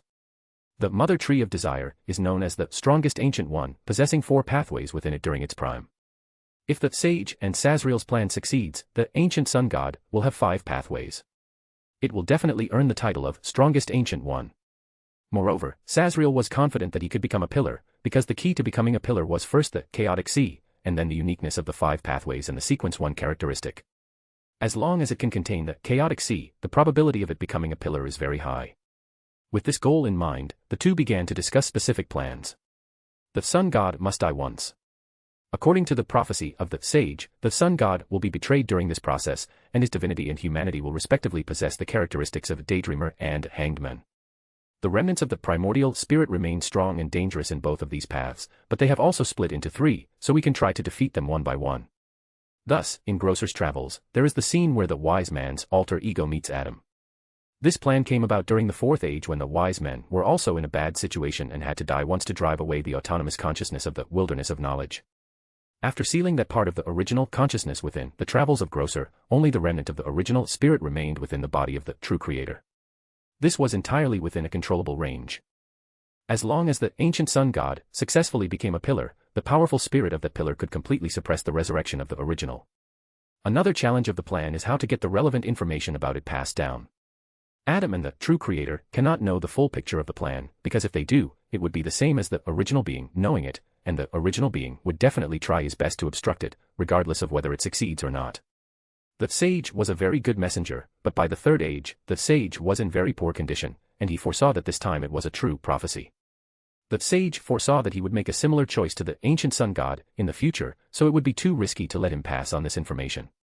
So the sage and Sazriel devised another bold plan, to have Sazriel replace the Cherarchs at the time, and to have Sazriel, who knew the full plan, take charge of the entire operation. Sazriel was very familiar with this operation, because in the 2nd age, the ancient sun god and the goddess of night had done the same thing once, switching the goddess of harvest, Amabella, and having the vampire progenitor Lilith take her place. However, there is a problem here. Sazriel is just an avatar. When the ancient sun god falls, Sazriel will also perish. Then Adam and Aman had to come in. Adam was responsible for hypnotizing Sazriel, making him believe that he was a complete consciousness while reconstructing his mind and spiritual body, turning Sazriel into an independent personality and consciousness, and making him believe that he was already a whole. Aman was tasked with stealing the identity and destiny of the Cherarchs, allowing Sazriel to exist independently in this world. the plan went smoothly in the first half. After the members of Redemption rose, prepared to attack, ancient sun god, Sazriel seemed to be sleeping in Giant's Court, and his consciousness returned to his body. In fact, Sazriel woke up quickly, and when she reappeared, she was in the form of a Sherarch. After the fall of the ancient sun god, Sazriel, along with the Wind Angel and the Pure White Angel, obtained the uniqueness of the White Tower pathway and a sequence 1 attribute from the place where the ancient sun god fell. Then 2 unexpected things happened. The first unexpected thing was that although Sazriel was an incarnation of the ancient sun god, he was also a part of the ancient sun god's humanity. Thus, when the ancient sun god was betrayed and immediately reclaimed the uniqueness and sequence 1 of the Hanged Man path, his humanity was insufficient to support his ability to control the characteristics of the true god level. The sage immediately began patching up the plan, imitating the magical artifacts of the common era, finding the body of the ancient god of death, and creating the 3 pure ones bell, which could soothe the soul and calm the mind. The soul-capturing bead and soul-binding bead used on Abraham were both from the same period, but the 3 pure bells were more effective at stabilizing the humanity of the ancient sun god. Only then was the true creator officially born. However, the true creator was unaware of the sage and Sazriel's plans until recently. Through the shepherd elder of Silver City, the true creator saw that Sazriel and the first blasphemy tablet in the giant king's palace had long since disappeared, and seemed to understand something. Originally, during the Fourth Age, when the true creator was attacked by the 6 gods, his condition was not very good. However, after seeing the situation in the giant king's palace, his condition suddenly improved. The second unexpected event was that after Sazriel became the White Tower, he discovered that he had become the main consciousness of the ancient sun god. In other words, the main consciousness of the ancient sun god, as well as its divinity and humanity, all coexist. At this moment, the power of the quasi-pillar spirit and soul became apparent. The 3 could exist independently without interfering with each other. Even the outer gods, who were closely watching all of this, failed to notice this and assumed that the true creator had inherited the will of the ancient sun god. This raises another question: when the god of knowledge and wisdom is close enough to the true creator, or Adam, it will immediately merge with the other party. So Odis found the ancient sun god, and formed a body outside the second blasphemy tablet, creating a huge cross which he gave to the true creator. That cross is the one on which the true creator hangs upside down. This action seems to strengthen the power of the true creator, but in fact it can temporarily separate the creator from the god of knowledge. Theoretically, the materials used to make that cross came from the ancient sun god, which should have strengthened their connection. In fact, quite the opposite is true, because Sazriel was using the identity and destiny of a cherubim at the time, while the main consciousness of the ancient sun god was hidden under this identity. After the ancient sun god aspect of the true creator was strengthened, they actually gained a certain repulsive force. This is like a magnet. Originally, Sazriel could show the faint aura of the ancient sun god, while the true creator was the humanity of the ancient sun god. These are the north and south poles of the magnet, and they attract each other. But now Sazriel has the aura of the ancient sun god, and so does the true creator, which makes them the same poles, yet they repel each other. Or rather, at this moment, the auras of the 2 ancient sun gods began to compete for supremacy, rather than the previous relationship of mutual attraction between the physical body and human nature. Adam possessed a second, blasphemous tablet, which was also a product of the remains of the ancient sun god, and could serve the same purpose. However, this method can only work for a certain period of time. So when the original consciousness in Adam's body was basically sealed, he seemed to understand something and tried his best not to appear at the same time as the god of knowledge. Until the recently concluded War of the Gods, in which Eternal Sun and Lord of Storms fell one after another, the first step of this plan was finally successful. The second step is to create an opportunity for the god of knowledge and Adam to merge first, and the speed of their merger should be very fast. After accommodating the Chaos Sea and the other 2 pathways, the third step of the plan will begin, hunting down the superstar overlord and accommodating its authority and some of its characteristics. Seeing this, Odis breathed a sigh of relief. The sheer scale and long-term scope of this plan were truly astonishing. Then Odis looked at the second major section, which concerned the Celestial Venerable. As early as the Third Age, the Sage and the Ancient Sun God discovered that the Celestial Venerable had used his past experience of containing the disordered kingdom and sealing the Child of Chaos to leave a contingency plan for resurrection within the uniqueness of the 2 paths, the disordered kingdom, and the Judges and the Black Emperor. The Sage and the Ancient Sun God made several attempts before they were able to roughly disrupt the arrangement. Therefore, by the Fourth Age, the high-level extraordinary characteristics of the 2 pathways, the Judge and the Black Emperor, appeared before people and successively became gods. However, neither Night Emperor Terensos nor Black Emperor Solomon realized that a part of their divinity belonged to Celestial Venerable. The celestial venerable concealed this remnant of his spirit, and both Terence and Solomon believed it belonged to the divinity of the child of chaos. The hidden part of divinity has two characteristics. First, even when the Western continent is sealed, it can still find and integrate with the kingdom of order to a certain extent. This is because the celestial venerable wants to become the old one as soon as possible once there is an opportunity for resurrection. Secondly, this part of divinity has been attracting the attention of the uncertain mist, so both the Night Emperor and the Black Emperor can establish a connection with the uncertain mist relatively easily. This should be another arrangement by the celestial venerable, hoping that after being resurrected as the shadow of order through these two paths, he can find the uncertain mist as soon as possible, accommodate this ancient being, complete the disordered kingdom again, and also gather the corresponding three extraordinary traits. But it's unclear whether it was due to the sabotage of the sage and the ancient sun god, or whether the celestial venerable's arrangement inherently had flaws. The attraction to the unstable fog begins at the level of the true god. The wise man knew this, which is why he cooperated with Trensaust. Although Trensaust was unaware of the special nature of the judgment pathway to divinity, given the sealed state of the Western continent, Sleeve is indeed the only one with the potential to become an ancient deity. Even though their plan later failed, that sage protected the Night Emperor's backup plan for resurrection because in the Fourth Age, the reason they were able to severely damage the uncertain fog was because the Night Emperor used himself as bait to lure a portion of the uncertain fog to Earth. So from that time on, the divinity within the Night Emperor was infused with the uncertain mist, and that part was the scar of the uncertain mist. In future battles against the old, this point can be used to further cripple the uncertain mist. This is the part about the celestial venerable and Terence from Odis's newly acquired memories. There's also the part about celestial venerable with Klein and Amon. In order to have a Lord of Mysteries in good condition, Klein naturally needs to make some preparations in advance. So the wise men and Adam were already planning a way out for Amon in advance. They intended for Amon to replace the outer god, higher dimensional overlooker. The reason for choosing to support Klein as the Lord of Mysteries was mainly because Amon's unconventional personality wasn't suited to be a pillar existing on Earth. He was better suited to roaming the stars and wreaking havoc on the outer gods. The plan is still in the preparation stage. Amon is well aware that this is his way out, so he should actively prepare according to the plan. All the preparations made before the Battle of the Old Days will be put to the test. In addition, during his prime, that sage deduced many uses of the Tai Chi diagram, intending to help Klein in the future. However, whether these preparations are effective remains to be seen after Odysseus becomes history.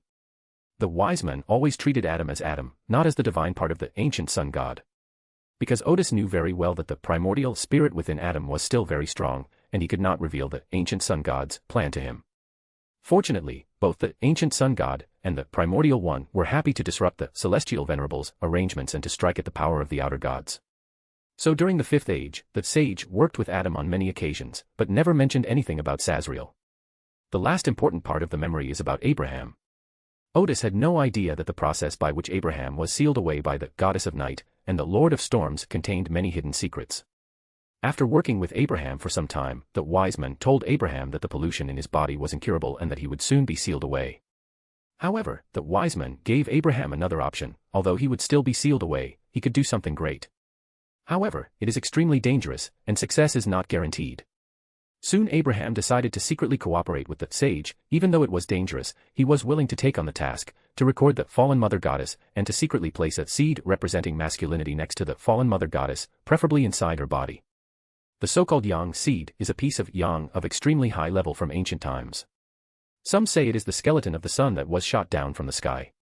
The fallen mother goddess, representing feminine power, naturally dislikes such things, so some packaging is necessary. This task is very difficult to complete. However, Abraham's return means the plan was successful. Chapter 489, Chapter 488 The Wedding with Bernadette, the Emperor's Resurrection. Oedipus could not imagine how Abraham had succeeded.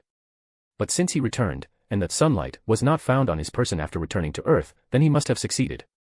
The wise one also kept his promise, first by protecting Abraham's spirit and preventing him from being completely corrupted by the fallen mother goddess. Secondly, it would help Abraham resurrect. Of course, even after the resurrection, the corruption of the fallen mother goddess would still exist, but by then the corruption would have been reduced and could be suppressed. As for the part about resurrection, that's something Odys has to fulfill. Currently, Odys possesses Abraham's complete spiritual body and has a sequence 1 attribute. Given his current level, creating a physical body would not be difficult. Furthermore, once Odys becomes a hermit, he can perform such operations, since he can now turn 0 into 1. It can turn nothing into something, and it can also turn dead into alive. But he is not the Grim Reaper after all, and resurrecting in this way will definitely have some negative effects. However, as long as Odis remains in good condition, or as long as he does not perish, these negative effects are acceptable. After learning about the Sage, or rather the Celestial Master's, plans, Odis couldn't help but marvel at how this man from the past was truly a human strategist. Help the ancient sun god fight against the Primordial One, and help Klein resolve the crisis from Amon. Although Amon is still Klein's main rival, Adam did not help Amon as Odis remembered, which is why Klein's advancement to Sequence 1 was more than a month later than Odis remembered. Moreover, Klein was promoted only after he was confident, not hastily promoted under great threat. The battle between Klein and Amon will still break out, but the gods will at most be spectators and will not take sides. Odis also had to remain neutral.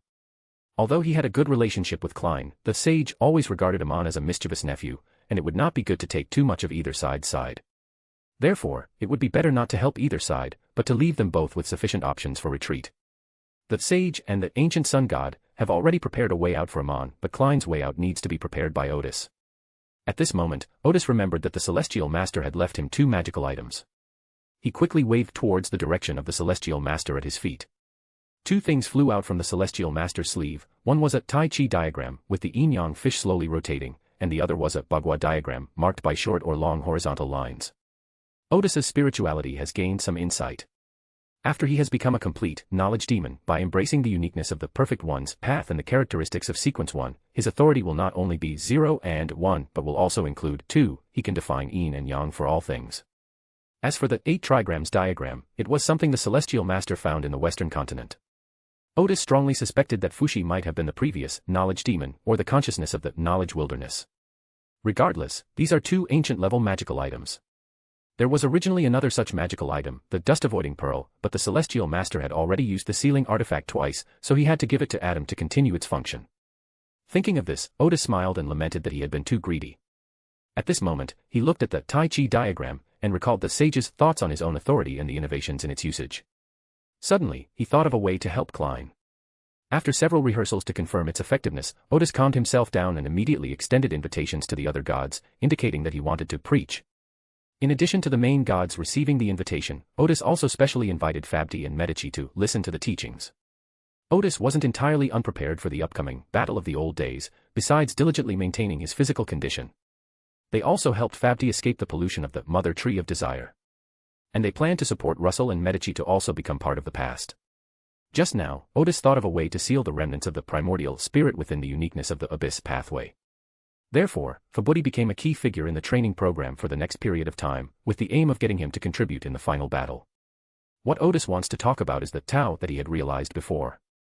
According to the Celestial Master's memories, in the Western continent, apart from the Chaos Sea and the Source Castle, there are cultivators in other source realms. If Klein can break the seal on the Western continent, and if the Goddess of Night wants to become an ancient being, she will inevitably have to merge with the cultivators of the River of Eternal Darkness. The Earth Mother Goddess is a bit more troublesome, because according to the Celestial Master's observation, the Mother Nest has been affected by the fallen Mother Goddess. Although there are no cultivators now, if it wants to contain this source essence, it needs the help of pillars. Otherwise, the Mother Earth Goddess might be severely polluted the moment it takes in the Mother Nest. In any case, we must understand the meaning of Tao and take this opportunity, before a new Lord of Mysteries appears, to seriously consider this issue. Even the God of Knowledge and Adam must consider this, because it is the key to their merging with the Sea of Chaos. At this point, the astral plane appears to have 6 deities, but in reality there are only 4, the true Creator, the God of Knowledge, and Adam. One of them is sufficient to represent them. Against the backdrop of the starry sky, before Odis's towering and futuristic divine kingdom, the gods, in their respective realms, experience the meaning of Tao. In a small cabin atop Cruise Island, Bernadette took a sip of red wine and stared blankly at the sea view outside. Suddenly, she looked towards the doorway. Oh dear, the door was opened by a handsome, sunny man in his early 20s. It was Odis. However, this is a Sequence 1 clone of Odis. After it contained the Wilderness of Knowledge, and became half of the old one, Odis could create a Sequence 1 clone. This clone can move freely and is not restricted by the original body. Moreover, when needed, one can summon the true form to descend upon oneself. Bernadette asked somewhat uncertainly, Odis. After Bernadette sensed the fall of the hidden sage, Odis suddenly disappeared. Even Odis, let alone Bernadette, was somewhat taken aback. The War of the Gods had begun prematurely after he discovered the uniqueness of the Hermit pathway. Odis had no choice but to be promoted immediately. he didn't even have time to say goodbye to Bernadette, leaving only a letter. "Of course it's me," Odis said with a smile, opening his arms. Bernadette put down her glass, then asked somewhat uncertainly, You and the Lord of Mysteries?" "Yes," Odis nodded. "I have merged with the Lord of Mysteries. The Lord of Mysteries will sought the original consciousness, and I have become the Lord of Mysteries' primary consciousness." Seeing the other person smile, Bernadette was completely relieved and ran over to hug Odis tightly. The two embraced quietly for a while, then Bernadette suddenly looked up and asked, "How long will you be back this time?" "I don't know the specifics," Odis said somewhat helplessly, "but it should last for a few months." A few months later, when Klein was preparing to advance to Fool, all of Odis's consciousness was in the starry sky, ready to offer assistance at any time. Moreover, before and after that, Odis also intended to accommodate the uniqueness of the Perfect One pathway and the Sequence One characteristic. At that time, all his consciousness will have to be in the starry sky. Then Odis added, "However, I will only be away for a week or two at most in the future, and I will be able to come back often." Bernadette breathed a sigh of relief. "That's good." The two sat down on the sofa and started talking about the previous war between the gods and the fallen gods. Then they talked about the recent situation in Lemberg. Although Odis was in the astral plane, he had been paying attention to Lemberg's situation and often issued some instructions in the form of oracle. Currently, Mandy is in charge of Remberg. With the support of a powerful military and extraordinary forces, Mandy and her team, mostly composed of ordinary people, have quickly established effective control over Remberg. Especially after Remberg's territory increased 7 or 8 times, the fact that it was able to establish effective rule in such a short time demonstrates its outstanding governing ability. After finishing their conversation about Remnantburg, they chatted about light-hearted topics such as what to have for lunch and where to go in the afternoon. The war is over, so the angels no longer need to fight everywhere. Moreover, outside of Lemberg, only the Fuzak Empire has one angel left. Azhara can leave 1 or 2 angels on duty, and the 2 of them can enjoy life. As for the angelic level characteristics of other countries, they were handed over to Odis more than a month ago. Odis did not inquire whether they had left him any contingency plans for resurrection. As long as the angelic level characteristics were in his own hands, that was enough. As Odis and Bernadette talked, they began to kiss. Then, while Odis was undressing Bernadette, he used his spirituality to create a sealed barrier outside the cabin. Some time later, the two, their cheeks flushed, went to Cruise Island for lunch, chatting and laughing. About 2 weeks later, after thorough preparations, Odis and Bernadette's wedding took place in Trier. On the eve of the wedding, the Remberg government revealed to the media that Remberg President Odis's bride was actually a direct descendant of Emperor Roselle. This has drawn a lot of attention from the Intis people to the wedding. Before the wedding began, Odis and Bernadette entered the church one after the other. When the residents of Trier saw Bernadette's chestnut hair and her face, which bore a resemblance to that of Emperor Roselle in the portrait, they immediately offered their blessings to the bride and groom. This wedding instantly became a bridge connecting Remberg and Intis, so that many Trier residents no longer looked at Remberg officials with the same eyes they had for invaders. The wedding was held in Trier's largest church, which was once the headquarters of the Church of the Eternal Sun in the capital, but is now owned by the Church of Knowledge. The Pope of the Church of Knowledge personally officiated at the wedding, representing God as a witness to their holy marriage, listening to their vows, and finally offering his blessings. As for the guests at the wedding, there were more than a dozen angels in attendance. The founder of the Sword of Dawn was there, other churches sent their second-in-commands, and kings, queens, crown princes, prime ministers, and other guests from other countries were all present. In addition, there were the Remberg officials who had been promoted by Odis. Amidst the blessings of the people, Odis and Bernadette completed their grand wedding and officially became husband and wife. Afterwards, they rode in a covered hovercar to receive blessings from the public. Odis and Bernadette chose Dixie Bay as their honeymoon destination. After resting there for more than a month, they returned to Azhara to live. After resting for so long, it's time to get down to business. There are 4 things that Odis needs to deal with as soon as possible. However, the serious business that Odis wanted to do began in the astral realm. In the astral realm, Odis created a new body for Abraham and placed the protected spirit into it, thus completing the resurrection process. As he watched Abraham rise from the workbench, he suddenly had the illusion that history was coming toward him. In Oedipus's view, Abraham was quite active in the Quaternary period and was a famous historical figure, but there are not many of him still alive today. Odis asked, "How do you feel?" Abraham clenched his fist and said in a slightly hoarse voice, "I feel like I can sleep for another 100 years. Odis smiled and said, "There's not much time for you to sleep. The end of the world is just over a decade away. Of course, once your mission is complete, the War of the Ancients might break out earlier, well, if Earth is confident of victory." Abraham breathed a sigh of relief and smiled, "It's great that I can help." "I'm very curious," Odis asked again, "how did you manage to give that thing to the fallen mother goddess?" Abraham said, while the fallen mother goddess doesn't enjoy mating with men as much as the witch path, she does enjoy having different offspring with different creatures, and occasionally comes to me, so. He shrugged, I just took the opportunity to give it to them. Odis said, oh, and for a moment she didn't know whether she should say, thank you for your hard work. After a pause of a second or two, he said, you can go back to the Abraham family and see, just as I prophesied before. The Abraham family is now under the protection of the fool. After you go back and settle your family affairs, go to Azhara to find my clone and have him assign you specific work. Abraham nodded, okay. Next, Odis began preparing to resurrect Teresa, the librarian of the Moor's penitentiary. During the Fourth Age, while that sage was in a deep slumber, the library of the Moss Ascetic Order, which possessed a vast amount of knowledge, was attacked by the power of the outer gods and ultimately fell into the ruins of the Divine War. After a relentless search, the librarian of the Moor's penitentiary finally found the library. But it was at this moment that the librarian discovered a loophole created by the outer god in the real world. In the end, Teresa died in the battle against the outer god's power, but with her death, she sealed the loophole. When Odis first went to the ruins of the god War, he entered the library of the Ascetic Order of Moors and met Teresa. At that time, Teresa placed high hopes on Odis and gave him her Staff of Gus. Before advancing to Sequence 1, the Gus Staff was the most important magical item for Odis. At that time, Odis promised to rebuild the Moor's penitentiary. At that time, Odis did not know that he was the sage. The promise has now been largely fulfilled. Although the Moss Ascetic Order still has an angel and several demigods, they have completely gone into hiding because, given Odis's current level, they would expose themselves if they were not careful. Odis currently only accepts them as existing in a way that reveals extraordinary qualities. Odis's Sword of Dawn is essentially a rebuilt, ascetic order of Moors. Odis went to the ruins of the god War a second time and obtained Teresa's extraordinary properties, which he then used to ascend to the rank of angel. At the time, Odis promised to resurrect Teresa when he was able to do so. Now that Odis has enough power, he keeps his promise and resurrects Teresa. However, before that, you need to have your Sequence 1 clone communicate with Teresa. So Odis, who was in the real world, went to the ruins of the god War, briefly told Teresa about the recent events, and told her that the Lord of Mysteries was the original sage who had now recovered most of his power.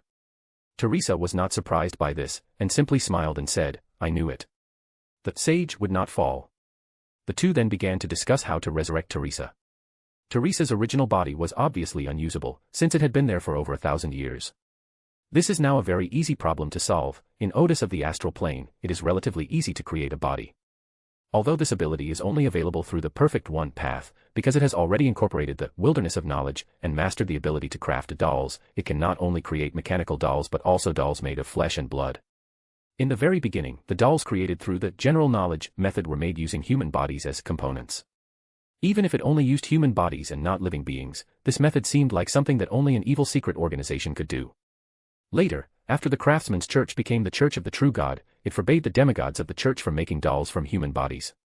Odis, however, did not need human bodies as parts to create flesh and blood dolls, because as a hermit, he could create something from nothing and make the parts himself. Teresa has a complete spirit body. Once she has a physical body, she can be resurrected. However, Teresa was more concerned about the library of the Moor's penitentiary.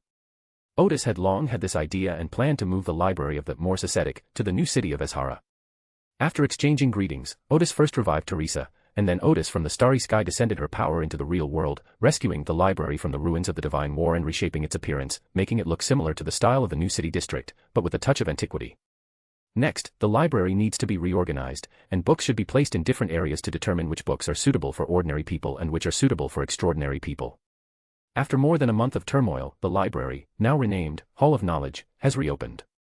Teresa was also a librarian, and she had many servants to assist her, encouraging residents to go there to read and learn.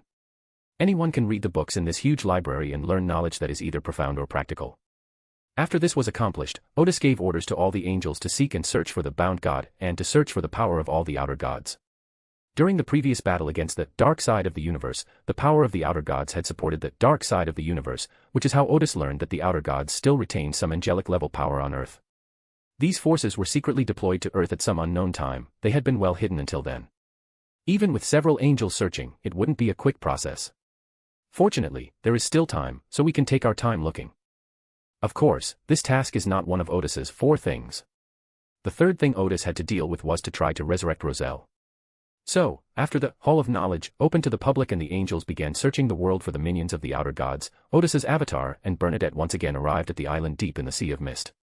The island has now been covered with lush forests again, showing no trace of the devastation it suffered just over a year ago. In the center of the island, a power rich in spirituality and vitality is constantly flowing into the sky, providing a continuous source of power for the barrier. It was this powerful life force that allowed the vegetation on the island to recover to normal in a very short time. Even the trees around that force have grown to over 100 meters tall. The area around Roselle's tomb was still empty, devoid of any vegetation. Odis and Bernadette entered the tomb via information flow. At this time, Roselle, who existed in a somewhat illusory black shadow state, was playing chess against himself. The chessboard was carved into the ground, and the chess pieces were carved out of hard floor tiles. Upon seeing Odis and Bernadette, Roselle breathed a slight sigh of relief. Finally, I've been waiting for you. I forgot to tell you beforehand to bring me a deck of cards, or some books would also be fine, I'm just so bored. Around the high platform of the mausoleum, the membrane-like seal remains. As long as Roselle is inside the seal, he does not have to constantly fight against the corruption of the fallen mother goddess. Now that Russell is lucid and no longer has to fight the pollution, he's starting to feel bored sitting on this platform. Over the past year, he has tried every imaginable way to play. Bernadette smiled and called out, "Dad," then hid slightly behind Odis. She still felt a little guilty for deliberately not letting Russell attend her wedding. However, Bernadette did not regret this decision.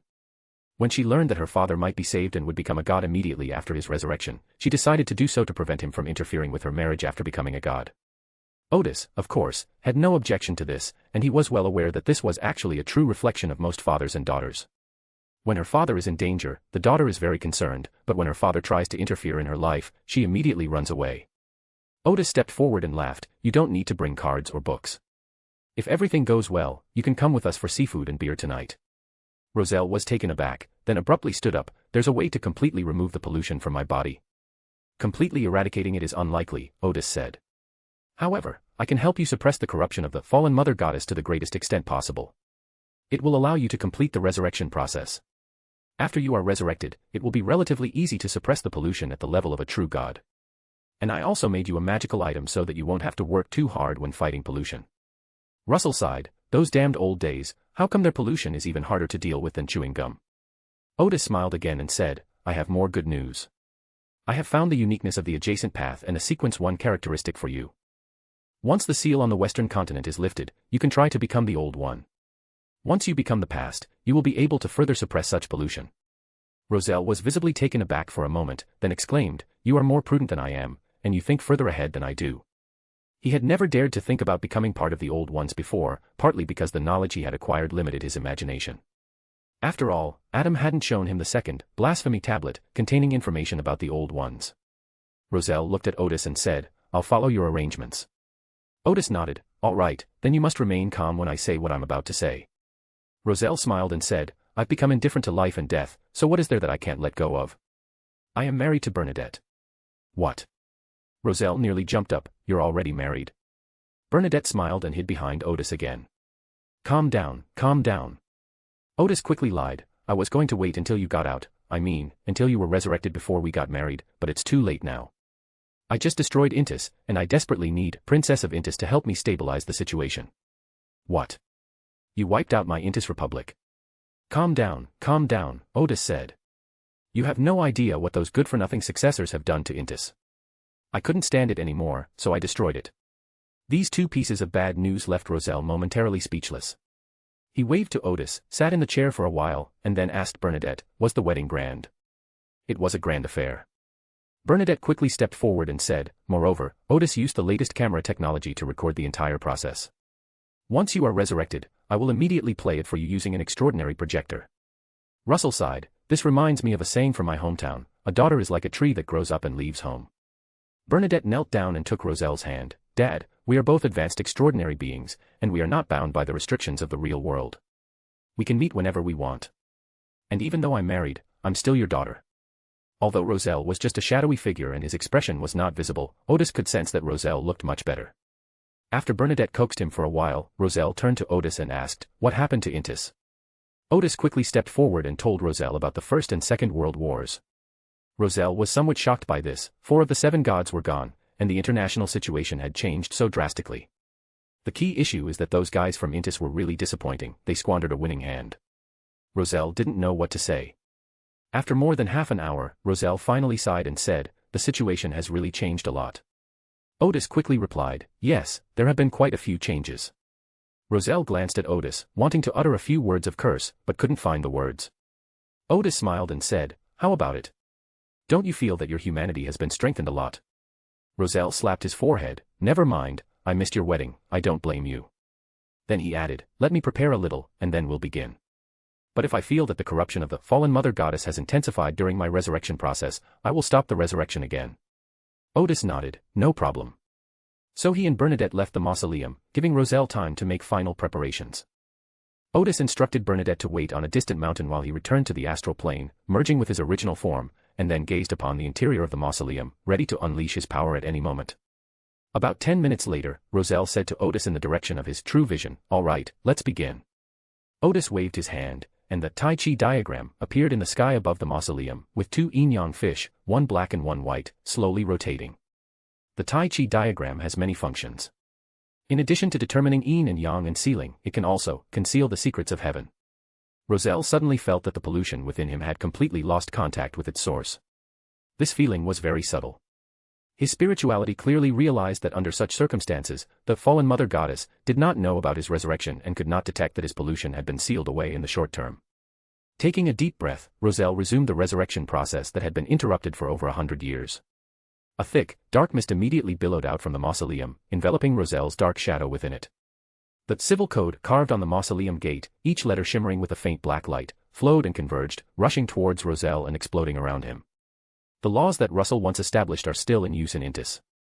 The order that had settled in human society seemed to have been suddenly awakened and surrounded its creator. In an instant, Roselle's body became even more solid. At the same time, most of the Intis people seemed to sense something spiritually, and looked up at the sky as if they felt that a very important person was about to appear there. Anyone who gazes at the sky still acknowledges that Roselle is the emperor of Intis and the rightful ruler of Intis. The gazes of one after another formed a unique power, entirely composed of spirit, which was projected into Roselle's mausoleum. Roselle suddenly felt the worship of the masses. At that moment, a black crown adorned with jewels condensed from the black mist, slowly floated towards Roselle, and was placed on his head. That's the only way to become the Black Emperor. Immediately afterwards, 3 more points of light appeared in the black mist and quickly approached Roselle. Those are the 3 sequence 1 properties of the Black Emperor pathway. Where were they before? And why did they suddenly appear in the mausoleum? This is the loophole in the Black Emperor approach, a vulnerability in the extraordinary characteristics. When the 3 sequence 1 properties also entered Roselle's body, the black mist around the platform suddenly paused, then began to churn violently, and Roselle suddenly disappeared from the mausoleum. Almost simultaneously, in the astral plane corresponding to Trier, a man wearing black armor and a long cloak appeared. He had chestnut hair and 2 delicate mustaches. It was Russell. He smiled slightly, my subjects, your emperor has returned. The crowd in Intis who were staring at the sky were stunned, they had all heard Russell's announcement. This solemn declaration caused them to submit from the bottom of their hearts, and they all knelt down and bowed to the sky. Some people seemed to see Roselle, while others did not, but deep down everyone realized, the former ruler of Intis has returned. Meanwhile, in the astral realm, Roselle's coolness lasted only 2 seconds. His hair suddenly began to grow wildly, his eyes flashed with a crimson light, and his expression became distorted with extreme pain. The fallen mother goddess had already noticed that Roselle had completed his resurrection, so she turned her gaze to him and instantly intensified the corruption within him. The next second, Asti arrived, and with a wave of his hand, 4 black iron rings were placed around Roselle's wrists and ankles. It was as if he had been fitted with 2 pairs of unchained garments. The surging vitality emanating from Roselle was absorbed by the 4 black iron rings and quickly dispersed into the surrounding area. The guiding principle behind creating this magical artifact was that the corruption of outer gods was also a force that could be utilized. For example, right now, Roselle is like a blood bank. If someone is wounded in battle, they can just stand next to him for a while and feel better. A surge of vitality immediately appeared around Russell, while the pollution within his body was temporarily suppressed to a controllable level. He breathed a sigh of relief, looked at the iron ring, and asked, aren't there any other styles? It makes me feel like I've just been restored to power and am about to be sent to the guillotine. Odis laughed and said, be content with what you have. He paused for a moment and then said, we should get down to business.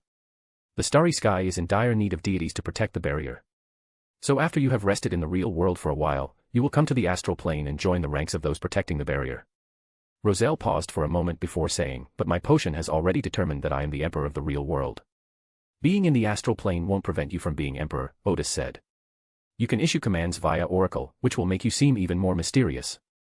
And from now on, I'll be entrusting the management of Lenberg, which I've established.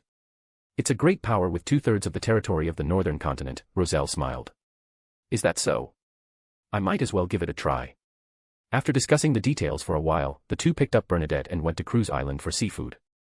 Looking at the large table of seafood in front of him, Roselle said with a hint of helplessness, I'm an emperor, after all. I've finally returned, and this is what you give me to eat. This is seafood freedom.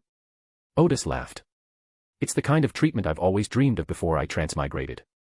Bernadette chimed in, besides, this is how the elves do it. You should try it. Roselle reluctantly picked up his chopsticks and tasted it, then paused slightly, an elven way of cooking. Why does it have a flavor reminiscent of seafood stalls in some tourist cities? After his resurrection, Roselle did not immediately return to Trier, but instead visited what is now Remberg under Bernadette's guidance. At this time, Odis gave Trensis the Hand of Order trait, allowing him to advance to Sequence 1. This item was a gift from the royal family of Luen, so it can be considered a return to its rightful owner. Odis did this as a form of bribery, since Roselle had been successfully resurrected, and Odis would then focus his investments on Roselle. However, since we'll need Trensalt again in the future, let's give it a special ability so there won't be any complaints. Next, Odis began to do his fourth thing, talk to the genie. In Azhara's little villa, Bernadette left the genie for Odis in her study. It was a lamp the size of a kettle. Before Odis could even wipe it, it spontaneously combusted and formed a genie resembling a blue giant, the sage. They were no strangers, because during the Fourth Age, the sage had possessed the lamp god, which played a significant role in the incident involving the uncertain fog. No longer a sage, Odis smiled. I have a few questions for you. The genie immediately replied, ask away. He was so obedient not because he wanted to help the sage, but because he clearly remembered that the sage had many ways to deal with him and make his prison life miserable. Odis asked, what is Canal? He then said, answer seriously. You should be able to sense that a new Lord of Mysteries is about to appear. I have a good relationship with him, and if you behave well, I might consider releasing you. The genie paused for a moment, then smiled and said, even if you don't let me out, I'll definitely answer your questions properly. Odis smiled, his expression conveying his disbelief in the nonsense. The genie quickly replied, Canal is the name of the fifth pillar. That is the hidden creator of the universe. Chapter 490, Chapter 489 Advancement to Knowledge Demon. The genie said to Odis, only the beings directly created by the first creator know this. Canal represents original knowledge and thought, so it symbolizes the bottom layer of the universe. What's that word again? Right, bottom-level logic and bottom-level data. I believe you are familiar with these two terms. Odis asked, what exactly is this authority? I've heard it can instantly digitize and data-ify the entire universe, and even the true God will become a set of data, the genie said. This is equivalent to putting the underlying data on the surface. And you can modify the underlying logic of the universe according to your own ideas. You should have heard of this hypothesis. If the underlying logic of the universe is modified even slightly, the universe will be completely different now. Odis thought for a moment before saying, I've heard of this hypothesis. This hypothesis perfectly explains the authority of the fifth pillar, the genie said solemnly. Odis's expression also turned serious. Why is the power of this pillar a little violent? It's like being able to completely transform the current universe into a lump of water or a rock, and even a true god wouldn't be able to resist such a transformation. Odis then understood why he was called the hidden creator, because he could destroy the world with a single thought, or create it with a single thought. However, since they only create the material world, the astral and spiritual realms cannot have a significant impact, nor can they change the extraordinary rules. Moreover, even in the material world, many things are difficult to accomplish immediately. For example, creating life in the universe requires gradual completion and evolution in habitable zones. Unlike the fallen mother goddess, who could create intelligent life in an instant. Odis also understood why the consciousness of the wilderness of knowledge called itself the hidden sage. He clearly has great ambitions and is truly striving to become a pillar of the industry. Odis then asked, what other pathways or essential substances do I need to acquire to become the fifth pillar?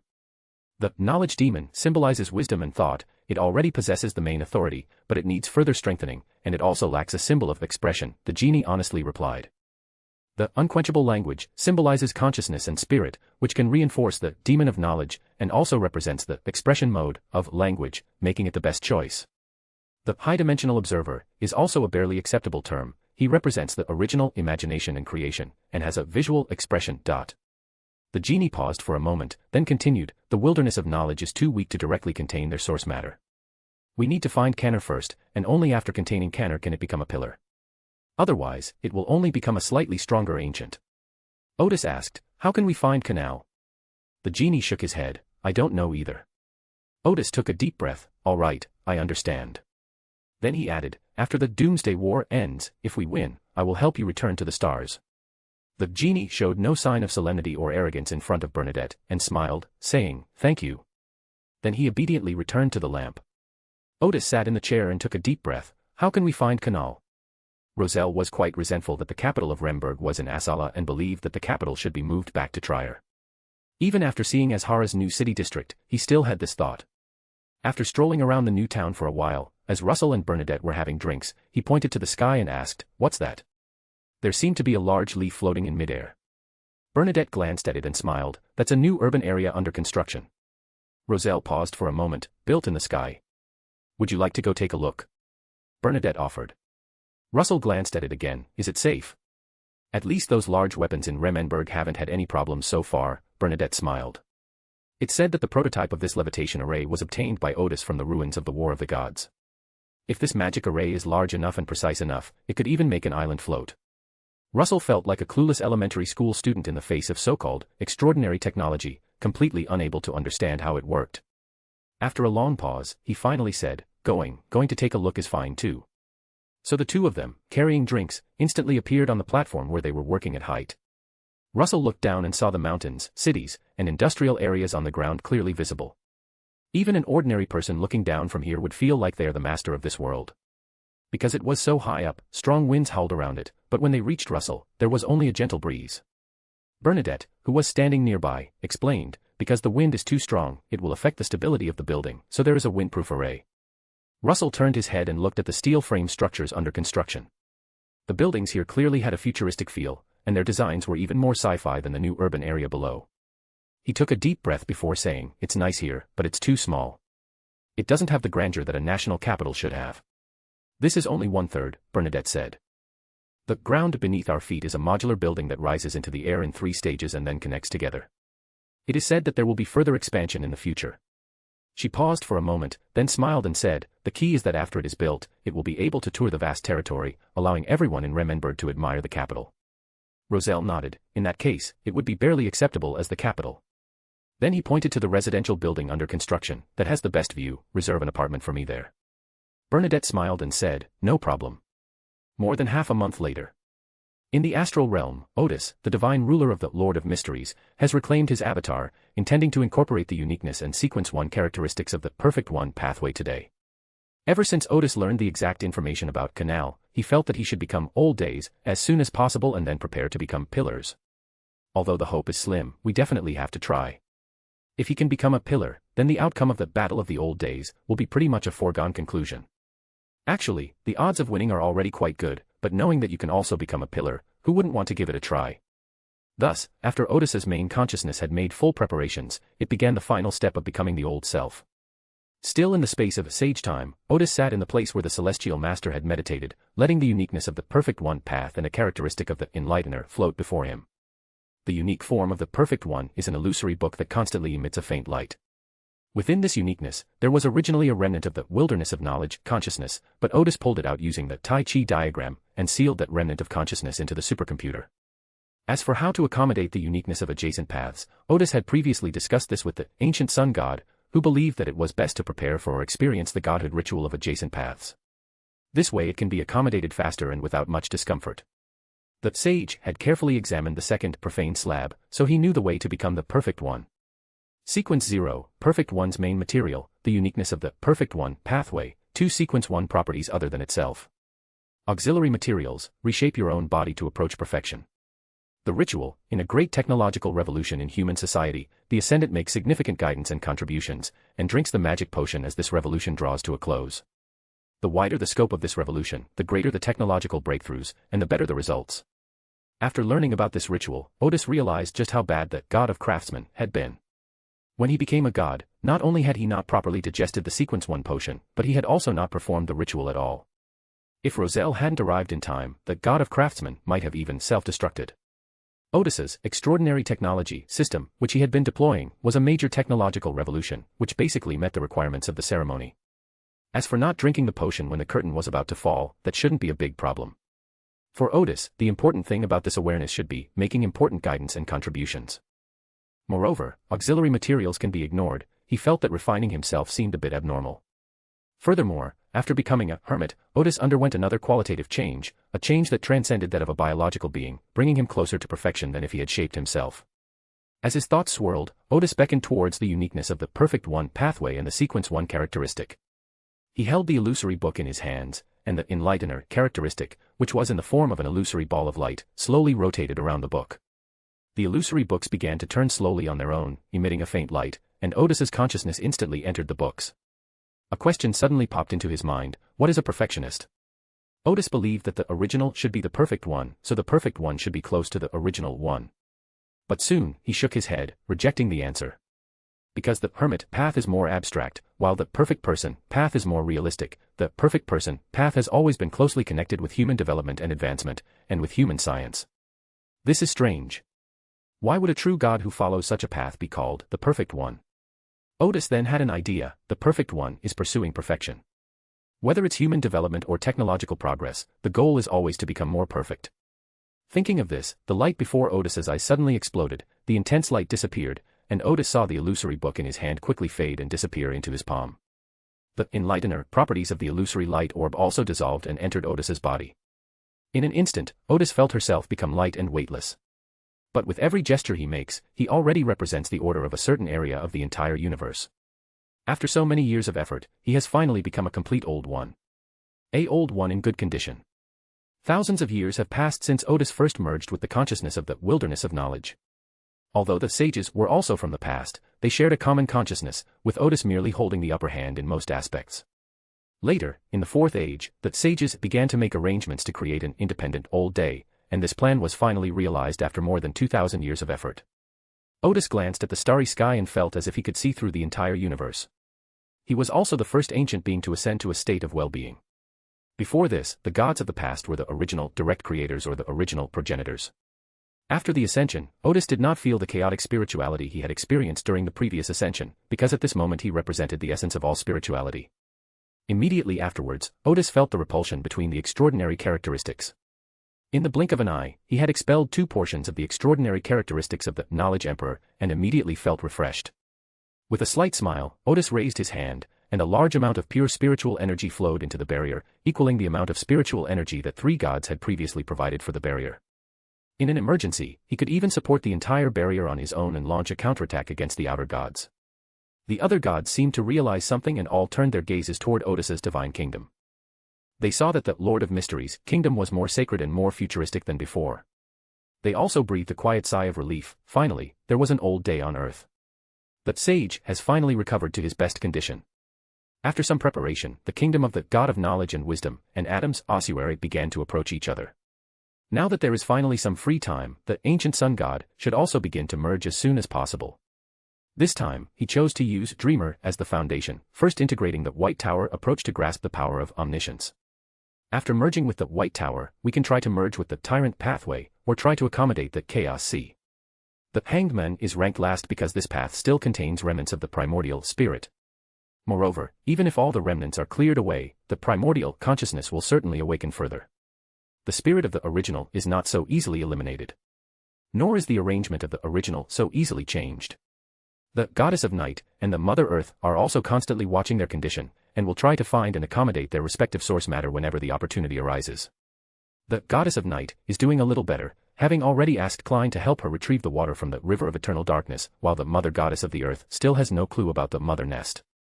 Odis only began to experience his authority after he felt that his spirituality had become much stronger. First, he completely mastered the Tai Chi diagram. In fact, the Tai Chi diagram is just an external manifestation of authority. The Celestial Master made it into the shape of the Tai Chi diagram, which looks very impressive, but in reality, this authority does not have any physical form. Overall, the main power of the Demon of Knowledge lies in its control over the number 2. It can instantly decompose everything, and can also make the enemies Yin and Yang fight each other. Odis hides in the shadows and quietly wears down the target. There are other abilities, but none as straightforward and powerful as the ability to wield primary authority. Odis returned to the Divine Realm from the Wise Man's time, then came to the gates of the Divine Realm and waved his hand towards the starry sky. In an instant, all the outer gods were stunned. At this moment, Odis withdrew all knowledge about Earth from outside the barrier.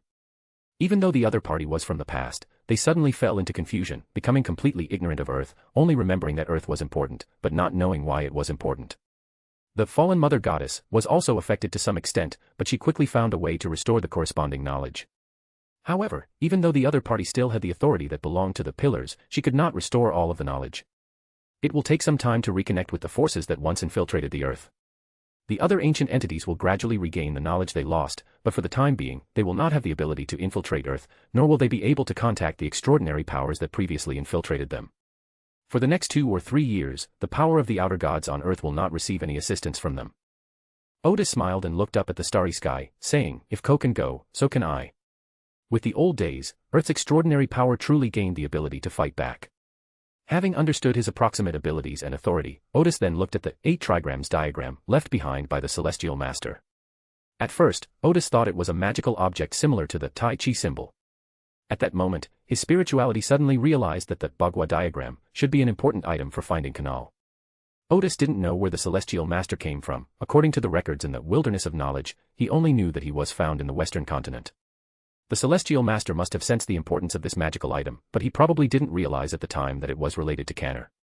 Otherwise, he would have definitely reminded Odis about something so important. It wasn't until after becoming the complete old day that Odis realized that 8 trigrams and the Tai Chi were different. The Tai Chi symbol is a symbol of the power of the demon of knowledge, but the Bagua diagram is a magical object that can help us understand the universe and all things. Of course, you can also occupy it. When Odis first obtained the Bagua diagram, he felt that the power of this magical item was somewhat useless, because after becoming a hermit, he could temporarily turn opponents at the level of true gods into data streams, which was equivalent to a complete deconstruction. At this moment, Odis, who had become the demon of knowledge, realized that the 8 trigrams could indeed only explain the universe and all things, but what if the 8 trigrams were reversed? Or what if the 8 trigrams were simply scattered and rearranged? Isn't that the key to setting the underlying logic of the universe? Odis had previously thought that the 8 trigrams diagram might be related to the Celestial Venerable, but now it seems that it should be related to the beginning. The problem now is that we found the key, but we don't know where the lock is. In other words, Odis can only make the Bagua diagram spin idly, and the universe will not react in any way. There's one crucial element missing. With it, Odis could more easily manipulate the power of the universe and gain the authority to change its underlying code. This would be tantamount to completely controlling the universe's control panel. Odis didn't know what it was either, but he believed that using the 8 trigrams diagram would give him a certain probability of finding it. It is very likely that the two will be combined to form the complete canal. Thinking of this, Odis sighed. The second, blasphemous tablet, does not record anything about the 5th pillar, or rather, the ancient sun god, with his omniscient authority, could not deduce it without any clues. Therefore, we can only rely on scattered clues to think about this problem and find the corresponding items. Fortunately, Odis now represents spirituality itself, and is very spiritual. Following the guidance of spirituality, we may be able to find more clues. He also planned to ask Klein for help, and after the ancient sun god regained his omniscient authority, see if he had any clues. At this point, Odis put the matter aside for the time being and turned his attention to the Hornic Mountains, because he realized that Klein was ready to go there to accommodate the uniqueness of the Fool's Path. After a moment's consideration, Odis still decided to remain neutral, but left Klein and him on a way out. At this point, he was completely confident that he could help Klein suppress the awakening of the celestial venerables will within him. However, it won't be as clean as the consciousness of the wilderness of knowledge, and can only remain within a safe state. There was nothing that could be done about it. After all, their situations were different, and the battle with the consciousness of the celestial venerable was a test that Klein had to face himself. Odis's spiritual senses indicated that Klein would obtain the authority of the pillar within 3 years, and before that, he could release the source essence. This allows other deities who have obtained the uniqueness of adjacent pathways to quickly improve their rank and level. Once Earth's power is strong enough, why wait for doomsday? The end of the Earth became the end of the outer gods. The Hornic Mountains. In the cool mountain breeze, Klein looked at the main peak of Hornachis, which was still very far away from him. By this time, he had mentally prepared himself to face whatever was to come. Then he looked up at the sky again. For several hours, a bright and clear light had been shining in the high starry sky. That is Odis's ancient divine realm, and all extraordinary beings in the world can witness this wondrous scene. Since the appearance of the clear radiance, Klein's spirituality has given him a hint that the probability of safely accommodating uniqueness has suddenly increased. After taking control, Klein was certain of this. So, after making the final preparations, I arrived here, facing the fateful Hornic Mountains. Phew. After letting out a long breath, Klein raised his hand and used the source castle to graft the main peak of the Hornic Mountains to the astral plane. This would both minimize the damage that divine wars would cause to the real world and make it easier for the gods who support them to provide assistance. He wasn't entirely sure what the other gods' attitudes were, but the Goddess of Night and the Lord of Mysteries would definitely support him. He then snapped his fingers, creating a clone using the source castle that stood beside him. The next second, the main body in the clone appeared in the starry sky and arrived in front of the magnificent palace located at the top of the main peak of the Hornic Mountains. The clone stepped forward and pushed open the door. Klein saw that deep within the palace, on that enormous stone chair, a figure sat with its head resting against the back of the chair. He looked very young, but his long hair was already half white.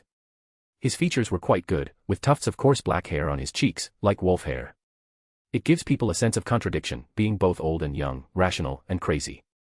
This is Antigonus's ancestor, a direct descendant of the destroyer wolf. After confirming Antigonus's condition, Klein began to use the source castle to steal Antigonus's identity and destiny. But Antigonus was, after all, the angel king who contained uniqueness. Even with the blessing of the source castle, Klein only seemed to have grasped something after stealing it many times.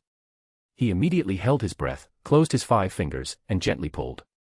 Suddenly, he felt something invisible detach from Antigonus and drift toward him. At the same time, a long, shimmering river, indescribable in words, seemed to appear before his eyes, branching into countless tributaries. The next second, fragmented images flashed through Klein's mind, all of them Antigonus's memories, spanning from the 2nd age to the 4th age. As the images flashed by, Klein quickly came to a realization: I am Antigonus, I am half of the fool. Suddenly, Klein Moretti, who had previously exuded a scholarly air, transformed into Antigonus, whose face was covered in wolf hair.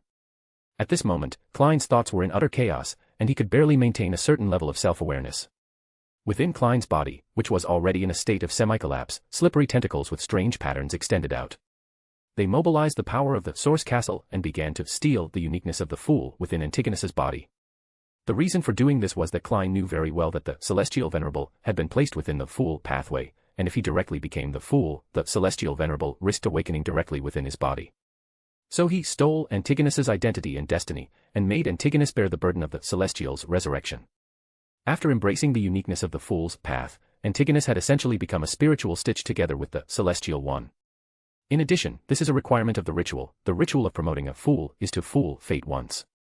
Because Klein now possessed the identity of Antigonus, after several thefts, a semi-transparent mask engraved with the symbol of fool flew out from Antigonus's body. After the unique one flew out, another characteristic of the mysterious waiter was attracted by the unique one and flew out as well.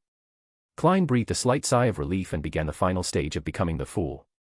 At this point, using the description of him as the bell-ringing angel in the Fool's Bible, Amon finally found the main peak of the Hornic Mountains in the astral plane. The Goddess of the Night intervened just in time, stopping Amon. Odis did not make a move, he would wait until the Celestial Venerable will within Klein had awakened to a certain degree before taking action. It wasn't that he was clinging to his old status and only making a move at the crucial moment. Only then could he help Klein. Before this, Odis knew very well that with the help of the Goddess of Night, Klein's process of becoming the fool seemed dangerous, but overall it was relatively smooth. Moreover, with him watching over this place, neither evil gods nor other gods dared to cause trouble. Because the ranks of the gods had been completely reshuffled after the Second War of the Gods, Odis's impression did not show any war between the gods. Only the Goddess of Night took action, while even Adam and the God of Knowledge and a few other gods watched from afar. However, Amon has now basically mastered the uniqueness of the gate pathway, so he has a slight advantage in the battle against the Goddess of the Night. Fortunately, there was no interference from other gods, and Klein's plan went smoothly. The uniqueness of the fool pathway and the characteristics of the mysterious servant quickly merged, forming a dark and deep liquid. That's the fool's potion. While fighting the Goddess of Night, Amon had many clones begin to steal the potion. But Klein immediately used the source castle's attraction to the potion, and the black liquid rushed towards him. Klein's features suddenly became blurry, then his entire face contorted, and the next second his face went blank. He felt an extreme chill on his skin, and a viscous liquid was slowly seeping into him. Amon was constantly causing trouble, which caused Klein's already poor condition to begin to collapse, and his process of advancing to the fool failed. Of course he will fail, because he is currently using the identity of Antigonus to promote himself, while Antigonus has not made any preparations for the promotion to fool.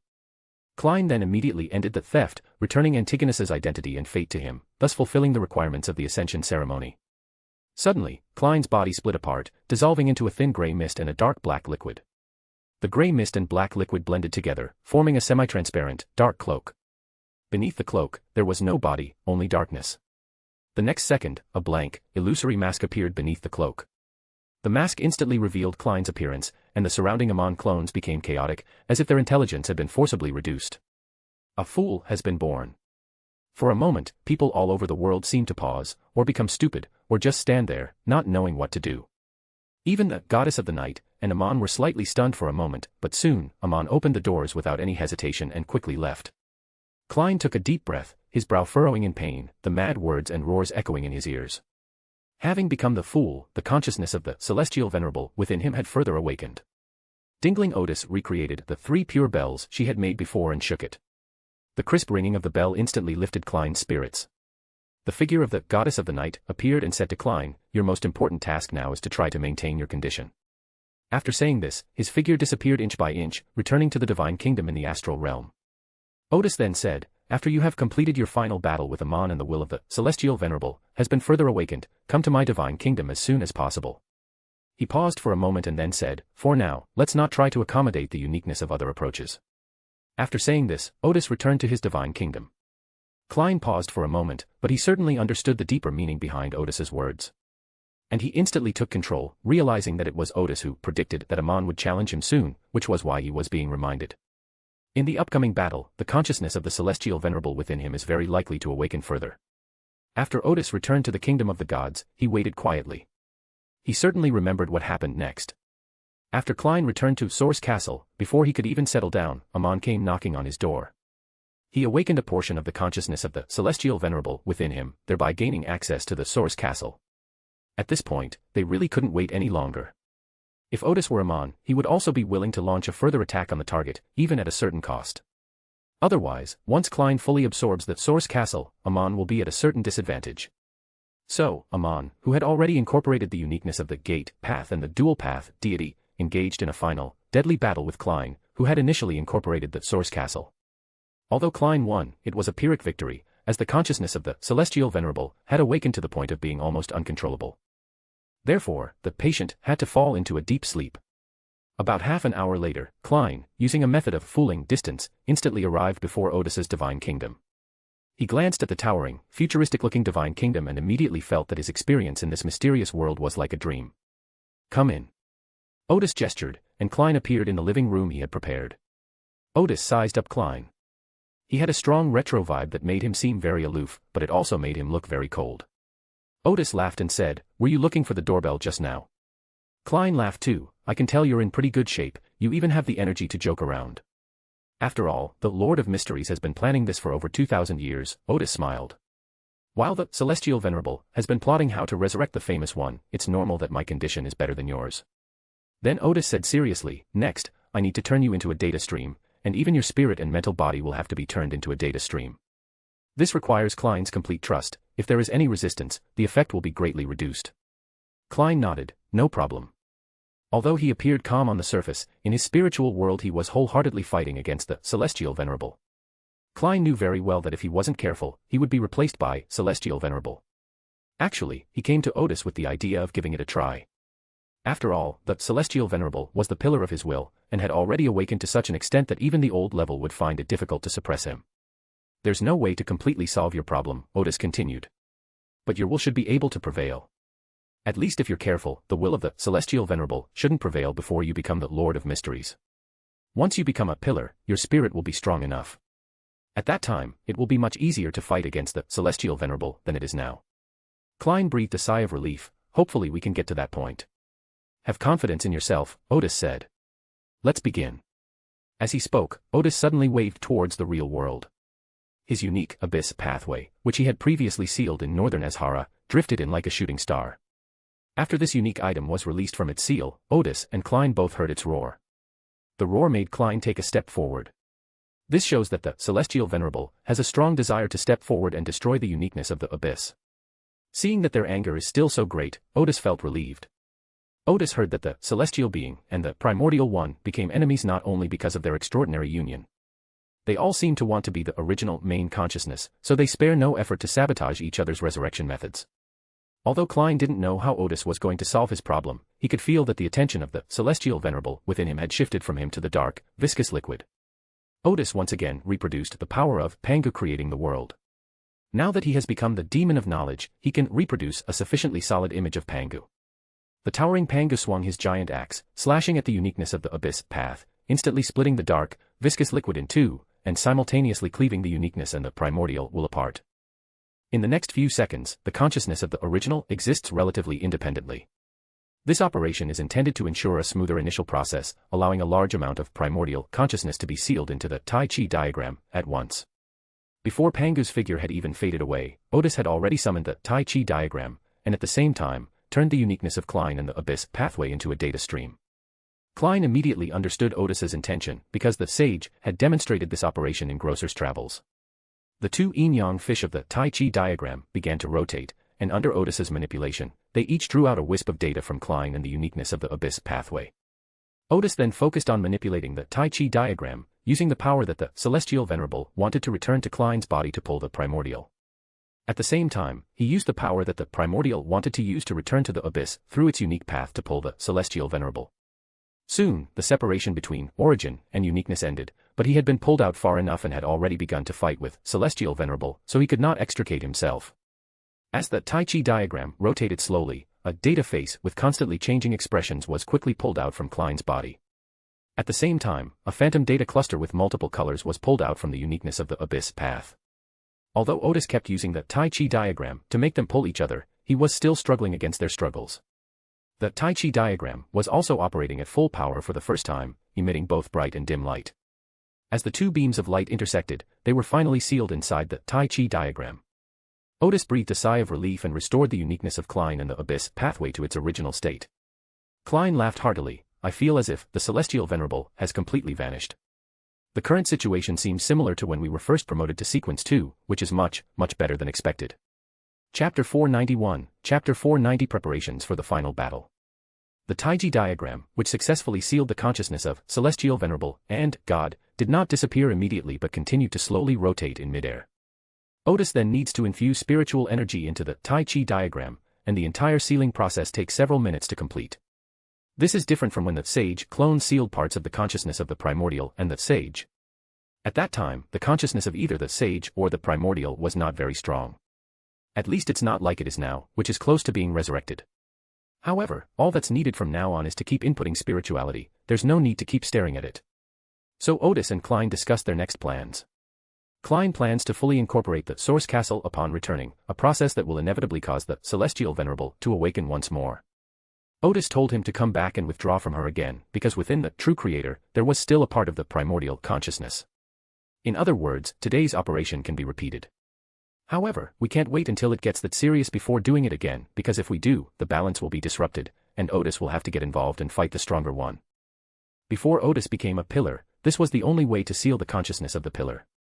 Odis plans to help Fabudi and Medici become gods this year, and then wait for Klein to lift the seal on the western continent. In fact, once Klein fully absorbs the Source Castle, he will be able to lift the seal on the western continent to some extent. Source materials like the River of Eternal Darkness and the City of Calamity, which have already partially infiltrated the real world, should be able to establish some connection, and he may even be able to communicate with them. Klein sincerely thanked Odis.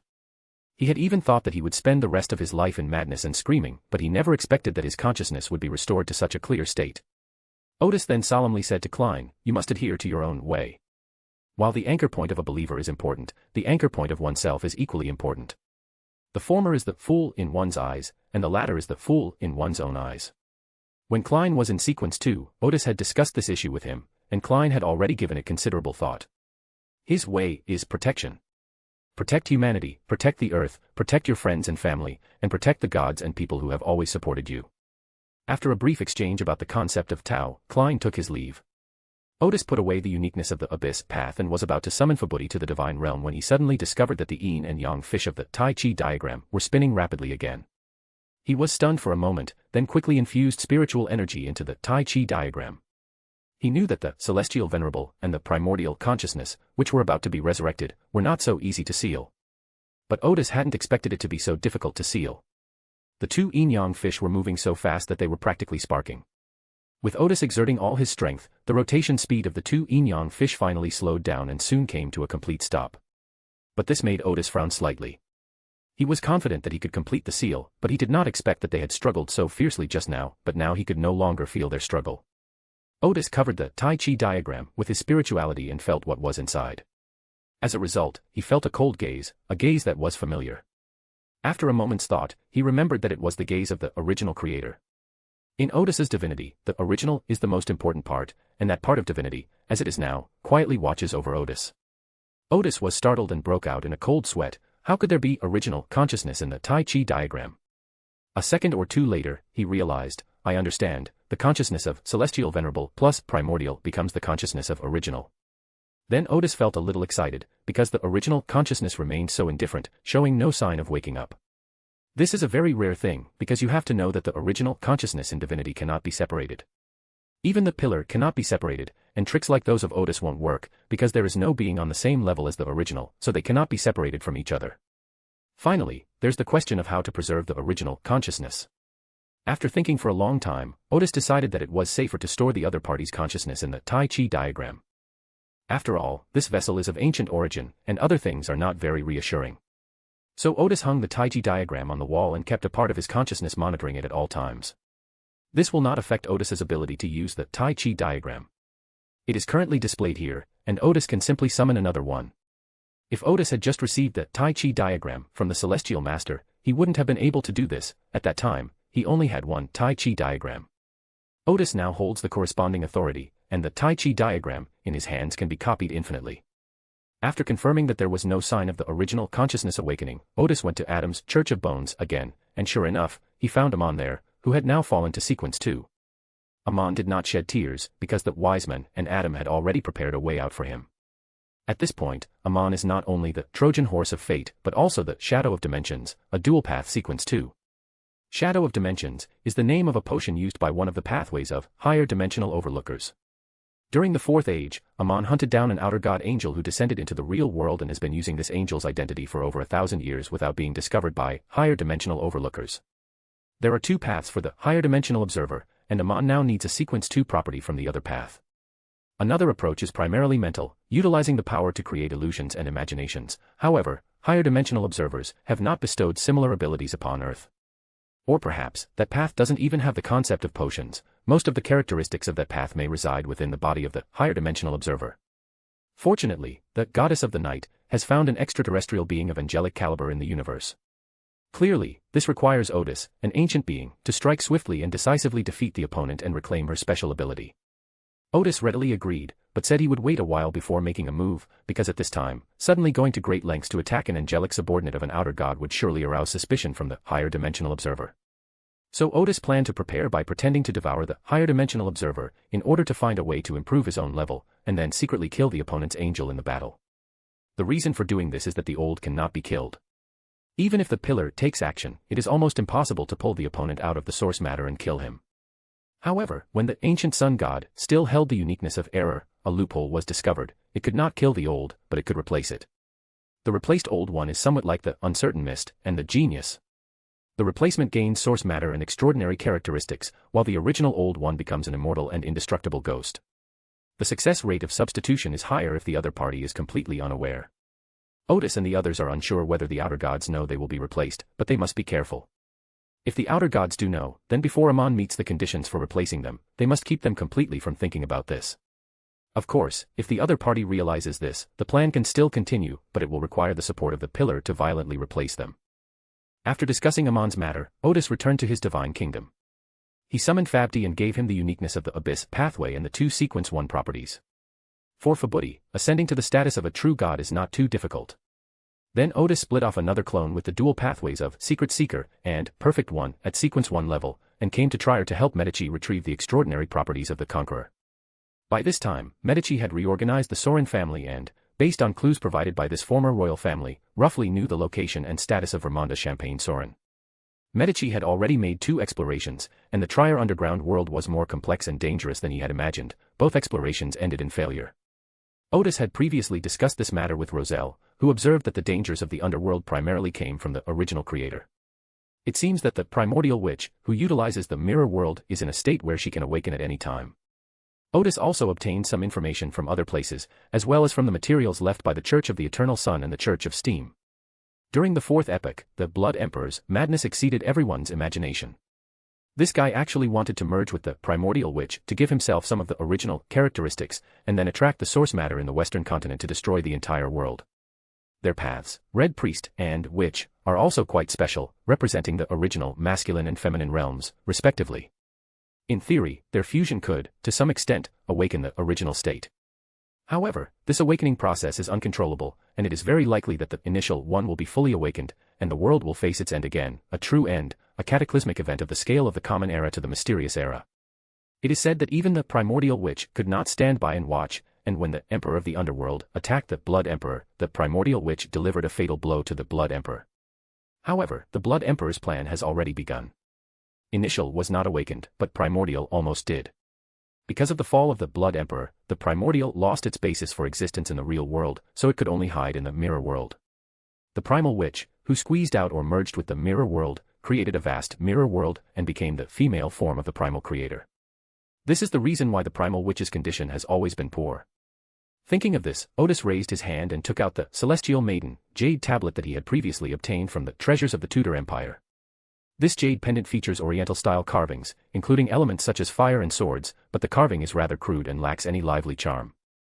Odis once speculated that this item was made by the Blood Emperor using knowledge obtained from the City of Calamity in a form similar to a secret contract. The effect of the jade tablet is to cause severe drought in a radius of 100 kilometers. Another use is to allow free access to the mirror world beneath Trier.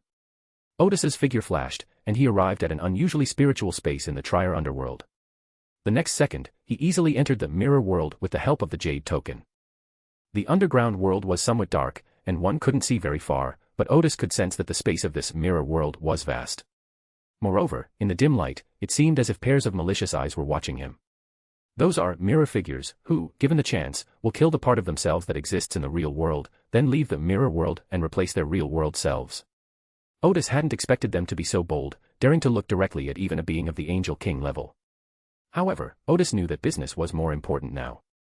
He ignored the stares and, based on the information provided by Medici, found the out-of-control Vermont Champagne Sorin.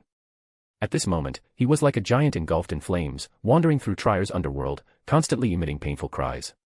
Fireballs would often fall from his body, which would immediately transform into vicious curses. Odis was taken aback. He suspected that Vermanda Sorin had also been corrupted by the City of Calamity, otherwise how could a conqueror utter such a curse?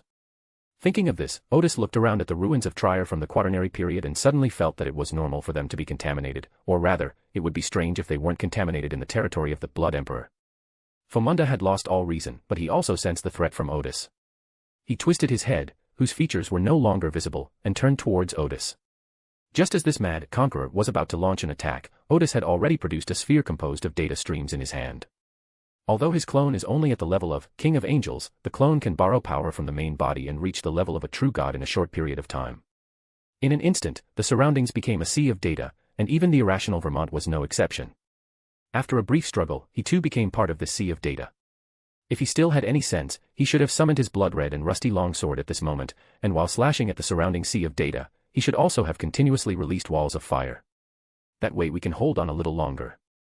Unfortunately, he had long since lost his mind, and Odis easily obtained his extraordinary characteristics. After retracting its special ability, Odis did not leave immediately. Instead, it landed on the ground and glanced warily at the mirror image that was hiding in the corner and spying on it. Then Odis took a deep breath and solemnly recited in ancient Hermes, the essence of knowledge, the field of mystery. The brilliance of all civilizations. To dispel the beacon of truth that is unknown. There were no prayers, only the continuous chanting of the name of Lord of Mysteries. Deep within the mirror world, the female form of the primordial god, who had replaced the primordial witch, immediately sensed danger. The entire mirror world visibly shook. The dim surroundings suddenly parted, and a terrifying aura swept over them. He intended to drive away Odis's clone before the real danger arrived. However, before the original female form arrived, Odis had already summoned her true form. As soon as his true form arrived, he raised his hand, and the Tai Chi diagram floated into the air. Odis heard something like the mirror reaching its limit and shattering at any moment. The terrifying aura seemed to pause for a moment, then immediately fled. Although the Primordial One is the creator of this mirror world, he only occupied this mirror world based on the Blood Emperor and the Primordial Witch. The Blood Emperor has already fallen, but the Primal Witch is still creating restrictions for him at every turn.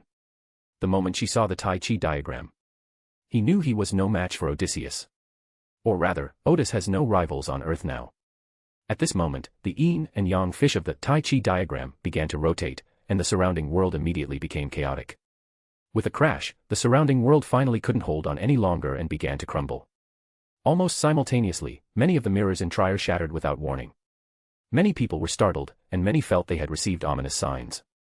As the mirror world before him rapidly shrank, Odis raised his hand again, preventing the mirror world from shattering completely, leaving a place for the original to reside. Because if the mirror world were completely destroyed, the original world would very likely enter the real world. Another reason is that Odis wants to use the other party to find the primordial witch.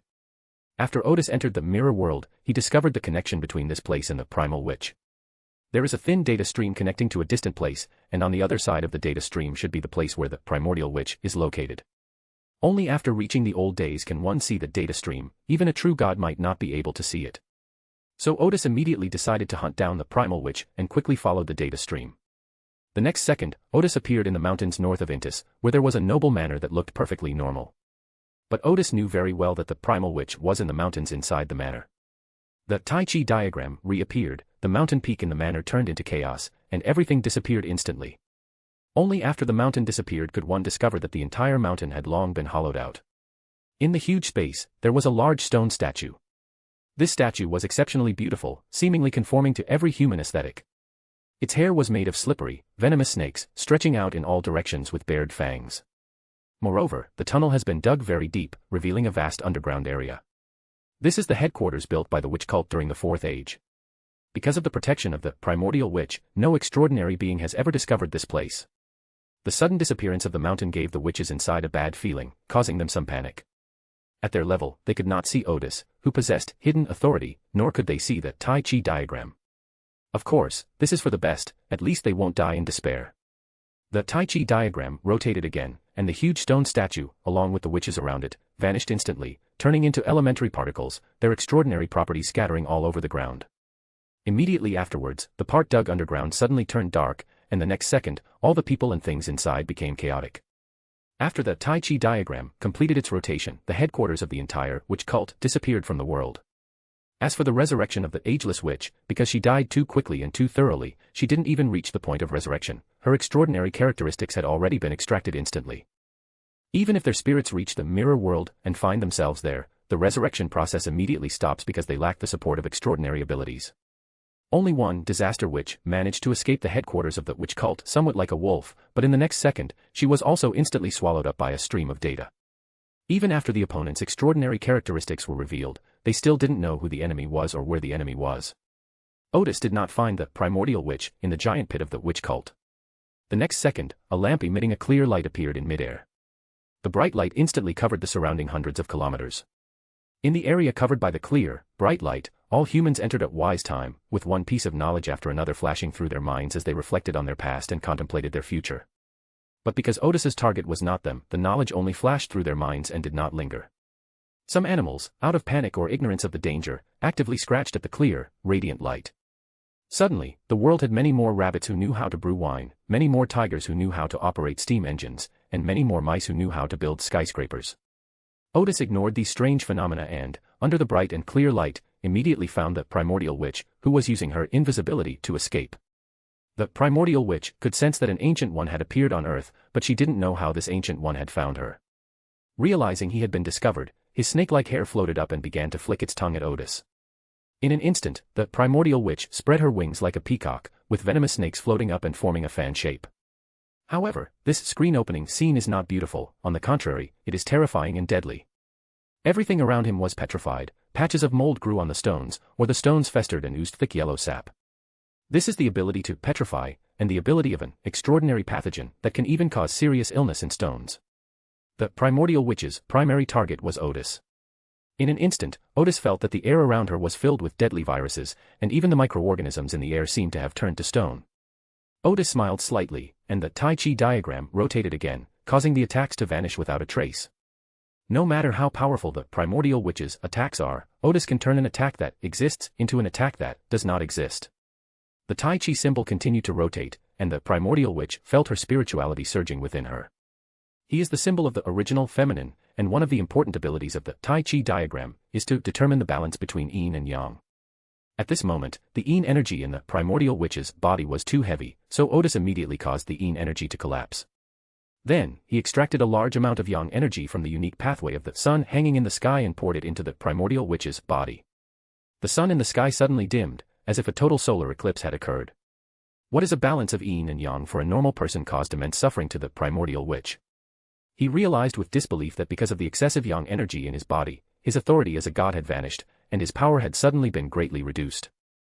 At this moment, the primal witch suddenly realized the power of the past. Why don't I remember that sages being so powerful during the Fourth Age? That's because the wise men weren't in a very good state back then, and they weren't as adept at using their authority as they are now.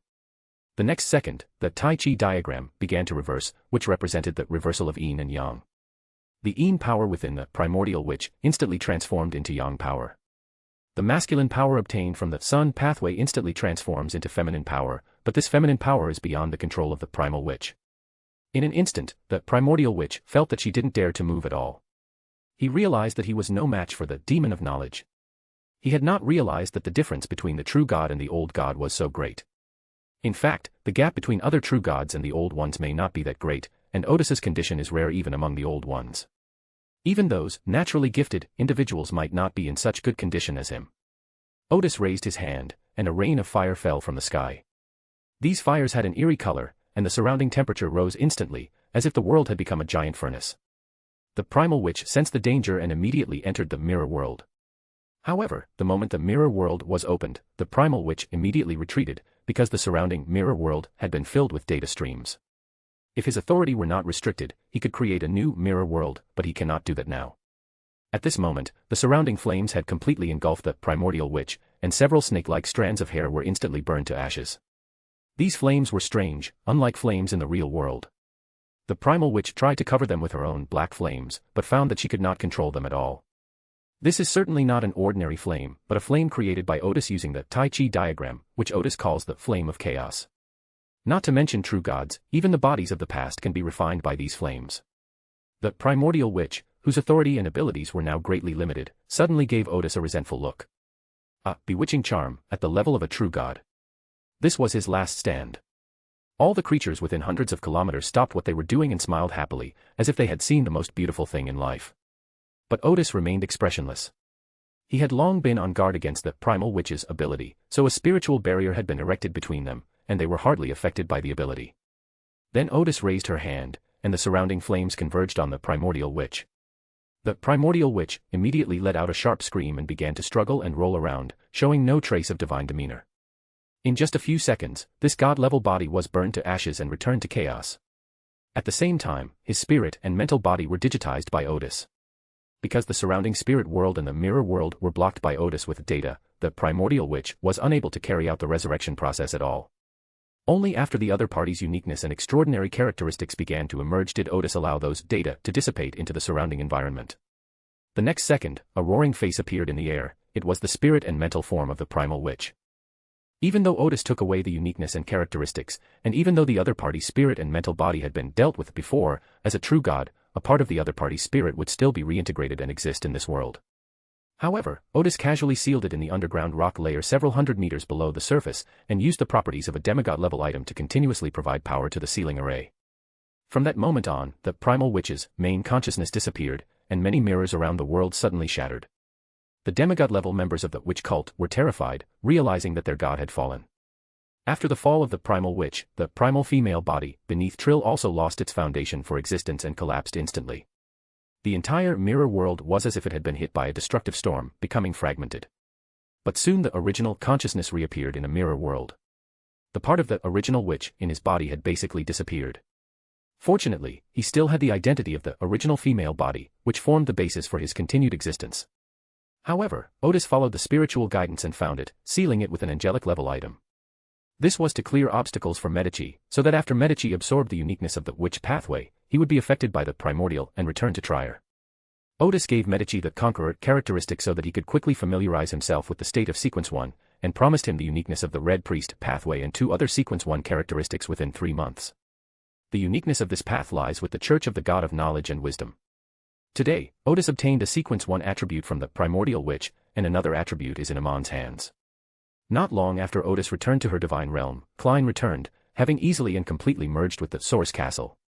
Thus, the consciousness of the Celestial Venerable was awakened to a certain extent. Odis sensed the degree of awakening of the Celestial Venerable consciousness within him, pondered for a moment, and, feeling confident, brought Klein to the divine realm of the true Creator. Ulroth, the Angel of Fate, stood respectfully before the kingdom of the gods to welcome Odysseus and Klein. Klein was still somewhat unaccustomed to being here. After all, he had clashed with the true Creator quite a bit before. It was a divine kingdom seemingly shrouded in a black curtain, behind which were writhing flesh and shadows swaying in the dim light.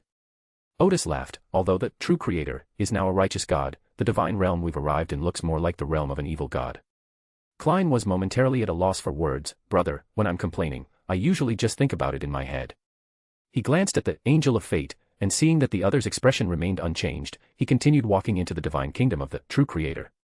When they arrived at the enormous cross in the dim light, Odis revealed his purpose, to help the true Creator, and Klein expel the ancient consciousness that had been resurrected within them.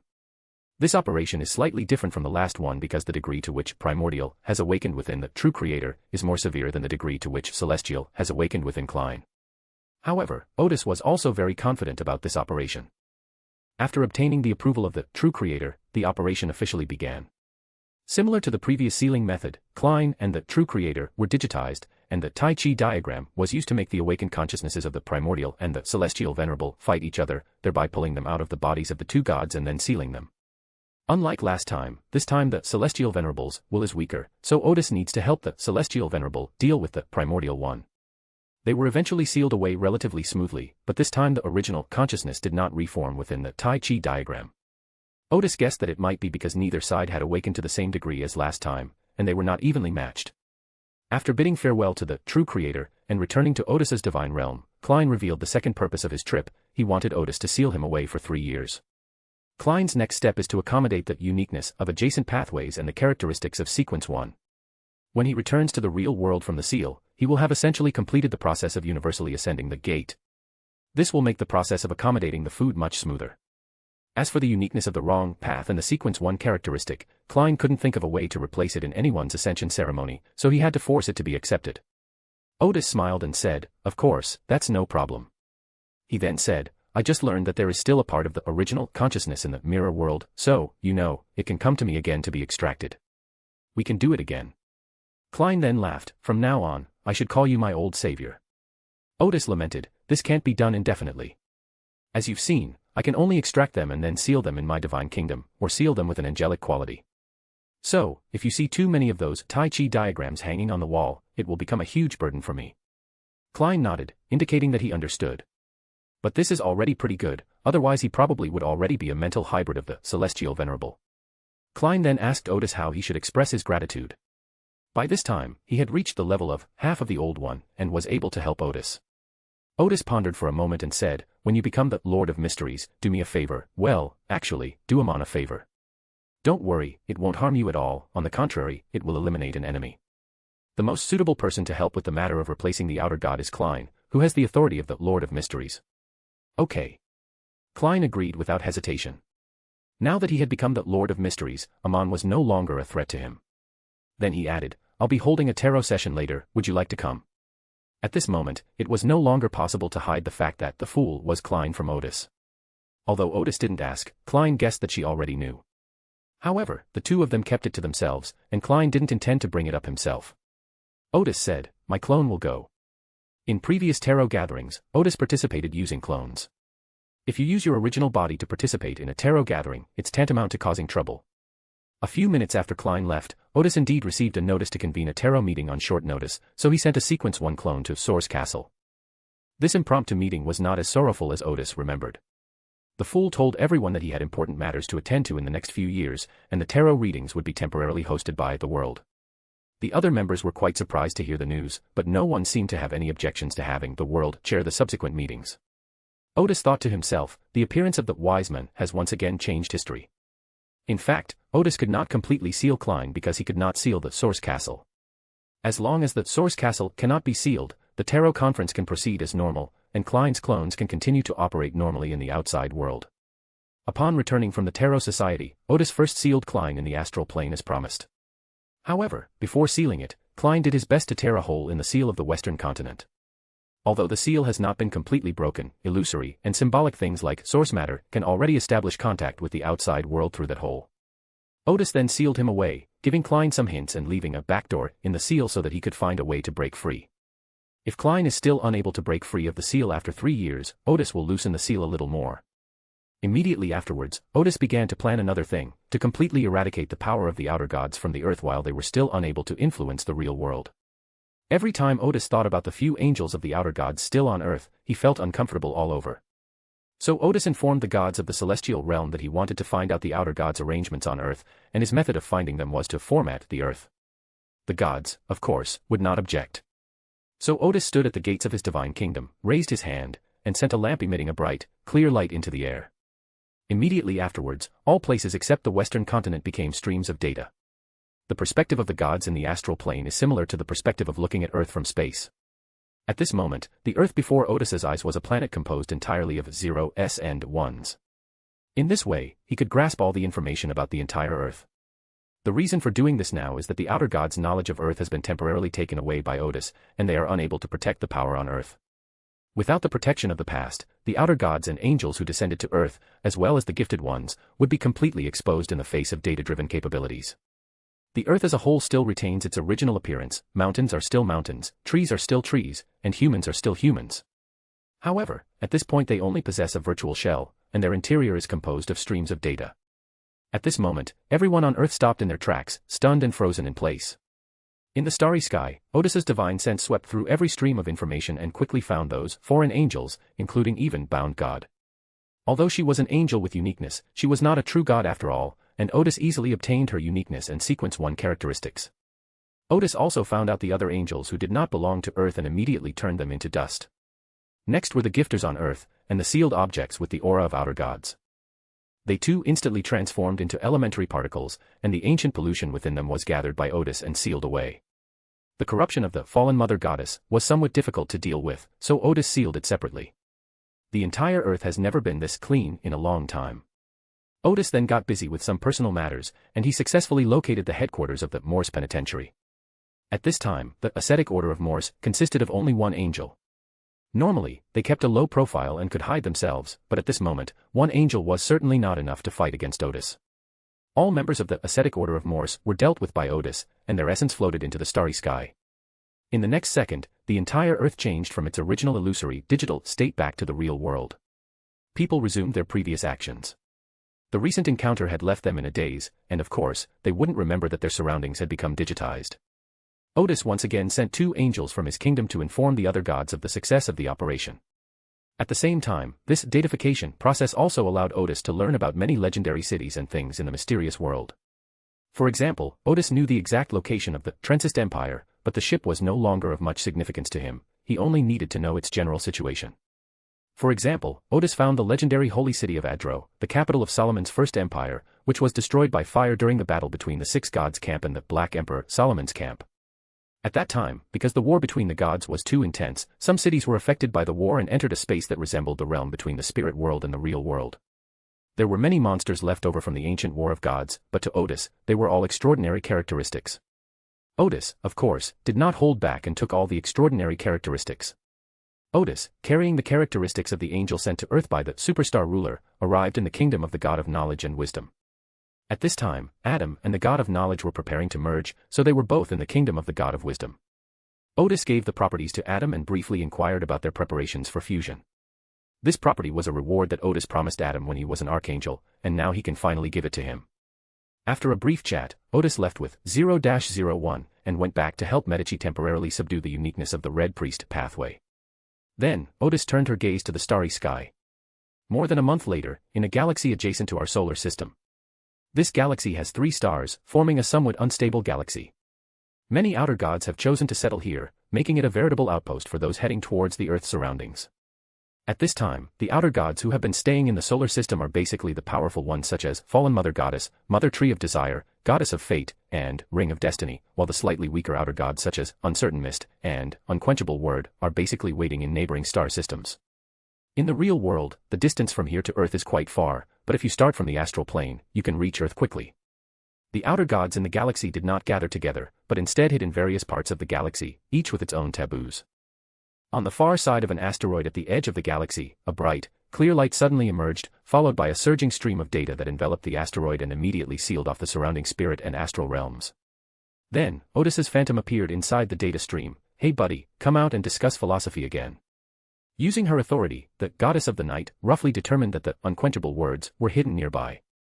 After Odis arrived here using the astral plane, he immediately located the other party and decisively cut off all mystical connections in the surrounding area to prevent other ancient beings from noticing.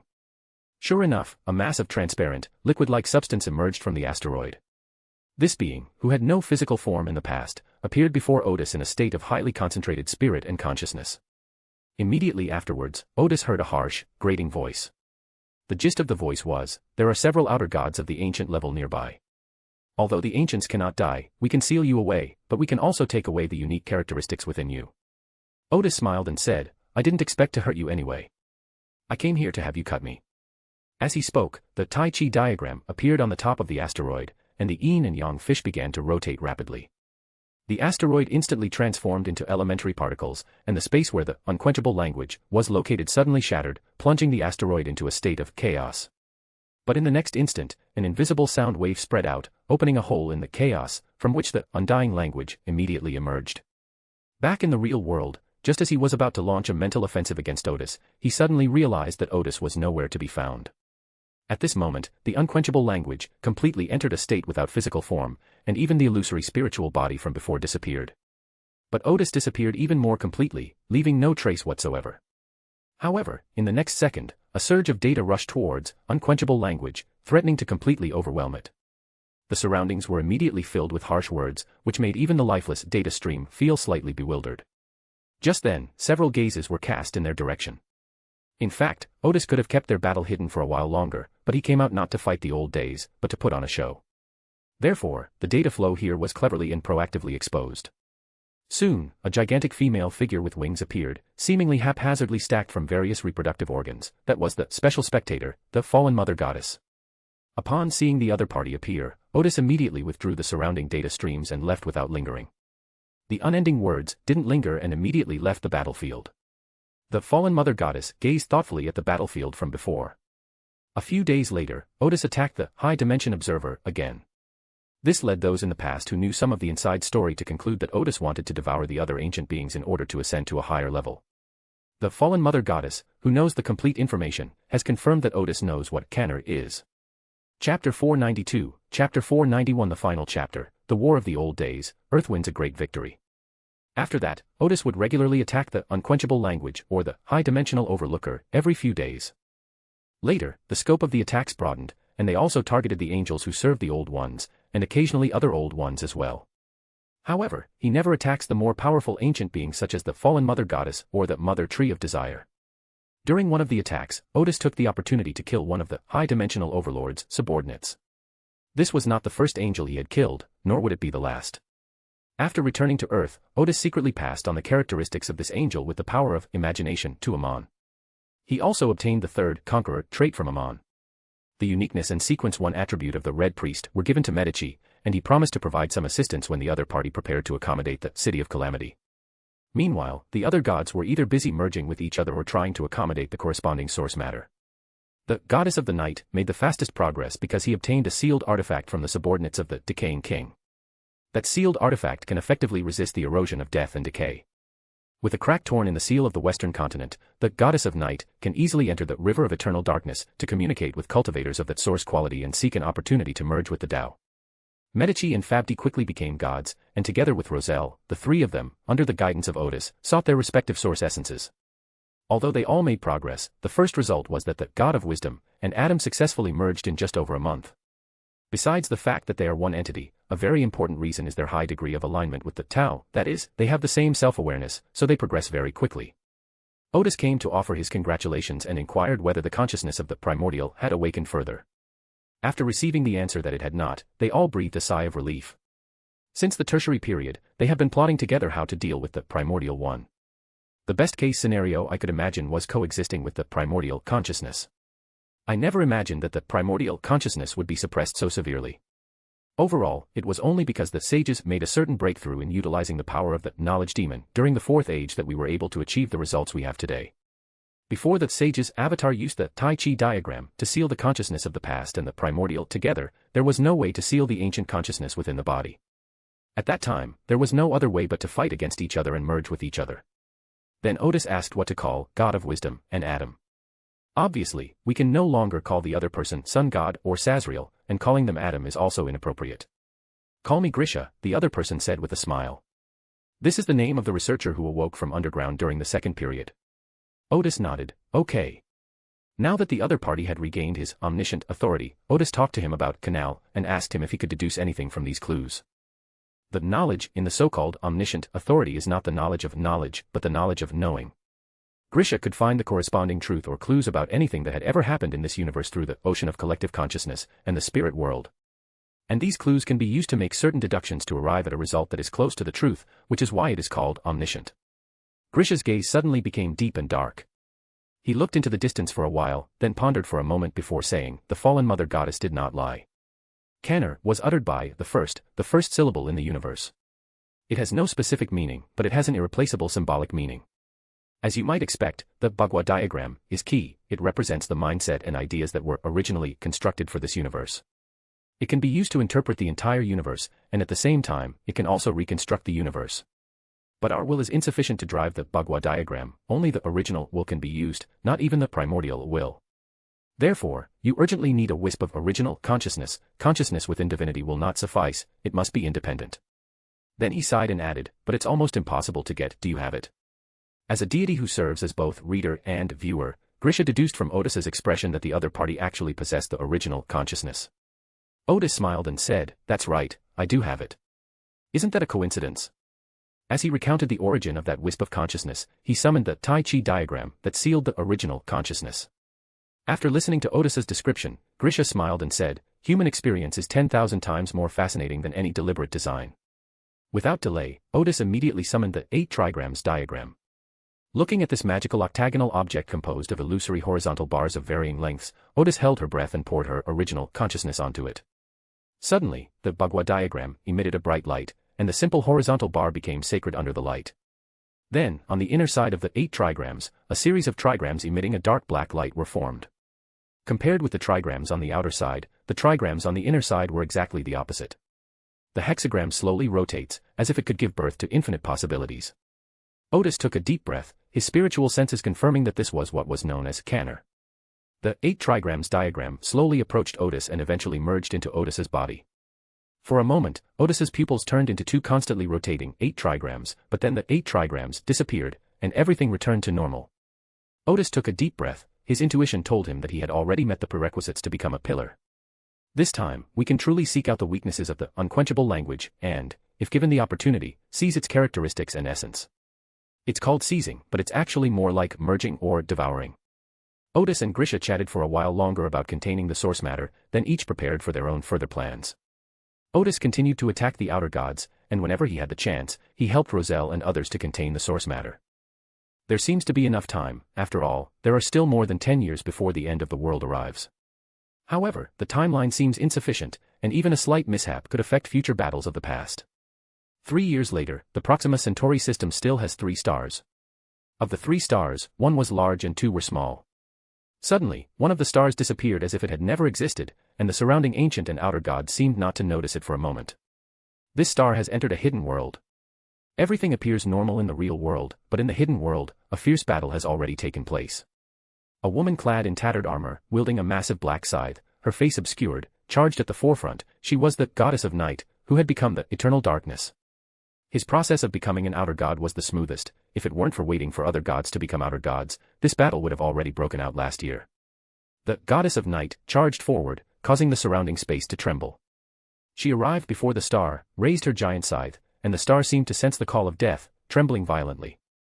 Amidst the star's violent trembling, a nebula-like ray of light appeared, acting as a shield to block the black giant scythe. Just then, the entire star turned into a stream of data, with only a black spot resembling a sunspot resisting the erosion of the data stream.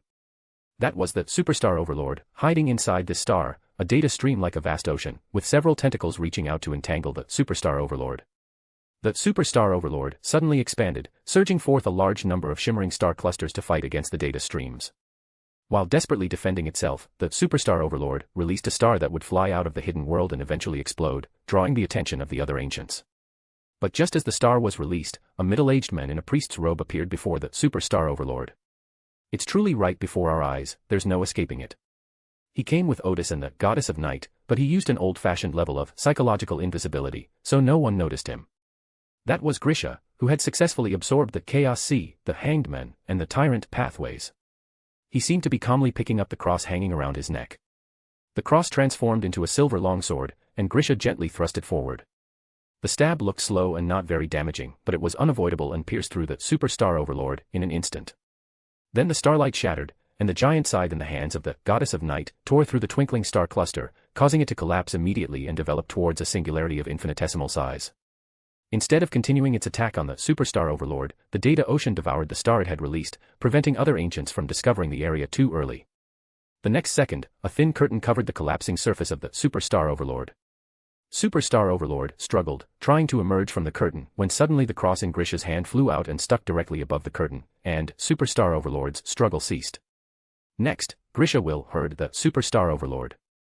That's right, it's not about merging with the superstar overlord, but about hurting it. This is the best strategy that Grisha and Odis have come up with recently, because the Chaos Sea is already a top-level source material and does not need the source material of the superstar overlord. Before the second round of the divine war on Earth began, the God of Knowledge had already seized a Sequence 1 level Star Dragon trait, and now all that was needed was the uniqueness within the superstar overlord. However, when the superstar overlord is in a normal state, it is difficult to accurately obtain that unique item. But if an ancient being is seriously injured, even if Odis and the other two join forces, it will take a lot of time. In the end, it would be better to simply herd and overlord to save time. As for whether the old ones can be herded, that is indeed somewhat uncertain. Theoretically speaking, the herding process is possible. This is because the chaotic sea has a significant advantage over the superstar overlord, and even has a certain suppressive effect. However, that was the past, and the probability of failure was high. But once the herding process reached a certain stage, Grisha could more accurately seize the opponent's uniqueness. As long as the other party's uniqueness is obtained, it doesn't matter if the herding ultimately fails. At that time, the superstar overlord will be in extremely poor condition and will definitely leave immediately, without participating in the upcoming War of the Ancients. After Grisha began herding, Odis and the goddess of night kept a close eye on their surroundings. According to information obtained during the Second and Fourth Ages, there were a total of 10 ancient beings who peered into the characteristics and origins of the earth. The fallen mother goddess and the mother tree of desire are connected through 4 pathways: the moon, mother, abyss, and the bound ones. They are the old ones with the greatest power penetrating into the earth. The other ancient beings are goddess of fate, decaying king, ring of fate, unquenchable word, high dimension overlord, superstar ruler, primordial hunger, and uncertain mist. The goddess of fate is the eldest daughter of the fallen mother goddess. She has almost never actively infiltrated Earth with her power, but the ancient sun god and the sage who once took the initiative to attack her have fought her many times in the depths of space. She is a very difficult ancient being to deal with. These are some important pieces of information that Odis obtained after regaining his memory. Even the 7 lights of the spirit world will ignore the goddess of fate, but if the barrier breaks, it will definitely descend upon Earth, and most likely it will be targeting the monster pathway and its corresponding source matter. No matter how you calculate it, the number of ancients on Earth is at a disadvantage, so tactics are very important in this battle. Fortunately, the goddess of the night possesses the power of secrets, which can buy Grisha time. Moreover, at the beginning, all the power of Earth's ancient past should not be exposed, so that the outer gods such as the fallen mother goddess do not believe that Earth's ancient past is still actively preparing for the war of the ancient past. As time passed, the curtain covering the superstar overlord grew darker and darker until it eventually merged with the surrounding space. Just then, a gaze pierced through several light years and fell upon the 3 gods, including Odis. The fallen mother goddess eventually discovered the anomaly here. Immediately afterwards, gazes turned to them, and Odis and the goddess of night no longer hid, meeting their eyes without fear. In an instant, streaks of light flashed by, and 3 outer gods arrived nearby. They are the primal hunger, which is like a dark vortex, the ring of fate, which consists of 3 bodies forming a circle, and the unquenchable word, which has no physical form. They were unaware that the superstar overlord was hiding here, they only knew that the sudden appearance of the ancient beings on Earth must be a threat to them. An old battle immediately broke out. Primal hunger had layers of white teeth appearing on its dark vortex-like body, and opened a huge maw that seemed capable of devouring everything, biting at goddess of the night. With a wave of her enormous scythe, the goddess of night opened a massive bronze gate, from which flew stiff corpses and howling souls, all of which were fed into the mouth of primal hunger. Those were special ghosts and zombies from the underworld. The goddess of the night is now the master of the underworld and can arbitrarily commission creatures from the underworld to serve her. When the ghosts and zombies flew into the gap between the primal hunger's stark white teeth, they suddenly emitted a pale white light and exploded one by one. The enormous maw of primal hunger, and the saliva inside that looked like chaos, were instantly frozen. The goddess of the night transformed into a dark star and appeared before primal hunger in the next instant. A layer of twilight-colored decaying light suddenly appeared on the black giant scythe. The giant scythe slashed downwards with immense force, intending to cleave the dark, primal hunger in two. But before the scythe could fall, primal hunger devoured its own frozen teeth and massive maw. At the same time, a small mouth with gleaming white teeth grew above its body and bit into the goddess of night's giant scythe. But the dark light fell from the giant scythe into that small mouth, and those gleaming white teeth immediately turned black and decayed, and the dim body of primal hunger was instantly shrouded in darkness. In that instant, primal hunger seemed to see the end of the universe, and it was running wildly toward that end, the moment when all the old days would fall. The next second, a huge mouth with gleaming white teeth grew back on the dim body of primal hunger. This gigantic maw was desperately devouring the darkness within it, desperately devouring the force that was causing it to decay, rot, and race toward the end of time. In this battle, Goddess of the Night has a slight advantage. The unending word immediately launched an attack on Odis. For the past 3 years, Odis had been relentlessly attacking the unending word, which had even caused a trace of annoyance to this divinely dominated born old day. The battles of the past 3 years have allowed Odis and his opponent to know each other inside and out, and to be very clear about each other's authority and abilities. So right from the start, a fierce battle broke out between the two sides. One used data streams and knowledge, while the other used language and mental attacks. The surrounding space was instantly filled with data and language. Just as the Ring of Destiny was about to join forces with the unquenchable word to attack Odis, a deep red flame suddenly appeared beside him. In an instant, the Ring of Destiny saw the collapse of space, the demise of the spirit world and the astral world, and the end of the ancients, the original creator recreating the world. His body, composed of 3 separate bodies, slowly rotated. He was filled with despair after witnessing the end of the world, and his fate of having no will to fight was altered. Medici's attack immediately failed. The 3 bodies of the Ring of Fate have a completely black face facing left, full of malice, as if composed of the deepest and most complex sins. The one facing forward had a mercury-colored face, a withered appearance, and a face full of pain. Facing to the right is a pure, redemptive, divine light, solemn, compassionate, and merciful to all things. The light from the 3 bodies intertwined, turning into a silver-black color. The rotation of the Ring of Fate is like a symbol of fate being rewritten or altered. Black flames flashed, and Medici, possessing some feminine qualities, appeared. Medici's appearance was originally only considered handsome, but now his charm has increased several times over. Both men and women are unconsciously attracted to Medici. Even in the past, I couldn't help but glance at Medici. Medici raised his hand, and a colorless flame appeared in it. The Ring of Destiny, which was about to retaliate, suddenly trembled, feeling its will being gradually conquered by the opponent. The flame burning at this moment is the will of the Ring of Destiny. The Ring of Destiny slowly began to turn again, temporarily altering Medici's fate of mastering the colorless flame. The flame in his hand suddenly flickered, and Medici, who had been playing with fire for thousands of years, discovered that he had forgotten how to use fire. However, this change in fate is only temporary, and Medici will soon regain control of the flames. Then Medici's figure suddenly disappeared. He was in an invisible state, waiting for the Ring of Fate to make further moves so that he could find the opponent's weakness and deliver a heavy blow. The 2 men's past battles were evenly matched. Just then, 2 more outer gods arrived. One was a dense, erratic, and unseen white mist whose size and state could not be described in words, and the other was a shadow that seemed to be located at an infinite height and was difficult to reach. The former is an uncertain fog, while the latter is a high-dimensional observer. After taking a brief look at the situation on the battlefield, they all chose to attack Odis immediately. In their view, the extraordinary power on Earth was completely insufficient to fight against the outer gods.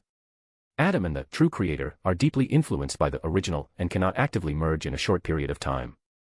The struggle between Klein and Amon for the title of Lord of Mysteries will inevitably lead to the further awakening of the previous Lord of Mysteries. Even if Klein wins, his condition will certainly be very poor, and he may have to hide immediately to resist the corruption of the Celestial Venerable. It is still hard to say who will win in the end.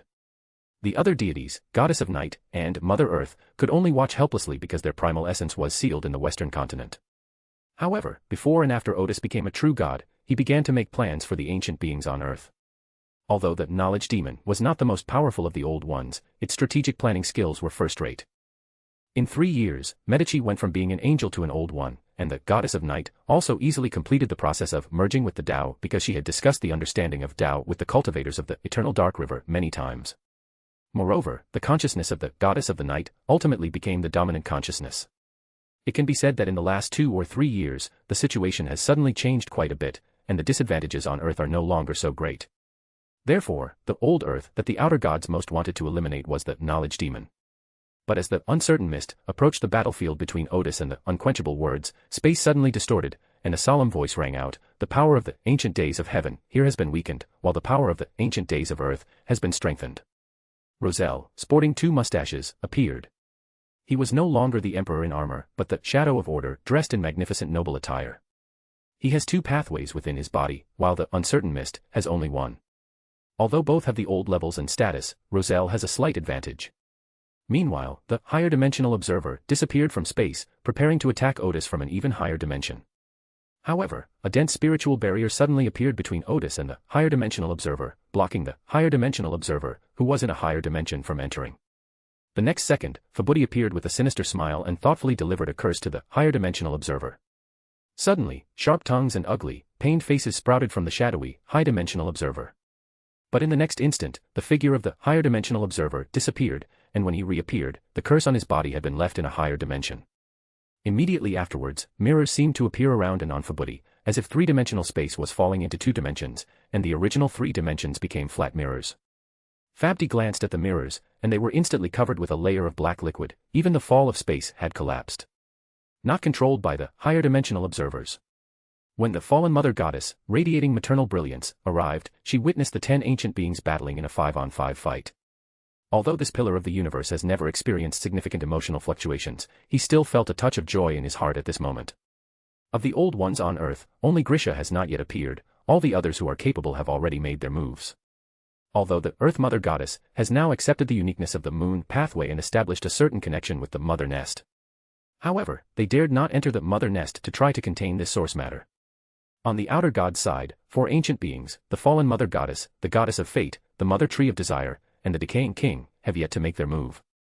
By any measure, it seemed like victory was assured. So, as soon as the fallen mother goddess entered the battlefield, she immediately prepared to attack Odis. But at that very moment, the spirits of all the ancients seemed to sense something, causing them to unconsciously look toward the direction of Earth. Somewhere in the astral plane on the other side of Earth, a phantom data stream suddenly appeared out of nowhere, and 2 hands suddenly reached out from the data stream, splitting it in 2. Then Klein broke free from Odis's seal and emerged from the data stream. It was Klein who asked Odis to seal him away, in order to simulate the process of ascending to true godhood through the gate. When he returned, a new Lord of Mysteries appeared. Although there are signs that the consciousness of Celestial Venerable is awakening again, just as Odis had guessed before, Klein will be able to suppress the will of Celestial Venerable more easily after becoming the pillar. In an instant, the 7 lights of the spirit world flickered, and the mists of history churned, all welcoming their new master. Klein had already learned of Odis and the others' plans through his clone, so he didn't linger and first fooled the entire universe.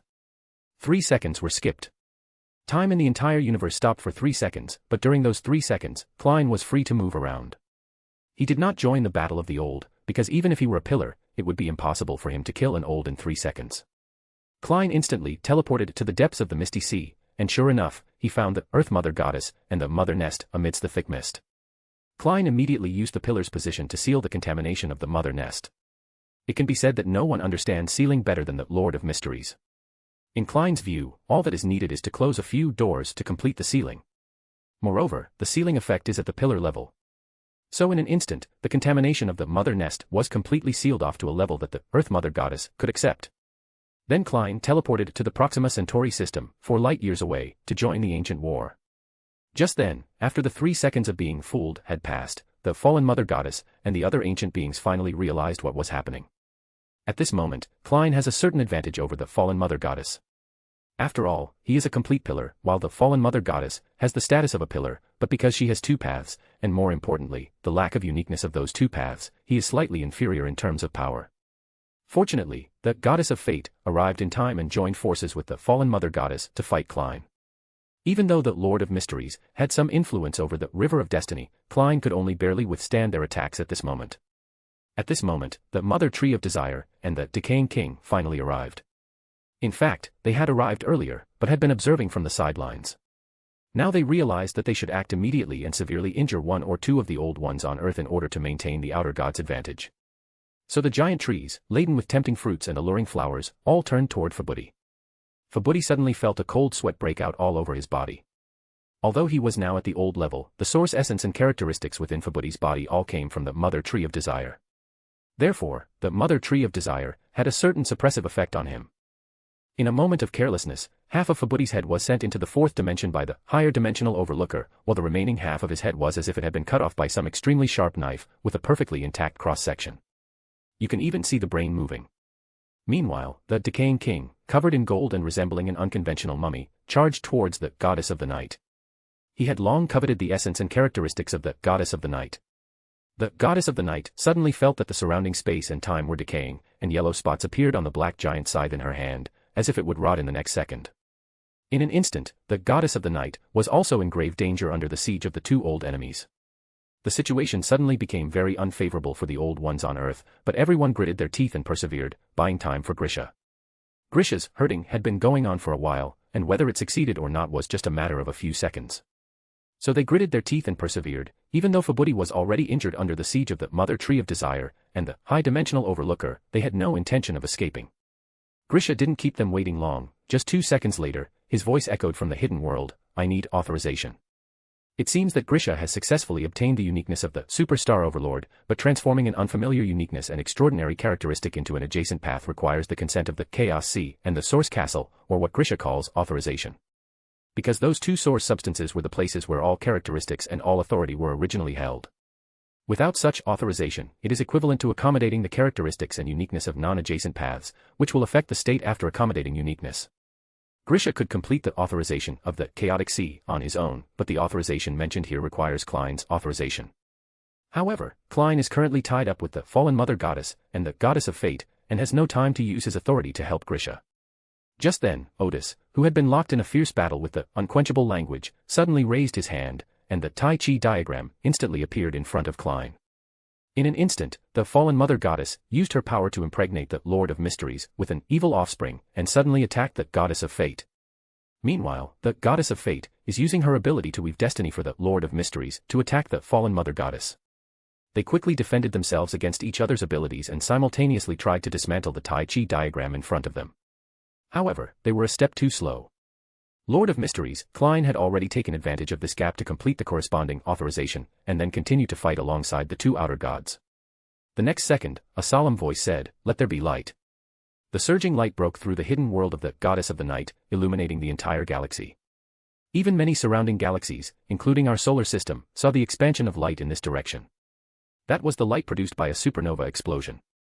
The outer gods looked into the depths of the dazzling light and were astonished to find that Grisha had also become a complete pillar. Moreover, because it did not use the uniqueness of the Sun pathway and the characteristics of Sequence 1, the awakening of the primordial was limited to a controllable range. In other words, this pillar is in very good shape. More than 3,000 years later, the plan of the sage and the ancient sun god has finally succeeded. In the bright light, all the old days saw a man in a priest's robe with a cross around his neck emerge from the light. His appearance caused the entire starry sky to tremble.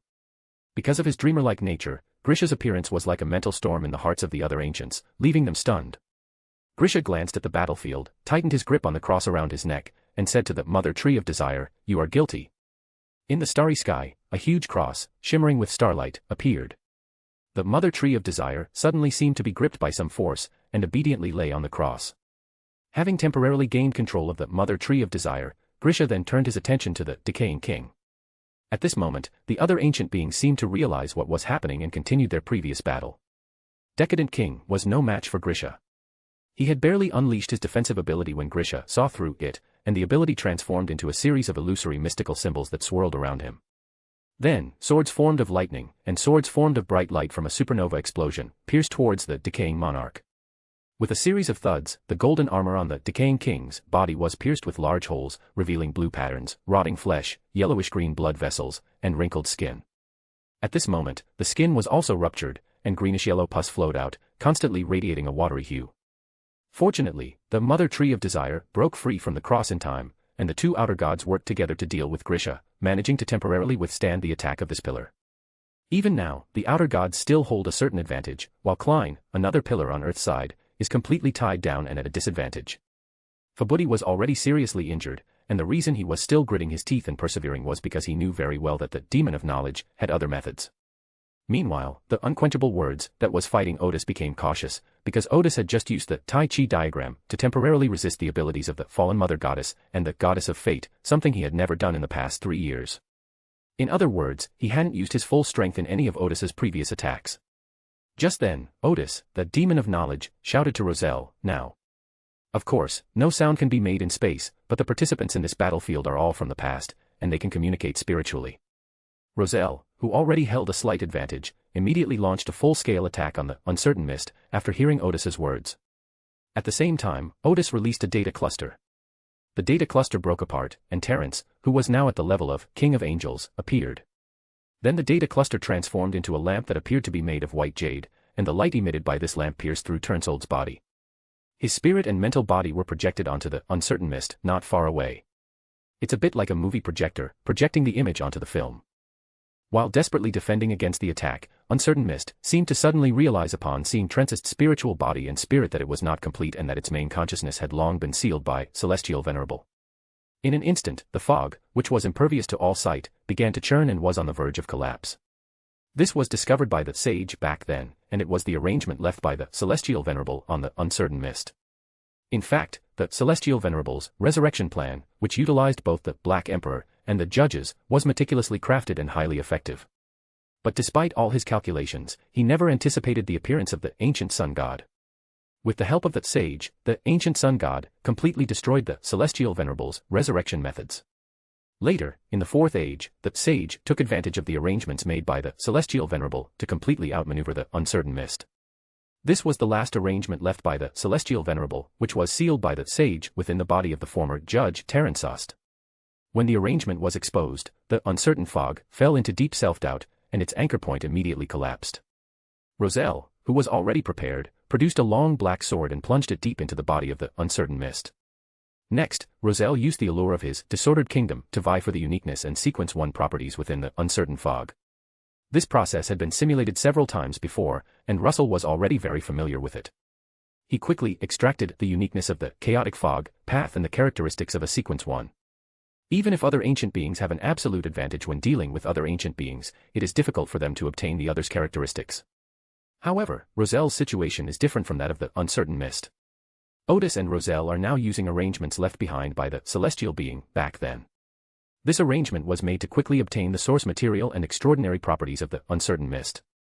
Roselle was about to continue absorbing the essence of the Uncertain Mist to make his disordered kingdom whole again, but at that moment, he suddenly felt that the activity within the Uncertain Mist had increased, as if it had regained its complete life form. This is because the fallen mother goddess intervened, causing the Uncertain Mist to redefine its anchor point. The Uncertain Mist suddenly became chaotic, escaped from Roselle's sword, and forcibly made a deal with Roselle, giving up the uniqueness of the chaotic mist and ownership of a sequence 1 property in exchange for its own escape. Russell hesitated for a moment, then agreed to the deal. If he disagrees, he will act as the judge to forcibly terminate the deal. However, the conditions set by the uncertain fog are quite good, which means that Roselle can relatively easily accommodate the uniqueness of this pathway and the sequence 1 property. As for the whereabouts of the uncertain fog, we can find it later. In any case, Roselle already has an absolute advantage in this struggle. After the Uncertain Mist escaped, Roselle immediately went to join Fabdi in attacking the High Dimension Overlooker. This was done because Fabdi was indeed struggling to stay afloat. Therefore, Roselle will be in charge of the Knowledge Demon's next battle plan. All the plans had succeeded before this, and there were 2 crucial steps to follow. Seeing that there was nothing more for him to do, Terence quickly left the battlefield, where even the aftershocks of the battle were still taking their toll. Also leaving was the seriously injured Fabdi. The 2 sides seemed to be locked in a stalemate again, but soon, Odis broke the stalemate once more. He suddenly summoned the Bagua diagram, then inserted the Taiji diagram into the interior of the Bagua diagram, and the yin-yang fish immediately began to rotate. The 2 Bagua symbols outside, one upright and one inverted, also started to rotate, but they looked rather clumsy, like a machine that was severely out of oil. As soon as this vision appeared, the fallen mother goddess realized that Odis already knew all the truth about the 5th pillar. Unquenchable language immediately reacted like a mouse seeing a cat, feeling a deep-seated fear of the pattern. In an instant, the unextinguished language had the idea of escaping from this place. The fallen mother goddess over there pondered for a moment, then let out a shriek, signaling the other old ones to retreat.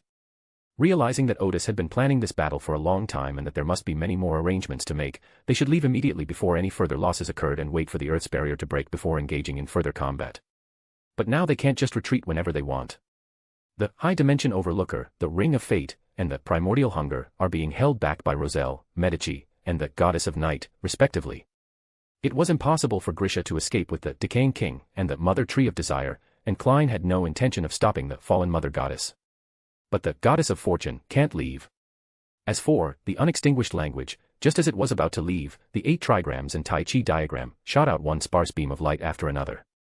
The unextinguished language sensed that these beams were very dangerous, so it quickly used its abilities to block them. But they soon discovered that these rays of light had passed through their own power and would be pinned to space.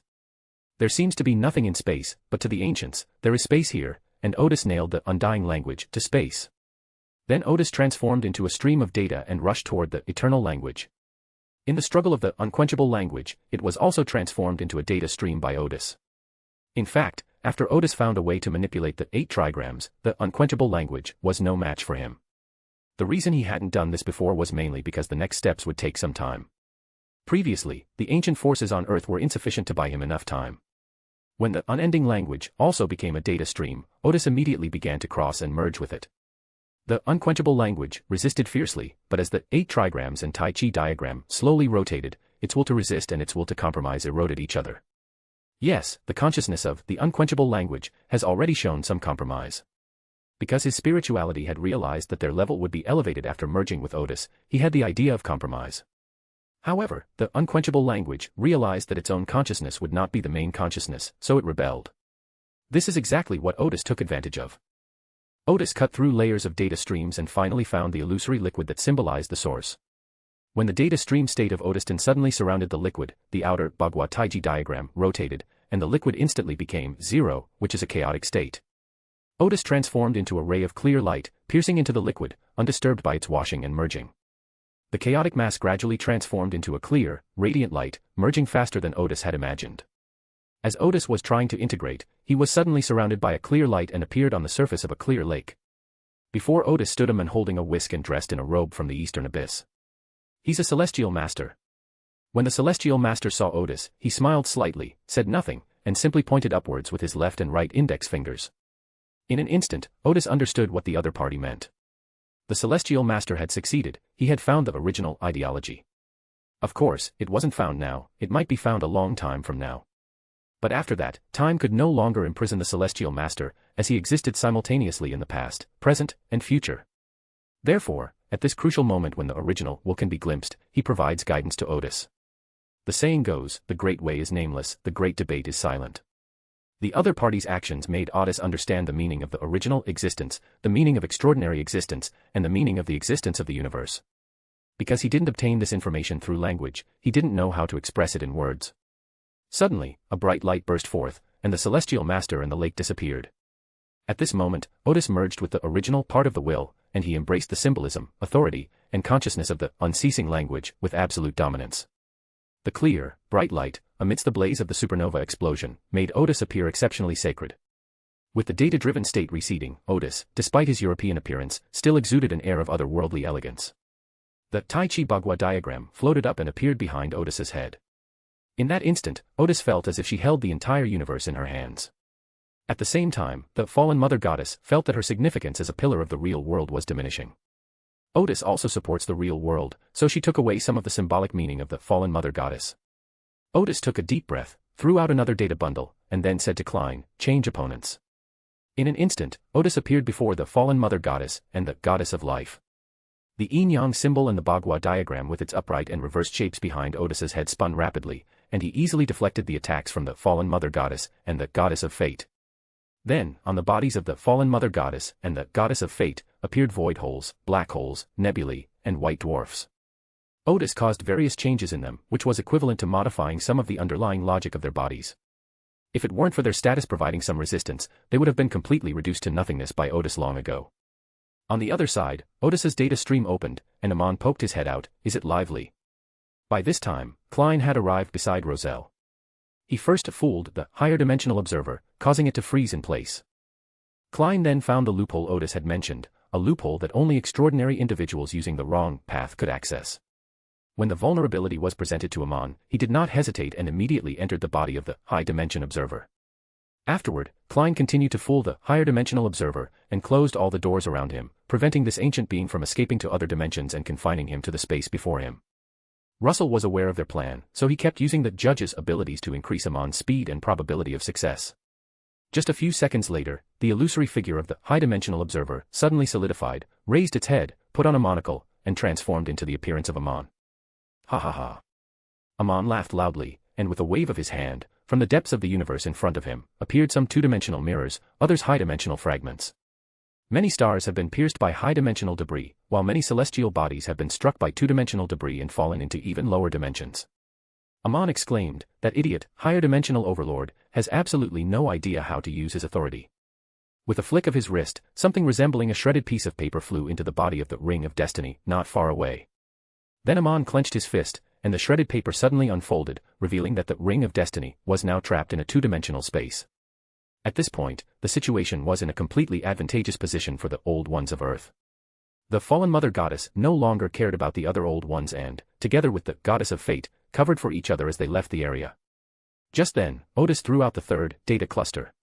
The illusory data cluster opened, and Abraham, with his upper body outstretched, snapped his fingers toward the fallen Mother Goddess. The hidden seal he had previously set suddenly disappeared, and the sunlight inside the fallen Mother Goddess exploded with a bang. The intense light pierced through the Mother Goddess's body, and a painful expression appeared on her face, which was radiant with maternal glow. At that very moment, the Earth Mother Goddess on the other side of Earth successfully absorbed the Mother Nest on Earth, and immediately took away a portion of the authority of the fallen Mother Goddess representing the feminine and life of the universe, making the fallen Mother Goddess even weaker. If he was not the original life he personally created, then his level has already fallen. As Abraham immediately returned to Earth from the astral plane, Odis had already caught up with the fallen Mother Goddess. The yin-yang symbol and the two opposing Tai Chi Bagua diagrams rotated, and dense beams of light and shadow flew out, appearing suddenly beside the fallen Mother Goddess and the Goddess of Fate. The underlying logic of the universe they inhabited underwent severe distortion and chaos. These fundamental changes in logic pierced their bodies, eroding their power and authority. Klein also approached, stealing their thought of escape. Grisha released the Decaying King and the Mother Tree of Desire. One by one, radiant crosses were inserted into the bodies of the fallen Mother Goddess and the Goddess of Fate. These radiant crosses pierced their hearts and struck their very souls. Then Odis raised his hand, and the space around them turned into a chaotic vortex, sucking the fallen Mother Goddess and the Goddess of Fate into that unknown space. The Tai Chi Bagua diagram flew above everyone's heads, projecting the undying wills of Unquenchable Language, Superstar Ruler, and High-Dimensional Overlord into the chaotic vortex. Klein closed all the doors to that unknown space, sealing it with the most secure seal. Above that seal, Grisha erected a tall cross, constantly providing power to the seal. The three pillars then set up surveillance forces throughout the galaxy, so that they could immediately detect any extraordinary forces that intruded into the area. After doing all this, they smiled at each other. At this point, the Ring of Fate and the Primal Hunger had also escaped this place after paying a certain price.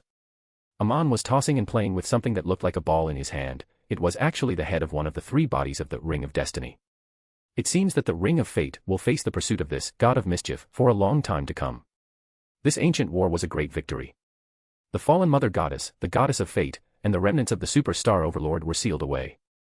The unquenchable words were devoured, the high-dimension overlooker was replaced, and the uncertain mist was severely injured. The other four outer gods also fled. So the Old Ones decided that each pillar would be paired with one or two Old Ones, forming three groups in total. One group would remain on Earth. The two groups split up to hunt down the fleeing outer gods. At the same time, they are also spreading their faith in the vast starry sky, forming walls of faith.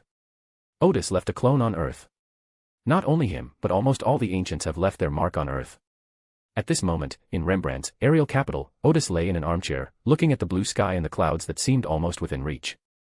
Life finally returned to peace, and it was a peace where no external gods were spying on the Earth anymore. Suddenly, not far from Odis, a fountain of information erupted, and Bernadette's figure appeared. Odis asked lazily, "How did it go?" "It was indeed the Pale Queen," Bernadette replied. "Unfortunately, she got away. Yesterday, the angels on duty in the southern continent discovered what appeared to be traces of the Pale Queen, which attracted attention from all sides. Lundberg immediately gathered 3 angels, all equipped with level 0 sealed artifacts, and went to the southern continent to assist in the search. Bernadette was one of the 3 angels who gathered, but she continued her vacation after the mission was over. "He won't be able to escape for long," Odis said with a smile. "Let's give this favor to the Church of the Goddess of Night." When Odis was scanning the world before, he found the Pale Queen at Sequence 1, but he ignored her at the time. He had to find something for his angels to do. This isn't the first time Lundberg has besieged the Pale Queen. If he's not stupid, he'll probably go and join the Church of the Goddess of Night. After all, the Goddess of the Night doesn't need his special characteristics now, and he can easily get a high-ranking public office in the church. The key point is that the situation is different now than before. The gods on Earth have all ascended to the Old Ones, so an angel can't cause any trouble or hide anymore. The two chatted for a while, and then the sun set. They quietly admired the sunset that seemed within reach. As the sunset faded, the intelligent puppet had already prepared dinner and brought it to the yard for the two of them to enjoy. They chatted and ate dinner, watched some videos, and then went back to their bedroom to rest as usual. Of course, there was some intimacy involved, but just as they were about to get down to business, Odis saw Bernadette drink a small bottle of potion. Odis was taken aback. "What is that?" "This is a new product from Extraordinary Pharmacy. It's said to grant one some of the abilities of a witch for a certain period of time," Bernadette said with a smile. "Is that so?" Odis rubbed his chin. "If it doesn't work, I'll give the manager of the pharmaceutical company a piece of my mind tomorrow." Then, sounds of pleasure emanated from the bedroom. After a passionate encounter, Odis exclaimed, "The taste of a witch is truly wonderful."